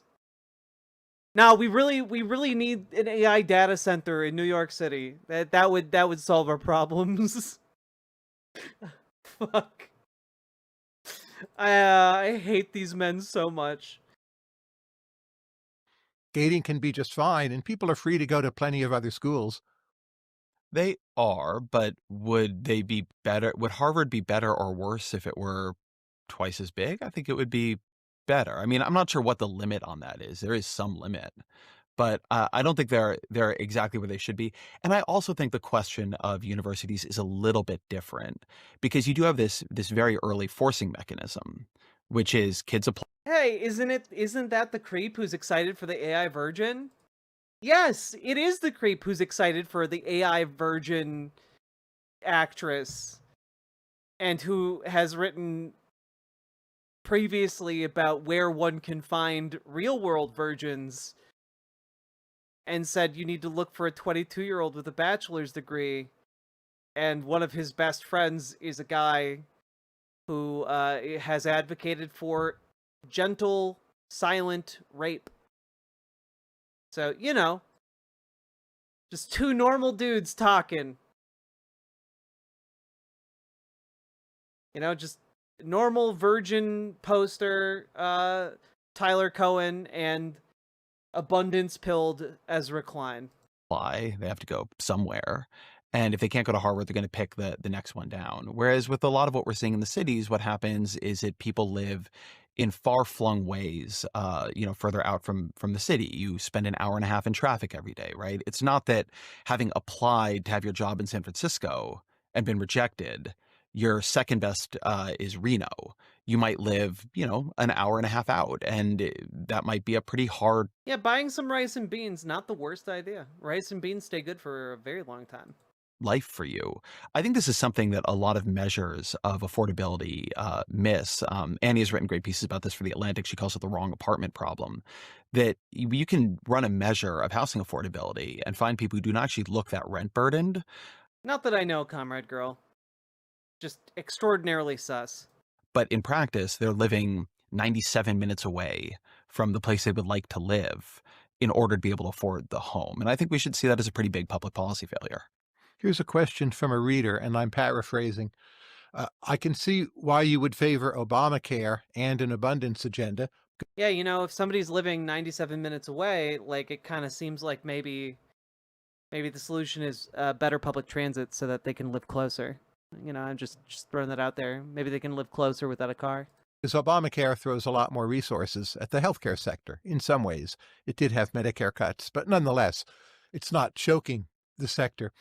But if you favor an abundance agenda, can you then possibly favor single-payer health insurance through the government, which does tend to choke resources and stifle innovation? I think it'd depend on how you... Yeah, by the way, in case any of you were wondering, Tyler Cohen is a libertarian. He's a libertarian economist, and so he's going to say some crazy shit like that. Did the single payer healthcare. So one, I think, and here we should talk about because it's referenced glancingly in the book, and a place where you and I differ, but the supervillain view, right, that I hold in your view, which is that you should negotiate drug prices. And I think, and I've always thought on that, because I think in some ways it's a better toy example than single payer versus Obamacare. I think you want to take the amount of innovation you're getting very, very, very seriously. And so I've written... You know what's crazy to me? Like, again, like the idea, like, oh, you need to look. If you don't give the pharmaceutical companies, like a bajillion dollars, like, they aren't going to invest anymore. And it's like, well, wait a minute, why? Like, if the pharmaceutical companies aren't going to do their job and develop new pharmaceuticals, like, okay, then the U.S. government will do it. Like, the U.S. government has subsidized... looks like post-Me-Too H. John Benjamin.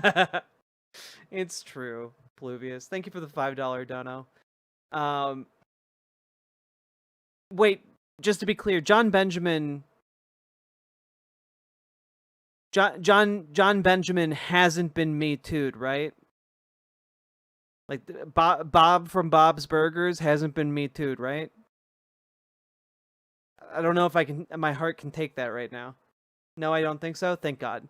Pieces about this, that I think if you're going to do Medicare drug pricing at any kind of significant level, you want to be pairing that with a pretty significant agenda to make drug discovery much easier, to make testing much easier, right? A huge number of the choke points that make it hard to discover new pharmaceuticals is not that if you could do it, you can't make money off of it.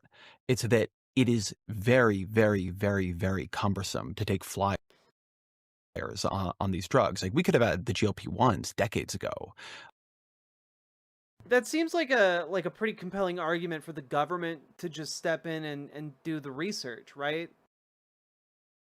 Like, if your argument is essentially like, well, the pharmaceutical companies aren't, doing the necessary investments in order to get us the technology, like,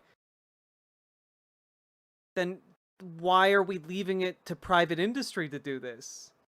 Like, why not do it publicly? Why not fund the research directly, and then you can just, make that back slightly by selling the drugs to, like, slightly above their rate of manufacturing cost? Like, what?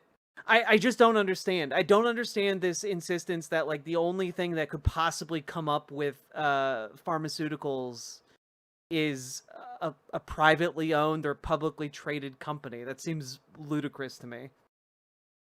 But there are a lot of reasons within the system that, it would have been costly to try that out. Heidi Williams, who we both know, has some very, I think, good ideas for doing this. I think a huge failure of the like, it's not even like, oh man, we've never tried this out. Like, no, we basically heavily subsidize pharmaceutical research right now. just be a matter of taking on the additional burden. It'd be a matter of, like, instead of giving private companies like the ability to patent medicine that, like, the US government, like, basically made possible with our tax dollars, like, instead, like, the US government keeps the patent. You know, instead the US government, like, until, like, the investment is made back. Like, it just seems like there are ways to do this. But there's so much deference paid to capital and private industry that, like, Ezra Klein is just blind to those possibilities. We talk about healthcare, what we call healthcare reform, it's Yeah, like, if you give your population life-saving medicine, you make the money back by keeping them alive. Exactly, Salmon Moose. always health insurance reform. And we are extremely focused. It's the basic premise of Medicare for all, but, like, on a larger scale. Like, it's profitable. It is more efficient. You get more back than you put in when you do a Medicare for all program, because then people can go and get preventative care, and then you don't need to utilize as much health care. On the question of, can somebody go in and afford the hospital bill, which is good. I want them to be able to afford the hospital bill, and not what is that hospital actually providing to them, and what is it that we can put in place in the system at sort of every. I don't know why, but I'm hearing What If Alt Hist tone in his voice. Oh no, somebody else referenced hearing What If Alt Hist because they were, like, doing something and not looking at the screen when we were covering an Ezra Klein segment. I think they just have a similar cadence. Level to make sure the pace of drug discovery, to make sure the pace of drug advancements is going really well. We spent some time in one of the chapters Derek wrote on the story of Operation Warp Speed. And I always find two things really remarkable about that story. One is that they really did quite a bit under Donald Trump, and it's very unfortunate, I think, that this both policy and structure of policy got disowned afterwards. But they did quite a bit to speed the ability to not just bring these things to research and to market, but the government was very active in there, trying to figure out how to make sure supply constraints and secondary items like vials, because, the vials need to be refrigerated and so on, that it wouldn't retard the rollout.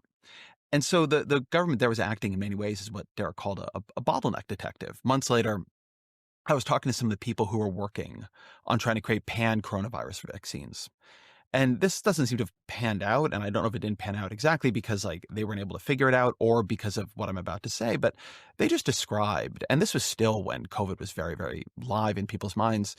Here are these people working on a vaccine that could have genuinely ended the threat, and they described spending so much of their time, among other things, sourcing monkeys because they just could not find the monkeys they needed to test the vaccines on. So to me, and then so that was. Oh no! Are you about to argue that they should have been able to, like, just go straight to human testing? Are you about to argue that, like, we need to cut the red tape of, like, sourcing monkeys for medical testing? No, Ezra, no. Soulless fake intellectualism has a certain vibe to it. It really does, Nathan Nielsen. Thank you for the $10 super chat. I really appreciate the support. Really do.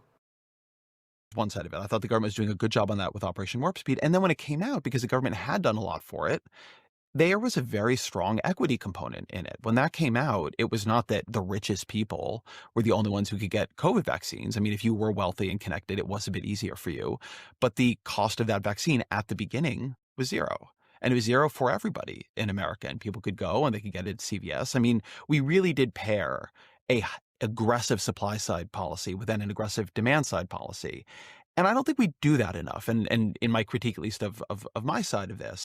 Well, yeah, but, like, the reason they were getting paid a lot of money by the US government to make it free in a way that we wouldn't if the US government just developed the vaccine in-house. Then we would cut out the middleman that we have to pay for the vaccine, and it would have been cheaper, and then we wouldn't have needed, like, the prices on the vaccines have risen because, like, the current government doesn't view it as, like, a of paramount importance to the economy that people be vaccinated like that.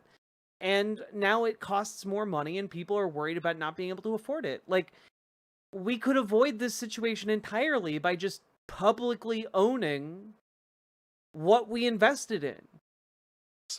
I think liberalism doesn't do this enough. It will often ask how can we make it so people can afford something, but not how can we make sure there is enough of the thing, and also how can we make sure there is value in the thing that right now there isn't because we haven't done sufficient innovations. So the question of single payer and the system, it's like, well, did you radically increase the number of medical residency slots, right? What kinds of things are you doing inside the innovation system and inside the way we bring devices and drugs to market? And then, yeah, the point I think that you're making or that your reader is making, if you drive the price of things too far down, you are going to create shortages of them and you are going to reduce the incentives to innovate in the future. And like, you have to be very thoughtful and careful about that. But that's not an accident. If you look at the pure single-payer systems, Canada or the UK, they're very fiscally strapped. They grossly underinvest. Most of the incentives are to stint and drive down prices. Yeah, but can we take a look at why their healthcare systems are strapped? Why they underinvest in the healthcare and why they underinvest in like pharmaceutical development?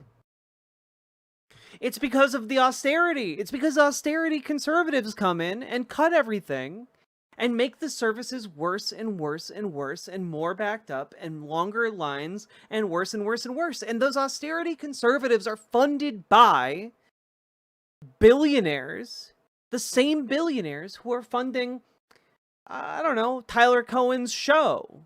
The same billionaires who are funding, like, the current Trump administration and its efforts to cut everything, because the entire premise of conservative ideas under capitalism is to facilitate the ever-growing, all-consuming capital of the wealthiest people on the planet. That is it. That is it. Like some kind of all-consuming fungus.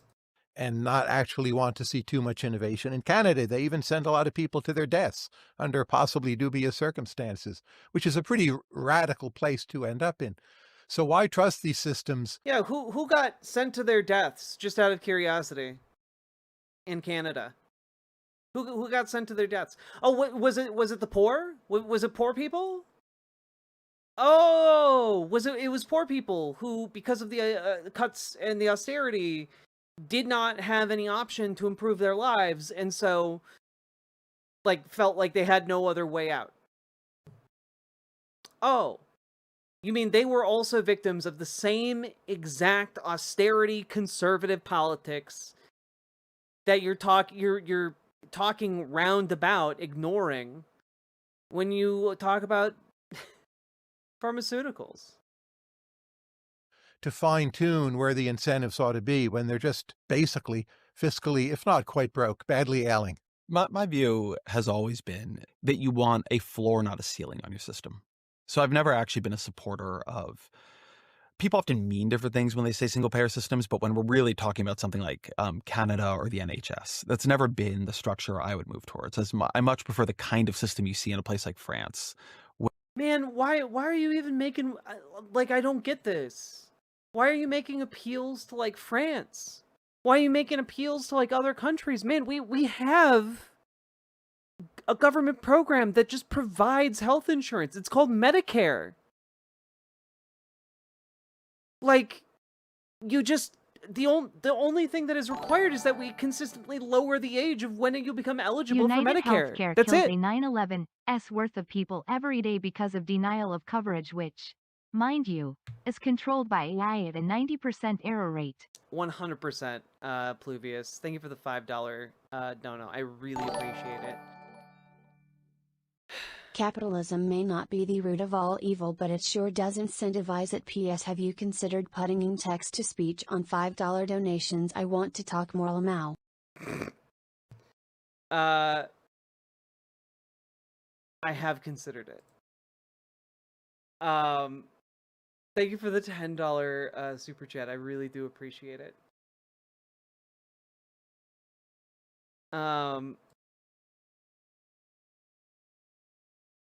I just, you don't have to look at a different country. We have a system that can easily be expanded to encompass everyone as a Medicare for All program.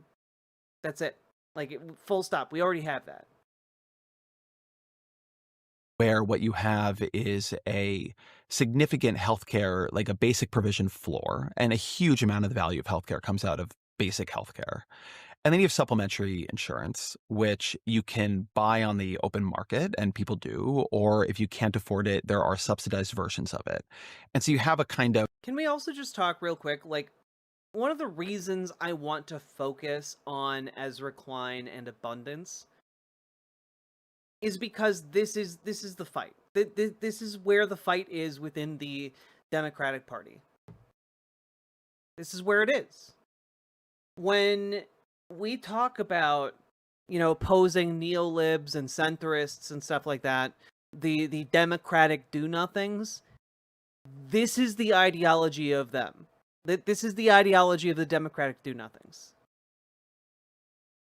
This is just their attempt to rebrand. And I wanted to point this out, right? That, like,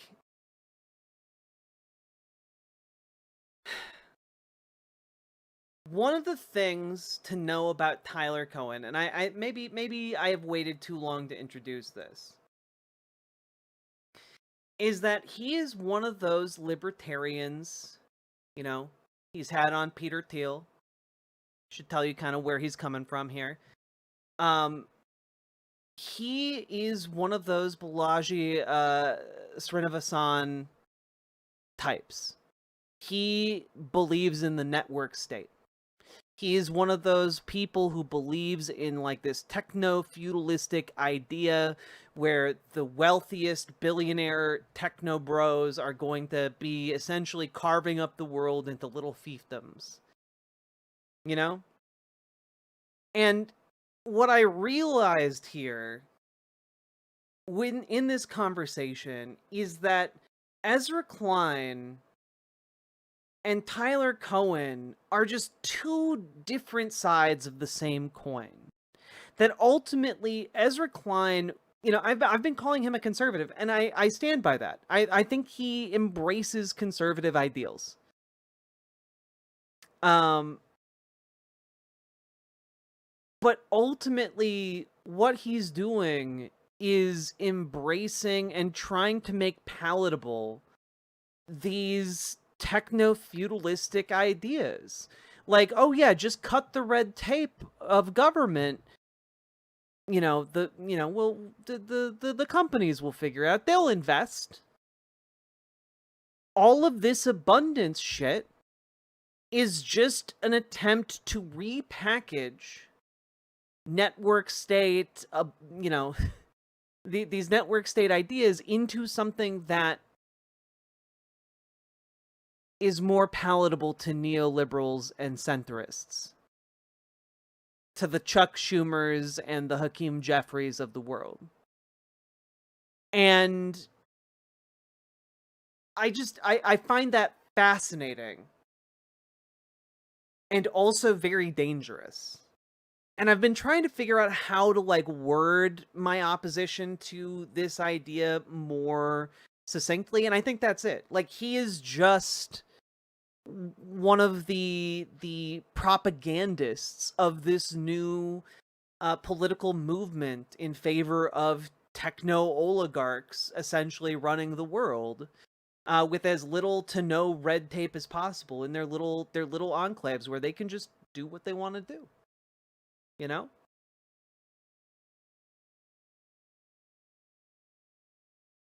Of what I used to describe as a floor without a ceiling. And so I prefer multi-payer systems. I do want things provided universally at a basic level. And then I do think for some people who can't afford above that, there should be public provision of it. I think you want to be very, very careful about not having any exit from either the government pricing regime or the structure of government insurance. Because there are things that come into the system that It's hard to know how to ration them. It's hard to know how to provide them. And you do want to make sure there is sufficient incentive to develop them. What if someone said a true abundance agenda? And of course, this could never happen, but it's basically to zero out Medicare and Medicaid, which is a lot of money, right? And spend all of that on science and birth subsidies and Social Security, for that matter. Why isn't that the true abundance agenda? So the true abundance agenda would be to zero out Medicare and Medicaid. And Christian scientists, they still have decent life expectancy, right? People would have maybe higher Social Security. They could still buy health care. We'd have many. Oh, man. Oh, man. Prop Games 625, thank you very much for the membership. Yeah, no, basically what he's saying here, guys, basically what he's saying is, have you ever thought about getting rid of Medicaid and Medicare and the, you know, people who don't have any kind of healthcare coverage? They still have decent health life expectancies, and the answer is that like they don't. The life expectancy of Christian scientists is very low because most of them, like a lot of them, die in childhood. And yeah, sure, if you live through the gauntlet of being a child and make it to adulthood, maybe you got a decent life expectancy, but like that's a lot of kids dying, you know? And so, but what he's saying here is, what if we just got rid of any kind of healthcare coverage and instead healthcare was only something the wealthiest people could have, and also you know, we would give out birth subsidies so people would be paid to have more children. And like, he's thinking of people as, you know, essentially cogs in a machine that are replaceable, not as people that are, you know, unique and interesting and worth having exist in the world. He's talking about them, you know, as a libertarian does, you know. Incidentally, he talks about virgins as a libertarian does as well. Like, this is where a lot of this conservatism, this techno-feudalism goes, you know, where anyone who's not in like the upper crust of society is essentially like an interchangeable cog, and like, oh, you when that fuse burns out, you just put a new one in. You know, they talk about people like they're machines or bits of machinery. More people, it'd be a much younger society, more dynamic society. Oh man, I wonder why this guy wants a younger society. Who can say? Scientific advances would mean we'd cure many more diseases, forms of cancer. People would probably live longer. Why not do that? People would probably live longer.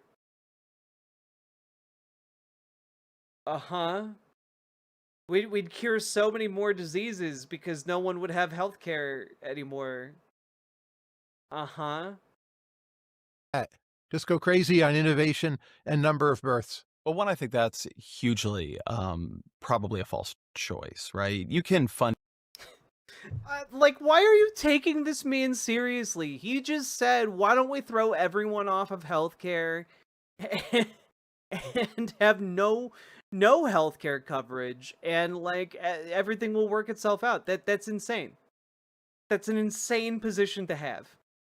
Treating this man as a good faith interlocutor after this point is just foolishness. And like, frankly, you shouldn't have been on this guy's show in the first place, given his past public statements. Innovation, but if you don't have provision of healthcare, I mean, this is the other side of. Yeah, look, guys, if we just didn't have Medicaid or Medicare, we'd be able to afford all the new med beds.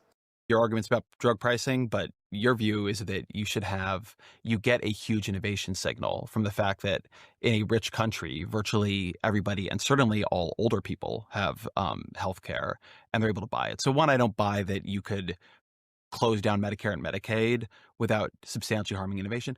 Also, I just don't. But yes, I don't buy that on a political level at all. It's not going to happen. But you could have prizes for really good drugs, right? But it doesn't fit my politics, right?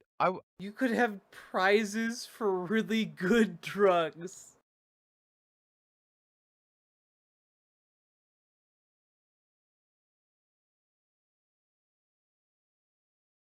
I'm sorry, this is like a 12-year-old's conception of society. Like, even within a capitalist framework, like, the prize for a really good drug is a lot of profit.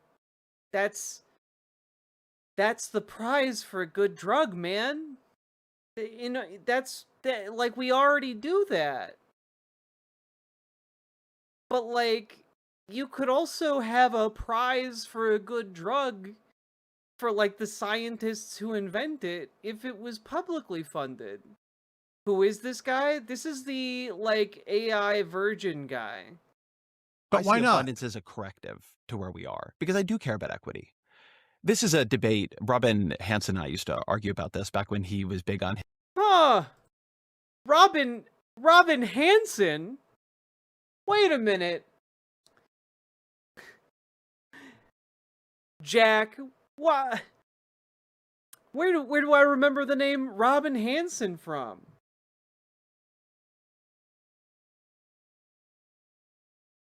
Oh yeah, it's this guy. The gentle silent rape guy. Oh! You know, just a fun little debate. You know, like, you know, why... I wonder if Ezra Klein ever debated him on that one. Wonder why Ezra Klein's just referencing like an economic debate with that man instead of like a... Reminds me of when Trump wanted to let Corona wash over America. Okay, I'll stop donating for a while. God, no, but like that's it. Like it's the same mindset, Nathan Nielsen. It's the same mindset. Like it is the like let the chips land where they may. You know, everyone dies. You know, just let the working class perish, and you know we'll protect all of the wealthy. And you know, like it's fine. You can just birth a new generation of workers. In their minds, that's how they think about it. Also, thank you for the $10 super chat. Also, just for the record, you can do a $5 dono to like have text to speech read it out. It can't be a $4.99 dono. It has to be a $5 or above dono. That's like maybe the issue you're running into. His healthcare is all signaling tip, and I think there's something to the fact that some of healthcare is signaling, but healthcare plays a lot of roles for people. One of the huge roles, in addition, beyond the... I'm sorry, I was too hung up on the fact that Ezra Klein brought up this ghoul Robin Hansen. Hansen and I used to argue about this back when he was big on his healthcare is all signaling tip, and I think there's something to the fact that some of healthcare is signaling, but healthcare plays a lot of roles for people. One of the huge roles, in addition, beyond the roles it directly plays in treating people with disease. And yeah, true. If you can't do a $5 super chat for whatever reason, you can come over to riverboat.gg and do a $5 super chat or $5 text to speech. Treating people who need pharmaceuticals and so on, is that the amount of anxiety, fear, etc. people have when they are sick is tremendous. And one thing we see in a lot of different studies and a lot of different research around health is that one of the main ways healthcare affects well-being is it reduces anxiety and depression, particularly around when people get sick. And I mean, think of anybody in your life, how they begin to act when they get sick. Throwing people to the wolves on that and saying, don't worry, we're investing a lot in basic R&D is not compassionate and humane. So but you're going to cure a lot more cancers, say, right? If you're talking about equity. Well, no, because you're not going to be curing an awful lot of cancer, right? Like, you can say, like, oh my God, my brain is hurting. I am so fascinated that they keep contradicting themselves throughout this interview while acting this smug. It is fascinating, Andrew S., because, like, this guy's like, well, you'll cure a lot more cancers. No, you won't, because most people won't have health care, so most people aren't going to get their cancer cured. This is blindingly obvious, But if they aren't able to access the cures that are being discovered, then what's the fucking point? Like it just becomes knowledge for its own sake, or knowledge that is gatekept behind the doors that are only able to be opened by the billionaires. Yeah, Ezra Klein is coming across as the reasonable one, and his ideas are terrible. The person who dies at age 46 of cancer, Medicare doesn't save them. That's true inequity. Medicare could, oh my god. Yeah, Medicare doesn't save them because they aren't old enough to qualify for Medicare, but you know what would help them to be saved by Medicare? If we just lowered the age of when you're eligible to be for Medicare. We could lower, we as a society can lower it all the way down to 0. Bet. God damn it. Nathan, thank you for the $5 dono. Andrew S., thank you for the $5 super chat. God damn it, this is infuriating. Could increase defense spending, which would help many much poorer places around. Can I reiterate that this man and his show are both supported by a Koch brothers, funded outfit at one of the largest economics institutions in the United States, and his ideas are this bad? His ideas are this bad? This man is an economics professor at one of the largest universities in the country and is backed by billionaire money and is in conversation with billionaires, and his ideas are, what if we just let everyone who's poor die? What if we just let everyone die of preventable illnesses except for the rich? That's insane, dog. How do you have the same ideology of Ebenezer Scrooge at the beginning of A Christmas Carol in 2025?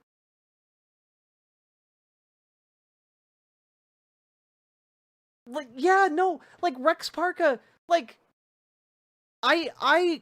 when I was in high school, I had a lot of very conservative ideas, but this is child level conversations about these ideas.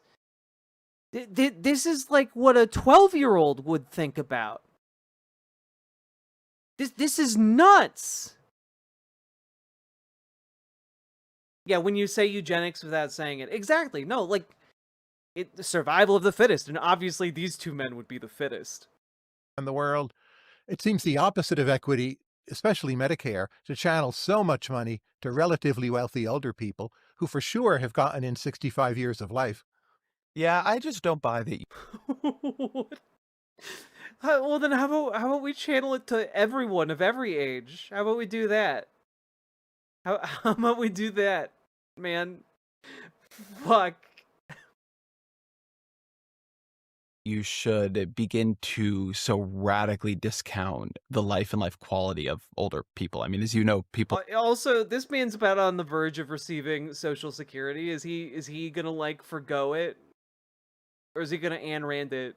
People who are older end up at the doctor quite a lot, and putting them sort of back out on the street on that, I don't think would work. Look, the point that I could come up with versions of this that I think would in some ways be a tougher philosophical test, right? What you just said, right? What if you begin to cut out half of defense spending and you move it into public health subsidies for the poor worldwide, right? Or or for that matter, you could do that with Medicare and Medicaid, and all of a sudden PEPFAR is covering everything for everybody under the poverty line in the entire world. There's a certain nationalism in this, right? I do believe you have to take care of your people, but I think that once you have accepted the basic view, as I have, that health insurance is a way that is valuable. I'm just okay. Can we just do a quick thing? If one, you don't need to even slash defense spending in order to get a Medicare for all situation. Okay? You just don't need to do that. Medicare for all is the cheaper option to what we pay right now. Okay? It actually saves us money to do Medicare for all, right? And on top of that, okay, the idea that like, oh man, just like just like slash our defense spending. Actually, yeah. If you are spending, if we spent half of our defense budget or 3/4 of our defense budget on like ensuring that like areas of the world that are completely and utterly poverty stricken are like getting built up and people aren't dying and of preventable illnesses and famine, like we could like improve global stability. People would actually like us. It'd be great if we ballooned the budget of US aid to like, you know, $600 billion. Like, do you know how much like that could improve the lives and how many lives that could save? How much like infrastructure we could build? Like, the world could be such a better place.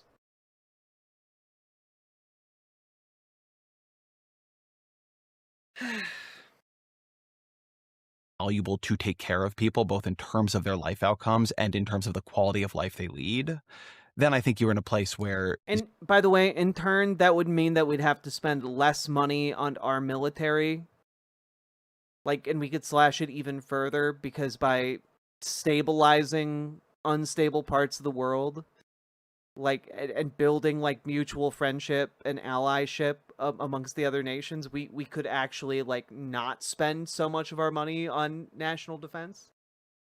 Like, one of the things I have long believed is that like if you want to actually spend on national defense, you don't need to spend most of your money on guns or bombs or planes or tanks or nukes. You need to spend most of your money on like stabilizing other parts of the world and like helping other people, because like that will ultimately be what keeps you safe. Ugh.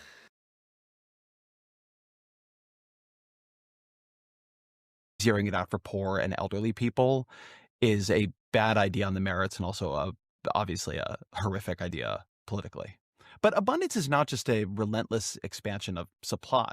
You know, I do want to say that because... Wasn't it like some hundreds of millions to solve food hunger, world hunger? Yeah. No, I think it was like $3 billion or $9 billion or something, but like we could do that easy. We could do that so easy. Why aren't we doing that?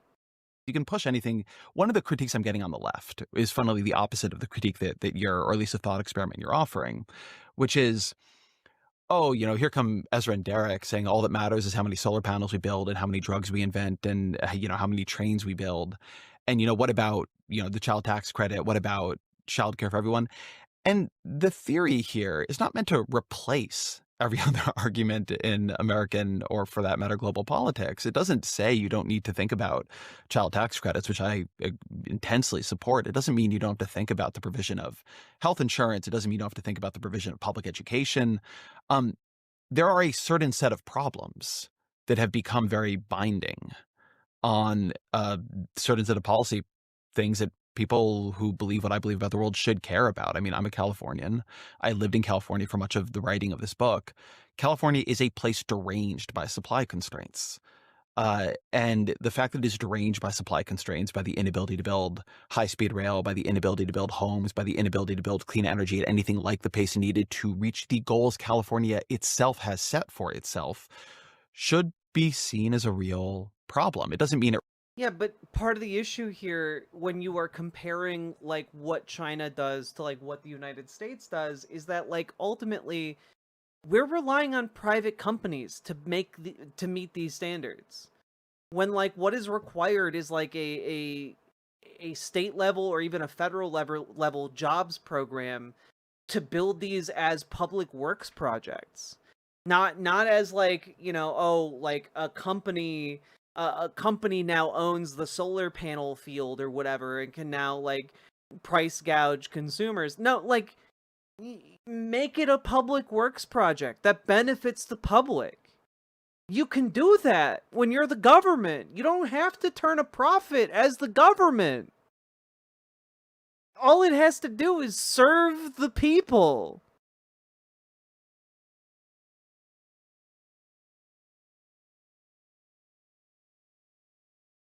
Replaces the problem or completely moves You know what's the fucked up thing about this, Caranale MD, is that, and I probably mispronounced your username, I'm sorry.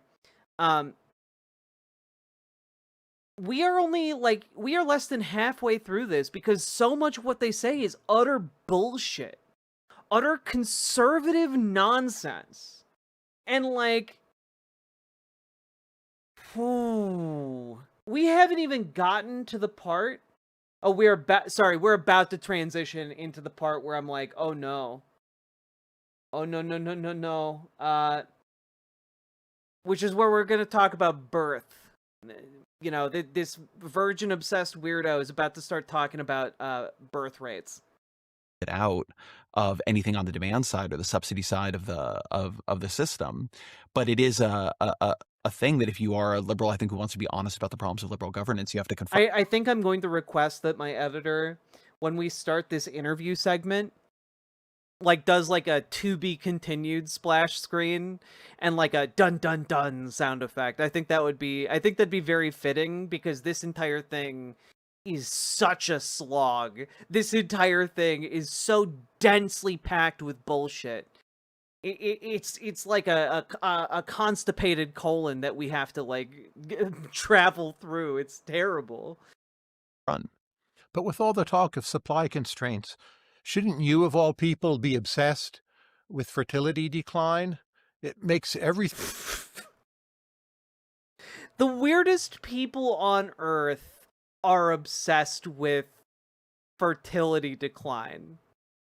The weirdest possible people on Earth are the ones talking about fertility rates. I've already covered it. There's a video where I go over the weird natalists that keep popping up everywhere who have an insane eugenics and Nazified YouTube channel. It's really gross. They're really disgusting. But also with thunder, please. Exactly. Nathan, thank you for the $5 dono. Very much appreciated. Thing unaffordable. It limits market size. Okay, so then we need to take money from somewhere and spend it on birth subsidies. I'm saying take it from Medicare. Do you think birth subsidies work? We don't know.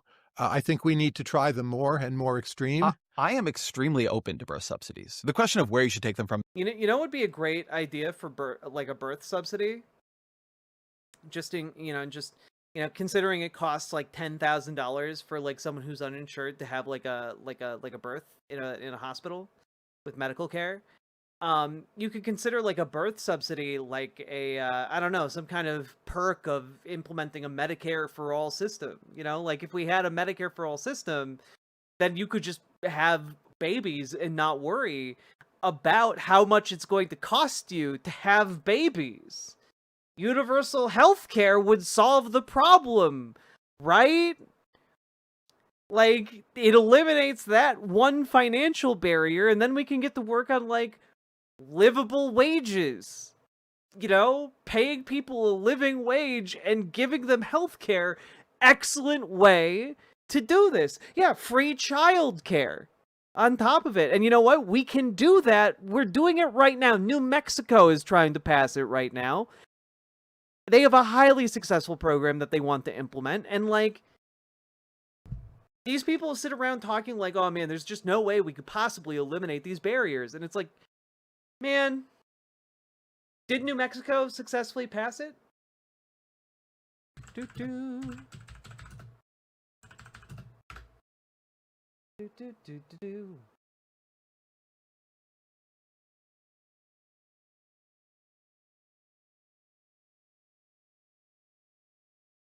it pass today?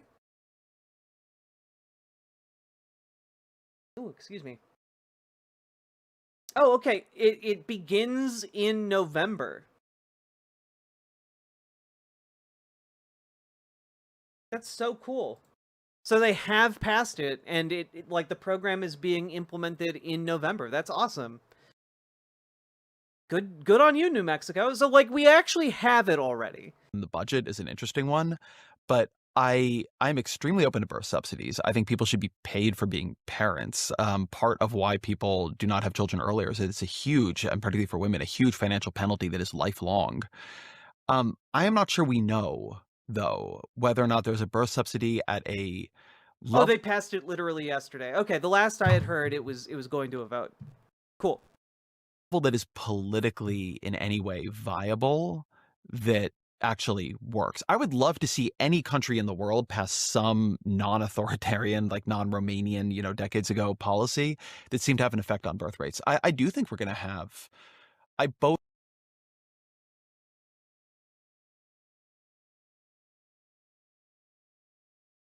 There are policies that affect birth rates. It's you eliminate the financial barriers. You eliminate the financial barriers. You and then like if you're still having problems, then you offer financial incentives. Like my head hurts. Also, Disaster Suplex, I really like your username. I think we are going to have severe political problems as societies shrink, and I like in my own sort of moral framework. I think the continuation of human experience is a beautiful and important thing, and the way it has just been absorbed into a kind of. I'm sorry, like the idea that like humanity as a species isn't going to survive because the birth rates are just going to plummet to zero. There's just nothing to support this. There's just nothing to support this. Like, give people more free time, give people like the space to intermingle, give people like free healthcare and like free childcare and like a place to live and lower their stress levels. And you know what? People are going to have more kids. We commodify every moment of our time. And you know, like that maybe one of the biggest barriers to having children is time commodification under capitalism, where like, you know, had the saying like time is money. Like it, as you become like wealthier, right, your time is worth more money. And so some people who, even if they hit like a certain level of wealth, they feel compelled to continue to work because if they're not working, they're losing so much money. You know, and so like there's like and I know that's like a kind of a basic lens to look at this through, but like people feel the need to commodify their hobbies, to commodify their time with friends, to commodify, you know, just they're walking around or like driving to work, and it's just like that's stressful all the time. And the reason people feel compelled to do that is because the cost of failure under capitalism is that you suffer and die. You suffer, you are tortured by destitution. And like that's, no one wants that. No one wants to be in that situation, and the only thing that keeps you from being in that situation is money. And like that seems like a particularly cruel and awful way to structure a society, and yet that is the society we have found ourselves in. And like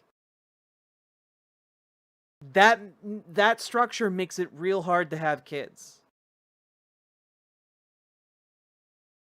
Well, and that's true, Ivan Holmes. Like anyone who is very concerned about the birth rates is, I mean, it's a sideways way to inject white nationalism into a conversation. Liberal expressive. Because again, if you go to like any of those natalist conventions, they are extraordinarily white, and they are extraordinarily interested in only having, you know, white, wealthy babies. That's it. Individualism, right? I hear people talk about it as if it's like a good that is akin to whether or not they should take an international trip, right? What are the cost benefits? But Jack, I must commodify my mini painting, otherwise it's wasting time. Yeah, but like some people like genuinely feel that way, you know? In a world in which time is money, like refusing to commodify your time is a revolutionary act. benefits, I think that's mistaken. So I'm pro trying to think about fertility. I just have not seen any policies at work. But the more uncertain we are about birth subsidies, and I agree that's the correct view, doesn't that mean we should all the more commit to some kind of revival of cultural conservatism on matters of family? That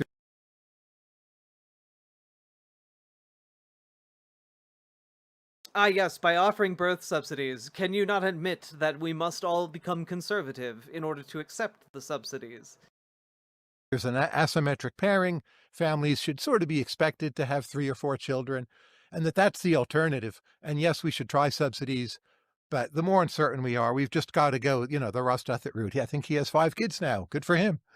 I think it would. So I don't think this is wrong. I just don't think it's doable. I listened to a fascinating interview between Barry Weiss and Louise Perry recently. It was a Of course, you find Barry Weiss to be fascinating. You vacuous hack.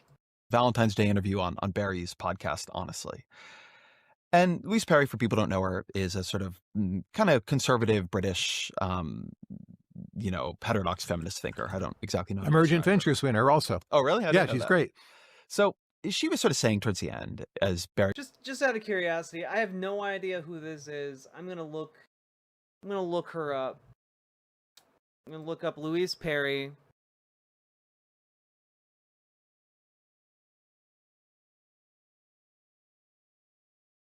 Just out of curiosity. Do.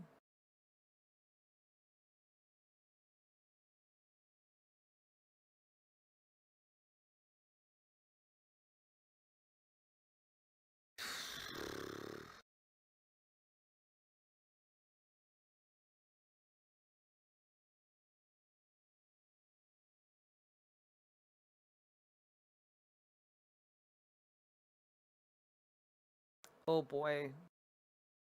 So this lady this lady is vocally anti-porn, is also well, I gotta be honest, seems like a turf situation. In September of 2025, Perry publicly announced her conversion to Christianity. In an interview for the MacDonald Laurier Institute's Inside Policy Talks podcast, she explained that her decision was influenced by observing how Christian teachings correspond with sociological realities, particularly in relation to sex differences. Perry stated, quote, "I realized that if Christianity is supernaturally true, you would expect it to be sociologically true. And observing quite how sociologically true it was, very persuasive to me." And she noted her views increasingly aligned with Christian natural law, which is just like... Christian natural law is just like bonkers shit. We are not gonna get into the weeds on that, but like, I'm not surprised that Ezra Klein described her in this way. He was pushing her on solutions because he's great. So is she this thinker? I don't exactly know. Emergent Ventures winner also. Oh, really? Yeah, she's great. So she was sort of saying towards the end, as Barry was pushing her on solutions, because she's making some points. She's more thinking about the kind of sexual relationships, the relationships between men and women in this podcast more than birth rates. But, she's saying things like birth control, at least a pill, it's not that it should be banned. It should only be available for married women. That it is good for married women to be able to space out children, but we should not. Yeah, just in case any of you are wondering, just she literally wrote an article titled "Transgenderism is Over." Cool. Cool.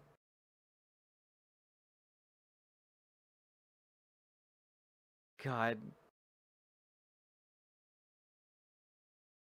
Take so much of the weight and the stakes and the incentive to Well, let me just put it this way. I'm not surprised that Ezra Klein thinks she's great. marry off of the singles dating market. Now, it's obviously not my view, but I think it gets to what I don't think is going to work in. Can we just like also take a moment where like Ezra Klein is trying to give additional oxygen to like this idea that like oh no, my asterisk. Also, anyone who uses opposition to degeneracy as a reason for anything should not be listened to at lead, not without a very large grain of salt. yeah. Like her like I just Ezra Klein was like, oh yes, your argument is that unmarried women shouldn't have access to birth control. Yes, what a fascinating idea. Let me engage with that seriously, like it came from a serious person. And not like the mind of a 12-year-old, which is like the intellectual level this entire conversation is at. In the view you're describing here, which is when What if we just locked down single people with children and then forced them to get married? Clearly, this is great. This is a great plan. Nothing wrong here at all. society and technology have changed so much, when you have things like the pill, when you have the opportunities we now have for people to live lives of real sort of expressionism, of sort of like building their identity around work, which we train people to do from a very early age. I don't know that there is a way to insert an ethic, a kind of cultural application of shaming or remoralization around this that will substantially change behavior. If there was, I think some society already would have done it effectively. Now, Ross, right, and sort of the societies I think we would talk about here, that's coming from religion. It's not coming from just cultural conservatism. It's coming from religion. And religion is very, very, very powerful, but I don't know how we re-religionize people, right? Getting people to actually believe is different than telling them in an abstract way that, birth outcomes are better and sort of society is more cohesive in Utah, where the influence of the Church of Latter-day Saints is still very strong. So I actually think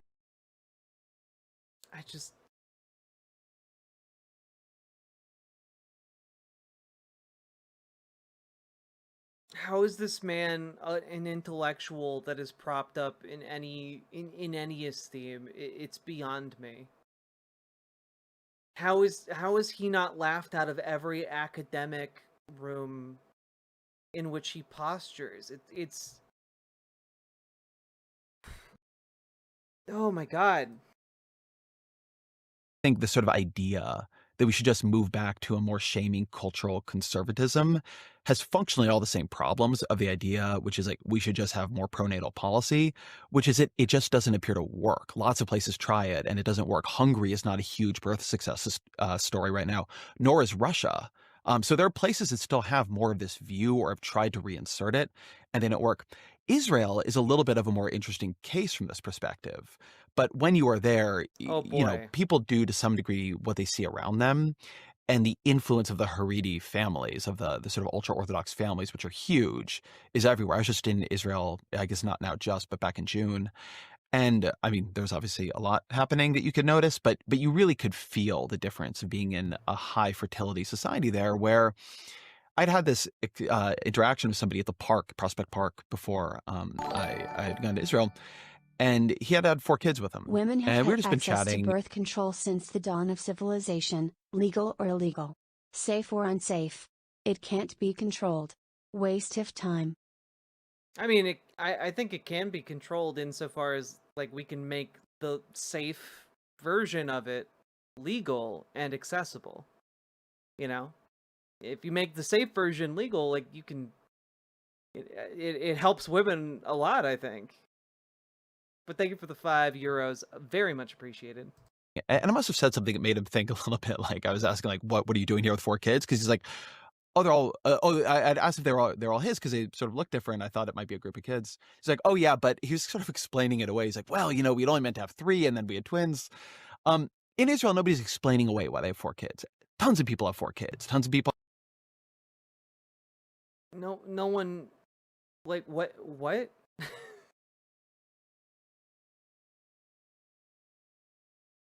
He's telling this story like someone would judge him for, like, someone would judge someone for having 4 kids. Like,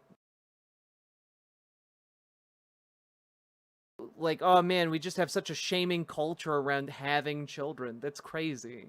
Have 6 kids. Tons of people have 8 kids. So you have a society there that there is an anchor weight of just what is normal being placed by the fact that there is still a huge conservative religious community.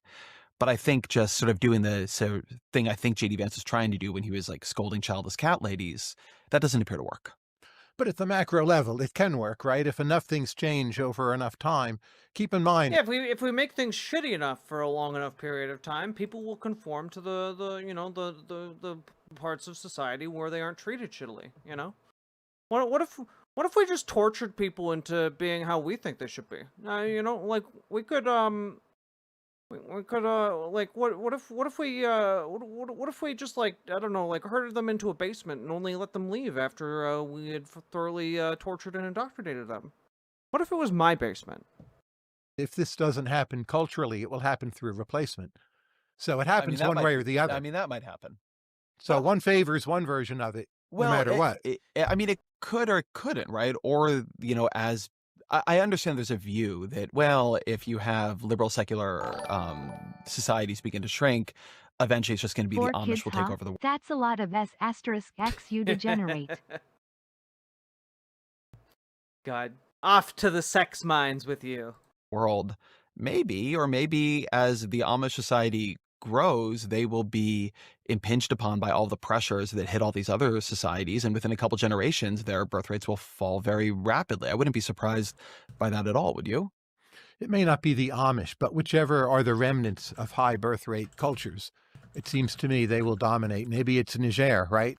In Sahelian Africa. Yeah, but my understanding of the research on this is that while the numbers are higher in obviously sub-Saharan Africa, the fertility numbers are higher, they're also on a downward trend. It seems to be a downward trend everywhere, which would make sense because you have a universal technological shock to fertility. And the richer people get, the more of that shock there is. So I guess I am Keep in mind, though, before the pandemic, U.S. was above replacement rate. It doesn't seem so utopian to think we could get back to 2.2, 2.3. I'm of the view that I have two kind of contrasts. Imagine spending your time being so concerned with the sex lives of other people and how to convince other people to have sex and maximize fertility. And, like, then imagine you're the kind of guy who thinks about this so often that you're wondering about where to find virgins out in the world because you think that they are the most fertile of all. And then you age into a 63-year-old man who writes a piece for the Free Press under Barry Weiss about how your new favorite actress is an AI simulacrum of a virgin, and you know that they've never had sex before because they're AI, and thus you can enjoy the film more. Like, Jesus. This is bleak. Contrasting views here. On the one hand, I am of the view that it seems likely that as societies shrink, they will figure out a cultural answer, paired with politics. Or, kind of like how when societies shrink or populations shrink, they hit a new point of stability. Like, again, the idea that the population was going to grow forever, no. And the idea that the population is going to decline forever, no. Policy answers so people can actually have the lives that they say they want to have, which is lives where they marry and have 2 to 3 kids. Wait, what do you all think of Robert Reich? I like Robert Reich. I think he's good. Kids. Or sorry, Robert Reich.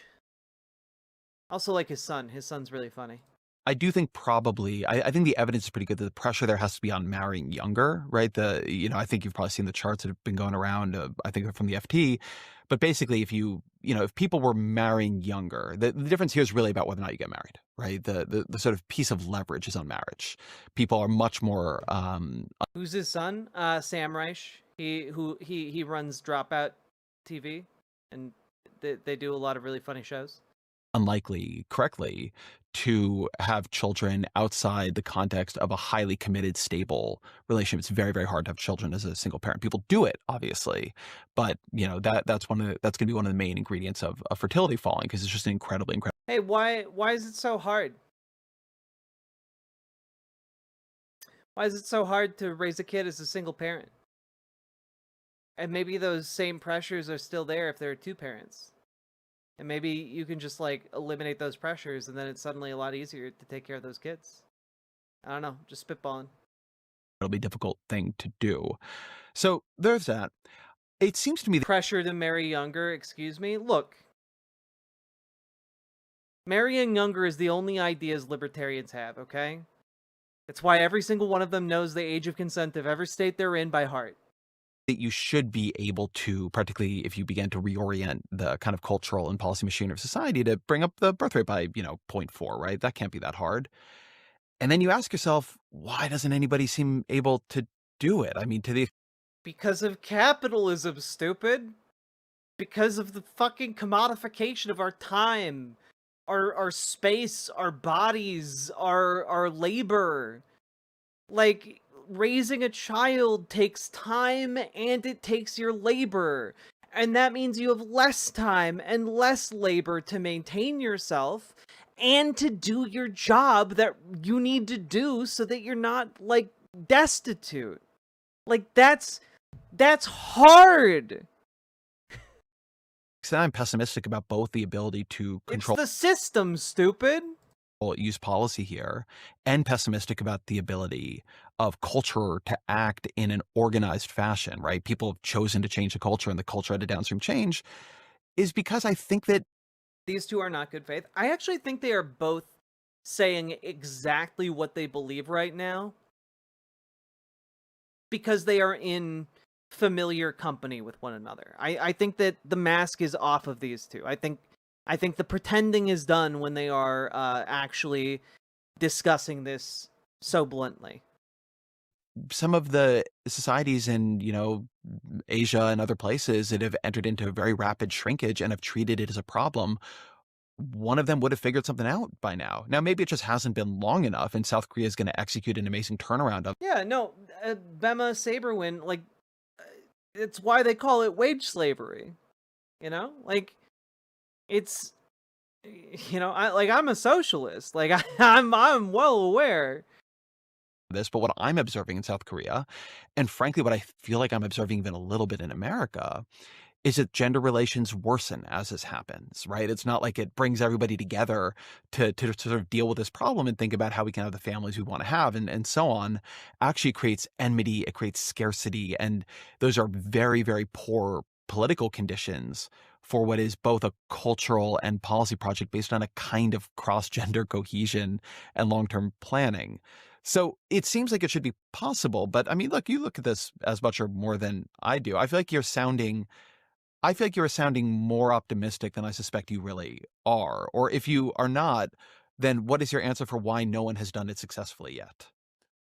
I genuinely don't know. I fear it's as with negative emotional contagion, another topic we've discussed offline, that once you get on it, it's hard to reverse, but it's in fact not impossible to reverse. And there are periodic historical reversals in both directions.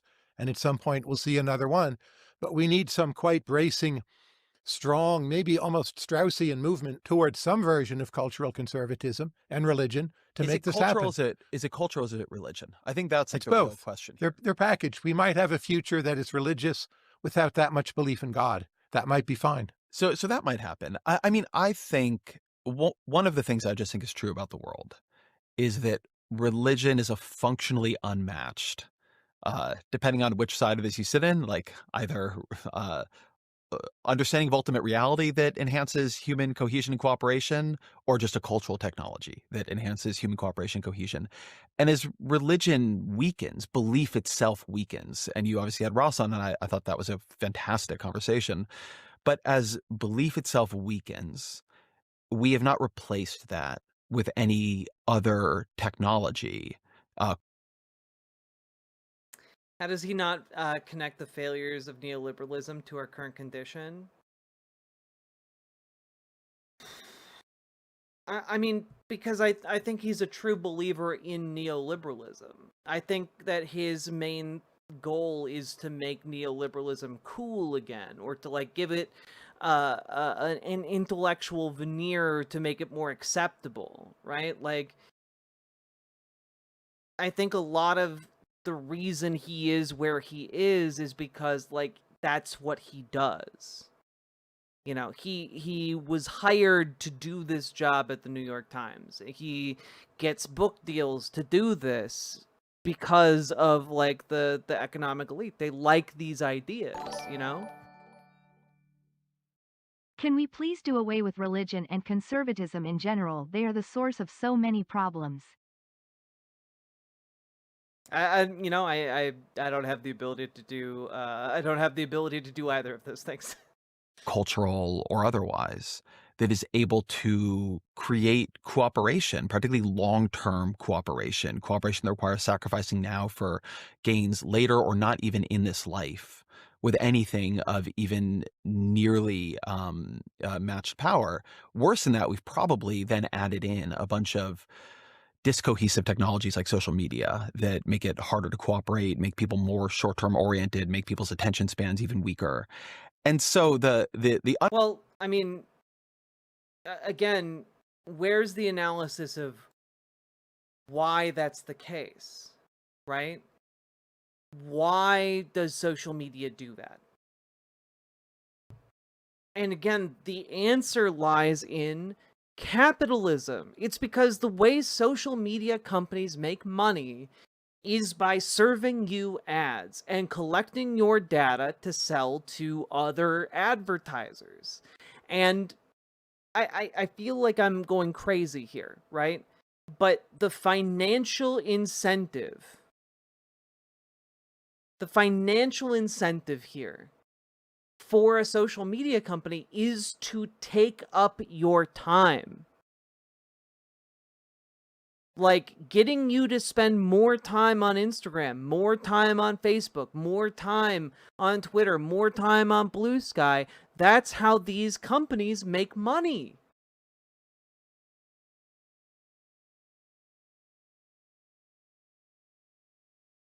Like, so they're incentivized to build a platform that traps you, that gets you to spend that time, that gets you to shorten your attention span. Because under capitalism, time is money. The more time you spend there, the more money you make them. Yeah, let's not forget YouTube. Yeah, you know. And so, like, it just...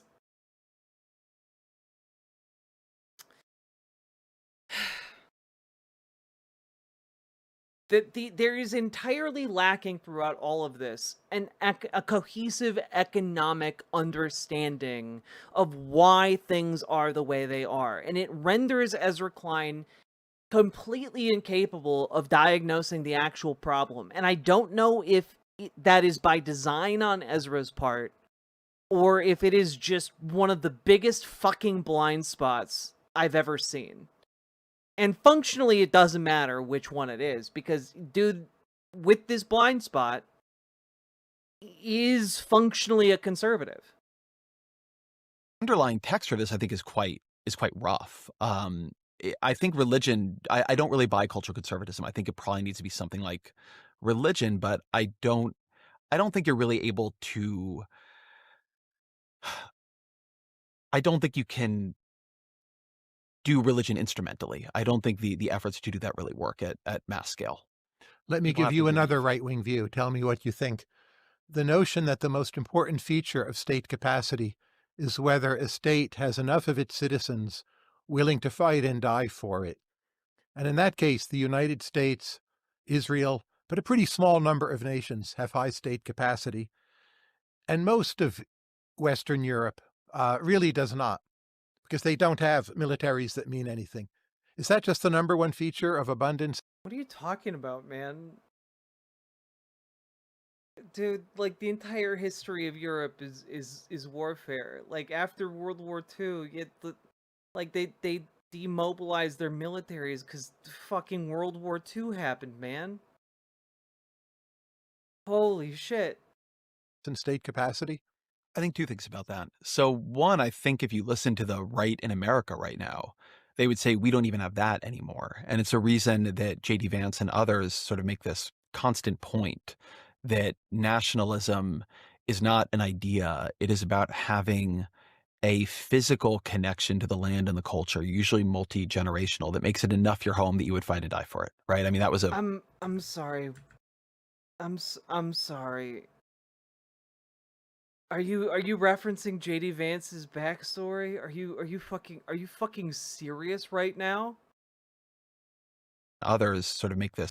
They would say we don't even have that anymore. And it's a reason that JD Vance and others sort of make this constant point that nationalism is not an idea. It is about having a physical connection to the land and the culture, usually multi-generational, that makes it enough. Yeah, and they're wrong. They're wrong about that. They're fucking wrong about that. Also, just throw this out there, JD Vance lied about his past. JD Vance hates where he came from. He despises it. If you read, like, his book, Hillbilly Elegy, like, it is abundantly clear that he despises where he came from. And that makes sense considering he went on to become a hedge fund guy working for Peter Thiel. Like, we're not talking about, like, he's not a nationalist because, like, he has some built-in connection to the land, a mystical idea, you know, he's able to talk to the trees and the rivers and the valleys. Like, no, he's a nationalist because it serves his best interests. It serves him personally, and that's why he has that idea, because he only serves himself. It is why when he is in a government role as a nationalist, he doesn't actually fight for all Americans. He fights for him. And that is it. It is a hollow ideology he employs to build power. Why was it made into a film? Because liberals loved that shit. Liberals love, like, poverty, misery porn, and that's exactly what JD Vance gave them. Your home that you would fight and die for it, right? I mean, that was a major theme of Vance's RNC speech. The reason I'm not sure I think this is true is that I think... No, his backstory is he grew up poor, and his mom was addicted to drugs, and, like... he had a shitty childhood, and then, like, got out, and then, like, proceeded to, like, I don't know, be shitty to his mom. You know, like, it's just... We're not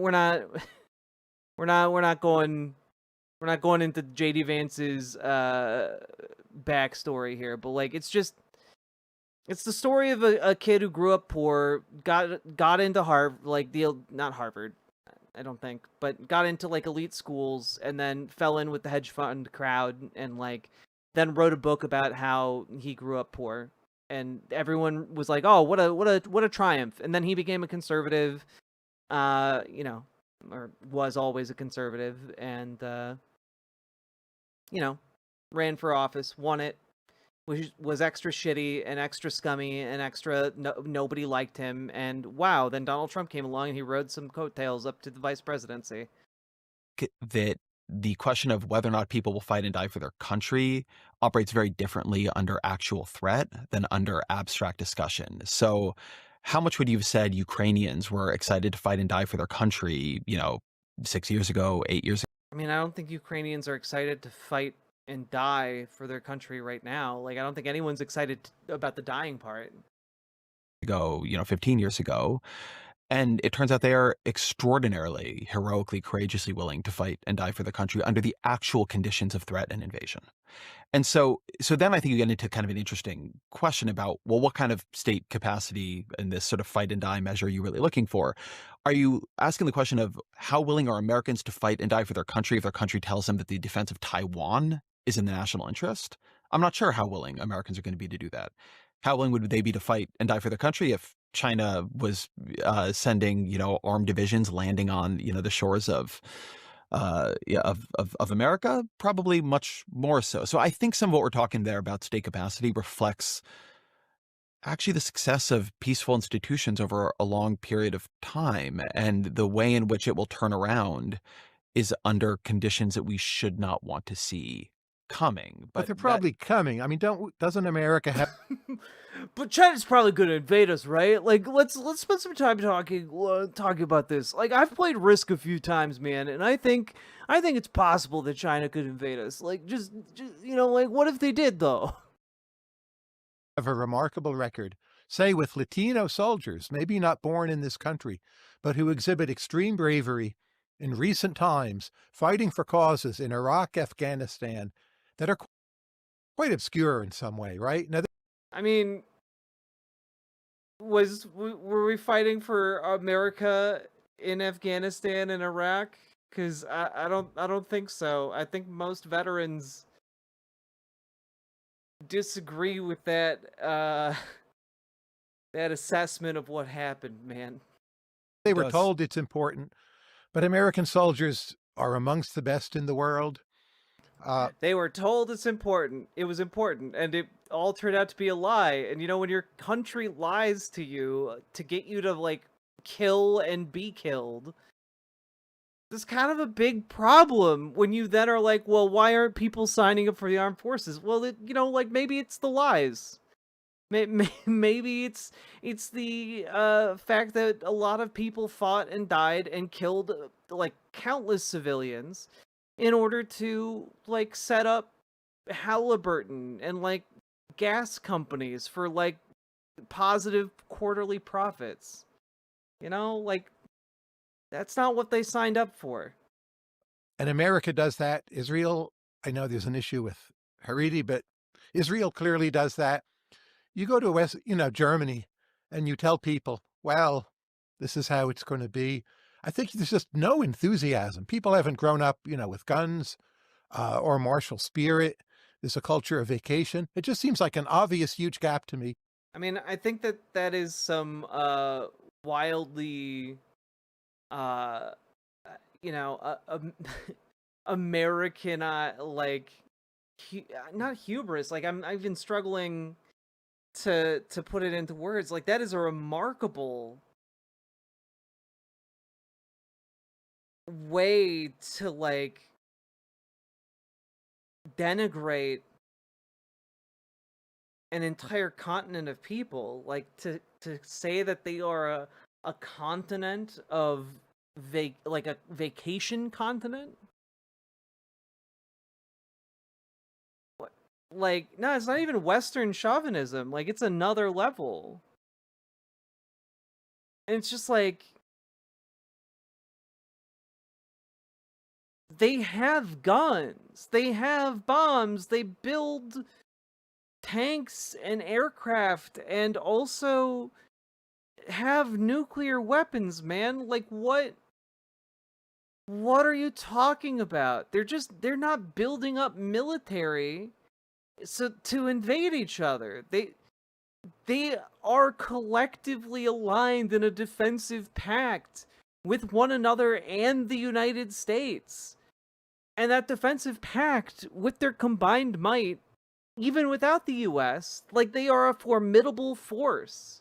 And to sell it short, like, it's actually a fantastic feat of cooperation that allows them to not each have these massive militaries and be on edge because Poland's gonna invade, we gotta be on edge. Like, no, you don't have to do that when you're all in a defensive pact. Where America is clearly in the lead.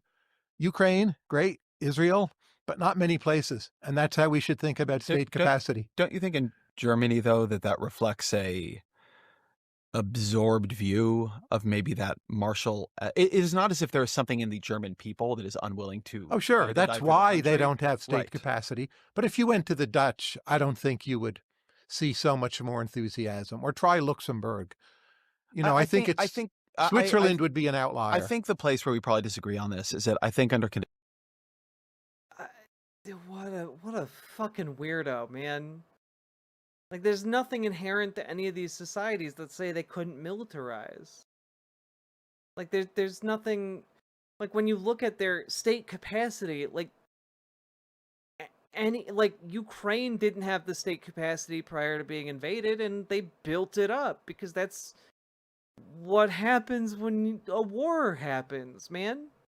Conditions of threat that would change very rapidly. And I guess you could say, right, this is definitely a view many Vance people is in the hold, thrall of which is Peter that Thiel.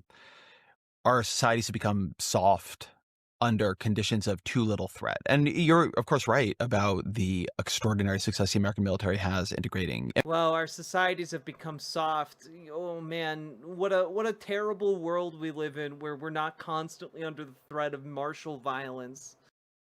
Immigrants integrating first-generation Americans. It's, again, a reason why I think that part of J.D. Vance's speech was, let's call it unkind as a very low level, because like plenty of people fight and die for this country who do not have 7 generations buried in the same Kentucky graveyard. But I, at the same time, think that there is kind of something missing about it. So something that's jogged for me is, you've read the book, Where's My Flying Car? Where, what is the name of the author? I'm just blanking on it. Storrs? Yeah, J.R. Storrs. So he's got an entire section in that book where he is arguing that one reason we have simply ceased inventing and ceased having the sort of heroic entrepreneurial energy to invent is that we are not sufficiently exposed, countries are not sufficiently exposed to invasion anymore. And he basically says, look, like there was for much of human history before we had... Oh man, what a terrible premise of to devote an entire book to. We need to bring back threat of invasion in order to spur technological innovation is just like one of the stupidest fucking things I've ever heard in my life. At all these, annoying all this annoying liberal internationalism. If you were an underperforming society, you could simply be swallowed up by the overperforming society next door. And now we don't let that happen, and that allows a kind of soft... Yeah, we don't let the military take over of adjacent societies anymore. This is we have gone so far off the rails. Like this is like I have no point of comparison to this. This entire conversation should invalidate like both their careers. Like this should be a career-ending exchange between both of them. And stagnation to take root and infect societies. And I just think if that were true, among other things, America would not be as dynamic a society as it is because we are much less exposed to invasion. Whereas a lot of societies that exist under that kind of martial threat, and for that reason have ended up with very martial cultures, at least for long periods of time, don't seem to have that dynamism, right? I mean, under this logic, like, I don't know, the Palestinian people should be like inventing like warp technology. Like having lived under threat of constant invasion for like the last, 80 years. Like, what? Okay, like just threaten to invade, and suddenly we'll get the next cancer cure and like a warp bubble tech. Like, what are you talking about? This is nonsense shit. We would look at a bunch of the countries in Africa that have been fighting wars for some decades now, on and off, and say, wow, that's amazing state capacity there. So I think there's something wrong with this theory because I don't think it predicts enough about what societies are doing well and what societies are doing poorly and in what ways. What should the U.S. federal government do to prepare for